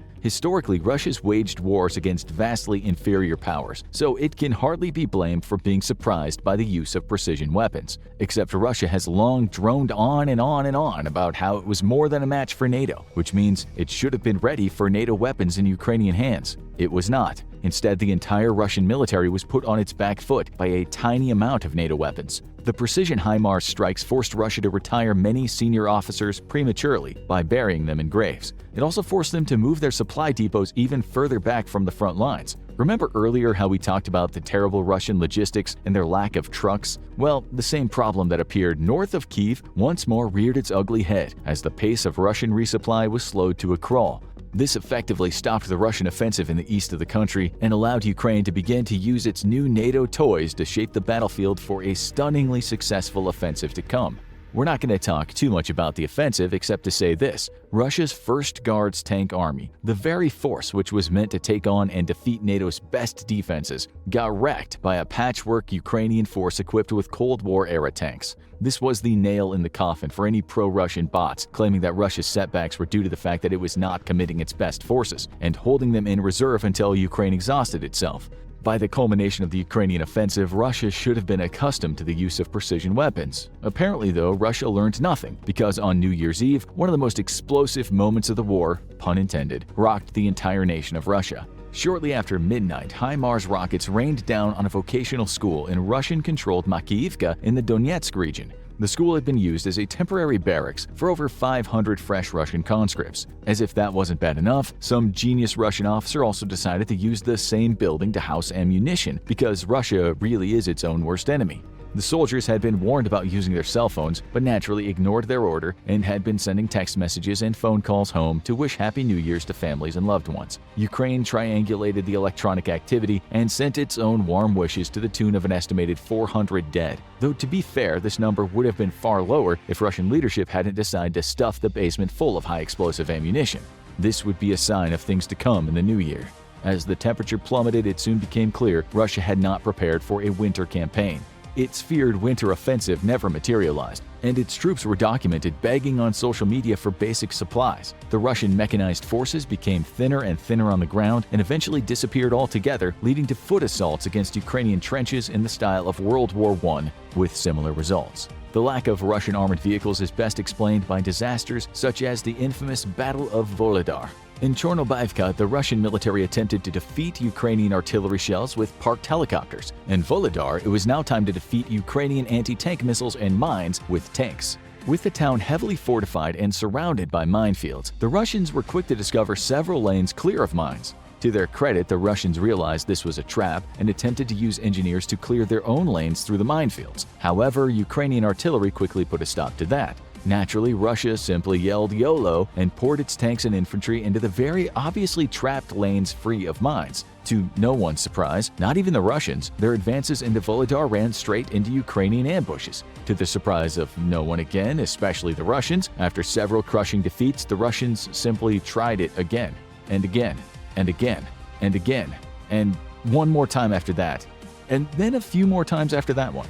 We don't know how many losses Ukraine suffered, but we do know that Russia lost around 120 armored vehicles in what's become known as the biggest tank battle of the war. Except Russia was facing very few Ukrainian tanks, and mostly just running into minefields, anti-tank infantry, and pre-sighted artillery. Finally, after completely exhausting their available armor, Russia retreated from Volodar. The Russian commander in charge of the battle would be promoted for his glorious contribution to the motherland, because in Russia you don't fix stupid, you aggressively reinforce it. Crimea, the flashpoint for the ongoing invasion of Ukraine. But how did a gesture that was meant to show the, quote, boundless trust and love the Russian people feel toward the Ukrainian people end up as the catalyst for the slaughter of Ukrainians at Russian hands? The stage for today's war between Ukraine and Russia was set in the late 1700s. The Crimean Peninsula had been under the rule of the Crimean Khanate for 300 years and was the longest surviving splinter of Genghis Khan's once powerful Golden Horde. The peninsula was bordered by both Russia and the Ottoman empires, but the presence of a significant number of Turkic Crimean Tatars brought the peninsula under the influence of the Ottomans. In 1768, Western Europe was experiencing a period of weakness after the 7 Years' War, and an increasingly powerful Russia took advantage of the situation to impose its influence on Poland. Guerrilla war soon broke out, though Russian troops managed to suppress most of the uprisings. One group managed to slip away from the Russian troops by crossing over the border into the Ottoman Empire. The Cossacks pursuing them paid no heed to the borders and followed to the town of Balta, where they massacred everyone. Shortly after, war broke out between Russia and the Ottomans. The Ottoman Empire was beset by infighting though, and while technically the superior force with a superior tactical position thanks to their control of the Black Sea, Russia would end up the victor 6 years later. This marked the rise of Russia as a major European power, and in the peace negotiations that followed, Western Europe states worked to limit the terms of the peace treaty so as to prevent Russia from gaining too much influence in the east. Crimea, however, was annexed by Russia and soon heavily colonized by both Russians and Ukrainians, though with a population that was ultimately mostly Russian. In 1853, Russia once more went to war with the declining Ottoman Empire. Britain and France joined in on the side of the Ottomans to prevent Russia from gaining too much influence over breakaway states of the ever-declining Ottoman Empire. Much of the fighting would take place in Crimea, hence the war earning the name the Crimean War, and it would leave the peninsula devastated economically. Russian persecution of Crimean Tatars led to many being killed or forced to flee the Ottoman Empire, with the Russians ending the practice only because too much farmland was being left unattended.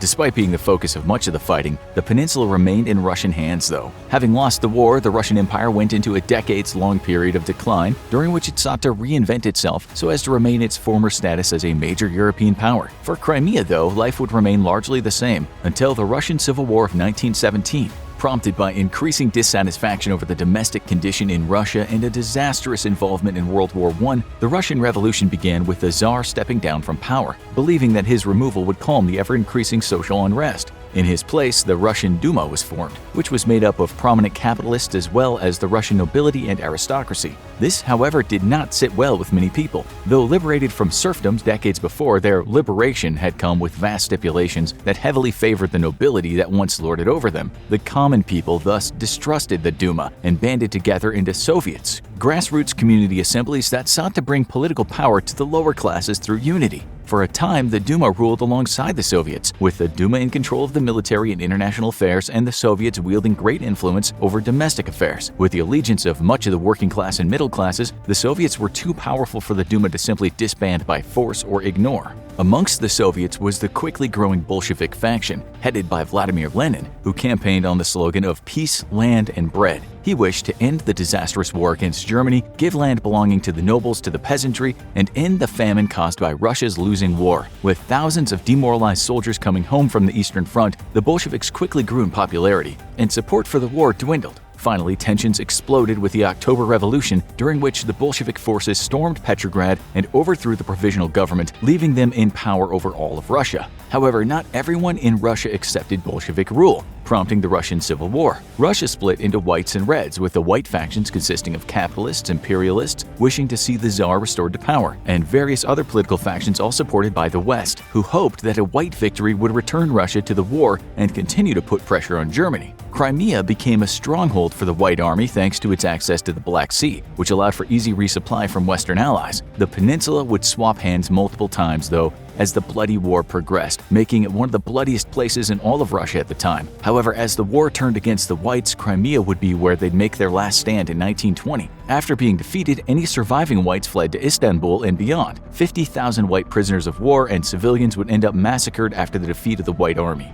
In 1921, the Crimean Autonomous Soviet Socialist Republic was created and officially joined with the Soviet Union. Despite claimed autonomy, though, Crimea remained very much in control of the Soviet Union, and autonomy did not protect its population from Joseph Stalin's repressions. With tensions rising in the peninsula, Stalin took advantage of the natural famine and worsened it on purpose so as to starve millions of rebellious Ukrainians, including many in Crimea. Crimea would once more become the site of atrocities during the German invasion of the Soviet Union in the Second World War. Crimea was highly sought after by the Germans due to its beauty and fertility, and was seen as a crown jewel to be seized and handed over to the German colonists after the war. Thus, it became the site of many of the war's bloodiest battles, until finally falling to the Germans. Despite brutal reprisals, though, the Germans were never able to secure the mountainous areas from a partisan movement that lasted until they themselves were finally expelled by Russian forces. Stalin, however, had his own plans for the ethnic cleansing of Crimea and followed German persecutions of locals and especially Jews with its forced deportation of Crimean Tatars. The Tatars had their land seized from them and forcibly deported to Central Asia in a bid to destroy them culturally. The Armenians, Bulgarians, and Greeks would follow suit, leaving mostly Russians and Ukrainians behind. The Crimean Autonomous Soviet Socialist Republic was also abolished in 1945, with the peninsula being made officially a part of the Russian Soviet Federative Socialist Republic. In 1954, though, the Crimean Peninsula was officially returned to the Ukrainian Republic via a decree from the Presidium of the Supreme Soviet. In a front-page announcement on the official newspaper of the Communist Party of the Soviet Union, Pravda, the decree read, "On April 26, 1954, the decree of the Presidium of the USSR Supreme Soviet transferring the Crimean Oblast from the Russian SFSR to the Ukrainian SSR." Taking into account the integral character of the economy, the territorial proximity, and the close economic and cultural ties between the Crimean province and the Ukrainian SSR, the Presidium of the USSR Supreme Soviet decrees to approve the joint presentation of the Presidium of the Russian SFSR Supreme Soviet and the Presidium of the Ukrainian SSR Supreme Soviet on the transfer of the Crimean province from the Russian SFSR to the Ukrainian SSR. The reason for the transfer of the strategically important peninsula to Ukraine was described as a symbolic gesture, marking the 300th anniversary of the 1654 Treaty of Pereyaslav. However, this doesn't hold up to scrutiny, as Pereyaslav is in central Ukraine and nowhere near Crimea, and neither did the treaty affect the peninsula itself. Symbolically, the Communist Party was trying to portray the treaty as the unification between Ukrainians and Russians. But while the treaty was a major step in that direction, plenty of violence remained before Ukrainians and Russians would consider themselves brothers. The real reasons are numerous. Nina Khrushcheva, a political scientist and great-granddaughter of Nikita Khrushchev, believed that the transfer of the peninsula to the Ukrainian people was partially symbolic, partially an effort to reshuffle the centralized political system, and also because Khrushchev had always been fond of Ukraine. She believed that it was a gesture from her great-grandfather to what was his favorite republic. However, Sergei Khrushchev, son of Nikita Khrushchev, claimed that the decision was due to the building of a hydroelectric dam on the Dnieper River and a desire for the administration of the Ukrainian territory to be under a single body. Thus, ceding the peninsula back to the Ukrainian Republic was a measure of convenience. Other reasons, though, include the integration of the Ukrainian and Crimean economies and the belief that Crimea was a natural extension of the Ukrainian steppes. There was even some desire to repopulate Crimea with Slavs after the expulsions of the Crimean Tatars by Stalin in 1944. One effect of the transfer, however, was the unifying of the Ukrainian and Russian people. Sevastopol in Crimea was the home of the Soviet Black Sea Fleet and an all-important naval base for the Soviets, through which they could influence the Black Sea and the Mediterranean and beyond. By transferring the peninsula, it bound Ukraine closer to Russia, and even the 1954 posters announcing the event ran with the slogan, "Eternally Together." Whatever the reasons, the transferring of the peninsula did indeed bring the Russian and Ukrainian people closer together, resulting in great benefit to both. However, as the Soviet Union began to disintegrate in 1989, Ukraine declared its independence shortly after, taking Crimea along with it. This suddenly put the Russian Navy in a very disadvantageous position in the Black Sea, further impacting its ability to influence the Mediterranean. Vladimir Putin vowed to resolve that situation and took advantage of a political strife in Ukraine in 2014 to forcibly annex the peninsula. Putin claimed that he was merely responding to the request of a majority Russian population to be part of the Russian Federation. Crimea would end up emboldening Putin, however, and fueling his support for breakaway republics in eastern Ukraine. Claims were made that these republics too contained a majority of citizens who wanted to rejoin Russia, and public referendums were held that showed support in favor of leaving Ukraine. Though these results were immediately disputed since no independent sources were allowed to verify the voting, and the results weren't recognized by either the Ukrainian government or any UN member countries. This only added to the tension of the ongoing Russo-Ukrainian war, which has now lasted until at least 2022, and following Putin's decision to invade all of Ukraine, it doesn't appear to be ending anytime soon. What happens next in Ukraine is anyone's guess, though the current invasion is going disastrously for Russia. And in just the first 2 weeks of fighting, Russia lost more men and equipment than the United States did in 20 years of fighting in Iraq and Afghanistan. Even if Russia succeeds in defeating the Ukrainian military, it's impossible for its army to secure the entire country against a raging insurgency hell-bent on expelling Russian troops from their native soil. With so much political goodwill destroyed between Russia and Ukraine, and with the blacklisting of Russia internationally, along with the staggering losses in lives and equipment, even if Russia wins in Ukraine, it will still have lost the war. Early in its invasion of Ukraine, when the world turned a collective cold shoulder to it, Russia claimed that the Russian-Chinese partnership was one of no limits. Not long after, the Chinese were quick to rectify the sentiment and make it clear that there were indeed limits to this relationship, with its only real friends being Iran and North Korea. If Russia wants to win the war in Ukraine, it desperately needs China's support, but China has other plans, and it would like nothing better than if Russia lost this war. And not just any loss, the more catastrophic the better. Russia's war to defeat Russia by invading Ukraine is putting the nation in an increasingly tough position as the conflict enters the 18-month mark. Initially, sanctions against the country barely made a dent on its economy, thanks to booming energy revenues as the Western world bought up vast reserves of Russian energy in order to shore up for looming sanctions. But the boom times are over, and now Western price caps on Russian energy are gutting government revenues. These price caps allow Russia just enough leeway to keep selling oil and gas and thus avoid a global energy crisis, but not enough for Russia to turn a profit.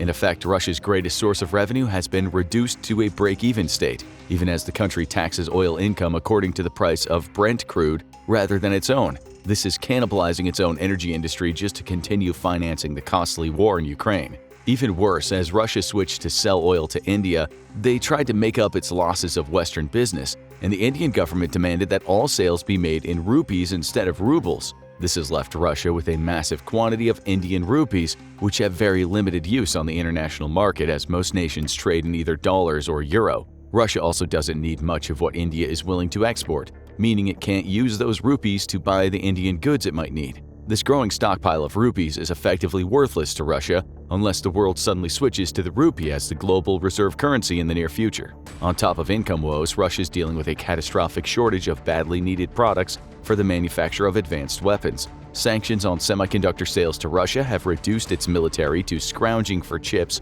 from consumer goods like dishwashers, and it's being forced to buy drones from countries like Iran under deals that heavily favor Iran. In the wake of the Russian invasion in Ukraine, the world learned that while Russia is a huge arms exporter, it was extremely reliant on advanced components from around the world to actually produce sophisticated arms. Without those components, the Russian defense industry can only manage to chug out a few advanced weapon systems per month, an estimated 20 tanks per month, for example, and in a questionable state of modernity to boot. China has helped alleviate some of the pressure that Russia is currently under. It has greatly expanded its import of Russian energy in the wake of Western sanctions and allows Russia to use its own financial institutions to undertake some transactions and evade Western restrictions. Further, there's good intelligence announced by the Americans that Chinese defense firms have been providing vital equipment to the Russian war effort. It was long feared that China would announce their full-blown support for Russia in a similar style as Ukraine enjoys from the West. Everything from Chinese tanks to artillery and especially missiles were feared to be crossing the border into Russia, replenishing its stockpiles and significantly expanding Russia's ability to continue waging this war.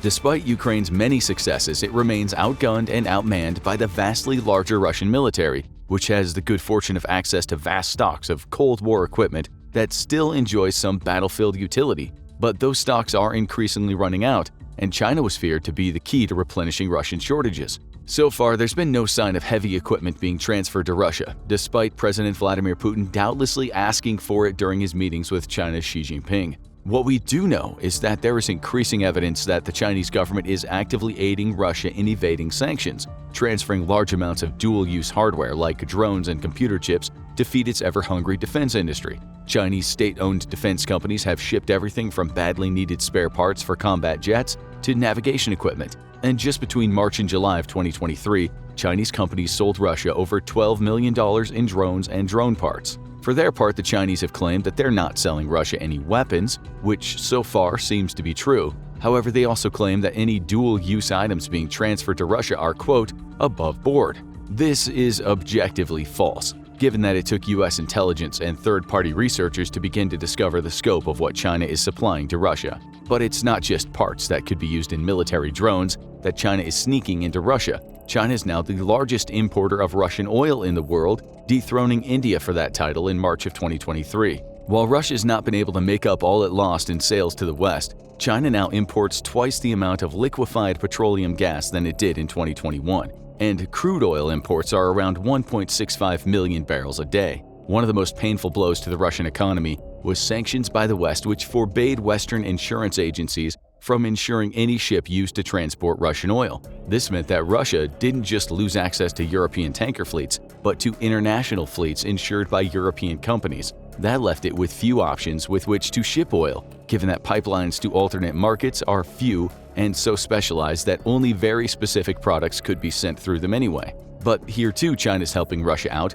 by providing its own supertankers and granting insurance to third-party tankers transferring Russian energy goods. According to an anonymous Chinese executive, China provided 18 supertankers and insured a further 16 third-party vessels in 2023, shipping 15 million metric tons of crude oil. It looks like, short of providing Russia with weapons, China's doing everything it can to help Russia win.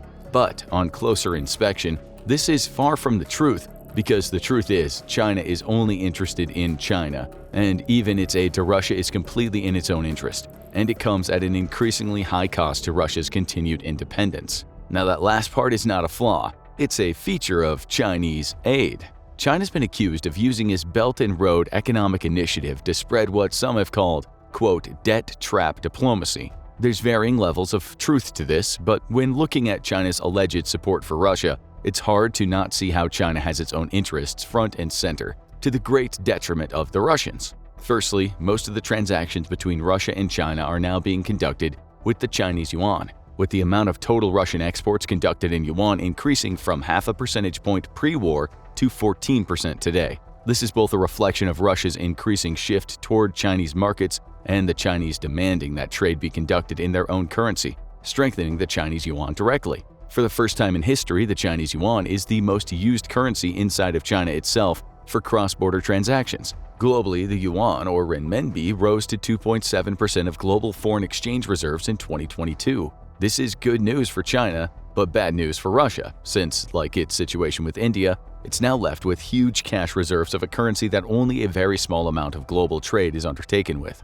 At least China's more sophisticated economy is able to offer Russia more of the goods and services it needs, and thus provide a chance to use those yuan reserves, but it can't provide everything, still leaving Russia with significant yuan reserves it cannot do much with. But the bigger picture overall is one where Russia is effectively forced to sell its energy for two currencies that the vast majority of the world doesn't do business with, meaning that the longer Russia is left under sanctions, the more dependent it becomes on India and China, since those are the only two currencies it has left in significant reserves, and nobody else wants them.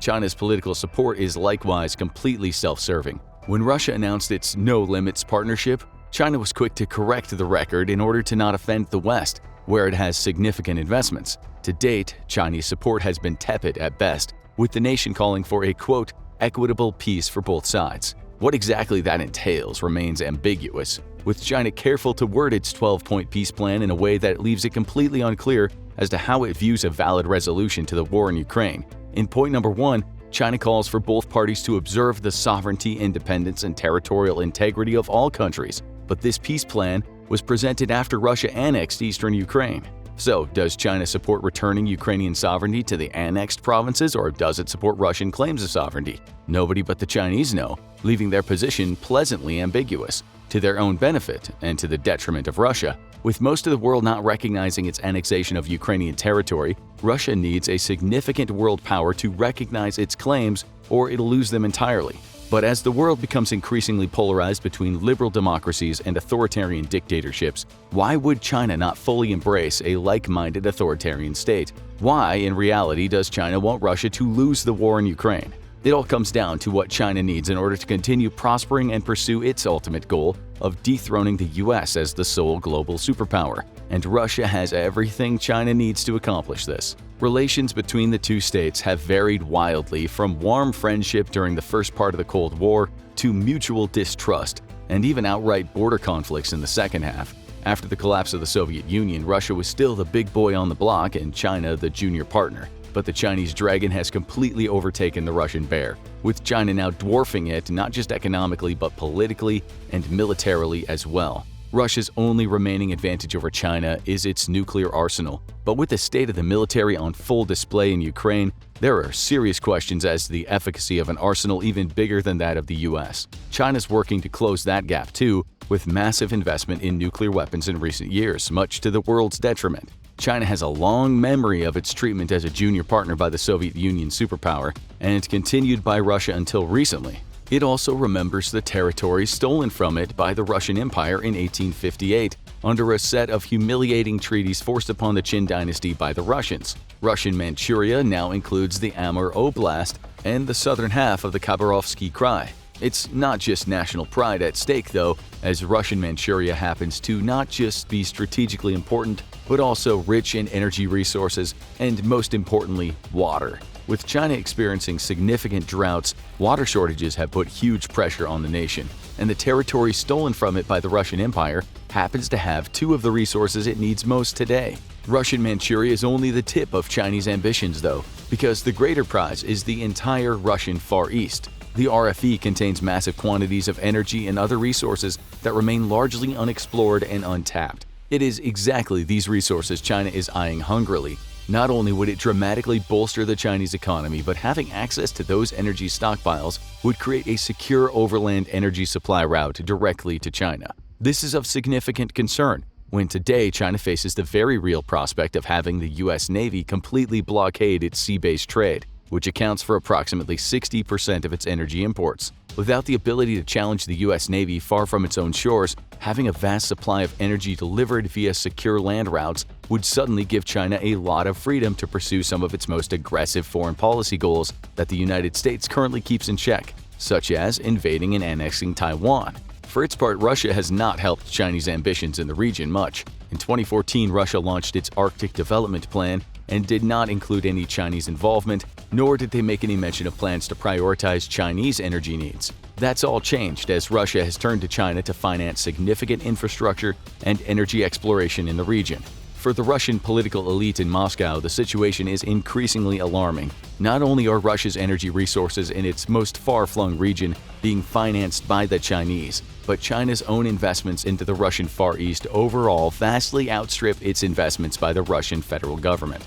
Immigration, both legal and illegal, is creating a population that is increasingly more Chinese than Russian. In 20 to 30 years, it's feared that there will be more ethnic Chinese in the RFE than Russians. A concerning situation given the 113 million Chinese are sitting right across the border in neighboring Chinese provinces. Tensions between local Russians and Chinese populations are already nearing a boiling point. There's a deep resentment over the growing crowds of Chinese tourists who are said to be rude and patronize only Chinese businesses. In 2019, tensions came to a fever pitch over a Chinese-owned bottling plant on Lake Baikal, which is the world's deepest lake and holds 20% of the global freshwater supply. This Chinese plant would not only block local access to the water supply, but ship that water to China, where it's desperately needed. The Russian outrage was so pronounced that plans to build the plant were deemed illegal in Russian court. China's not done much to ease tensions and in fact seems to have signaled intentions to eventually retake Russian Manchuria.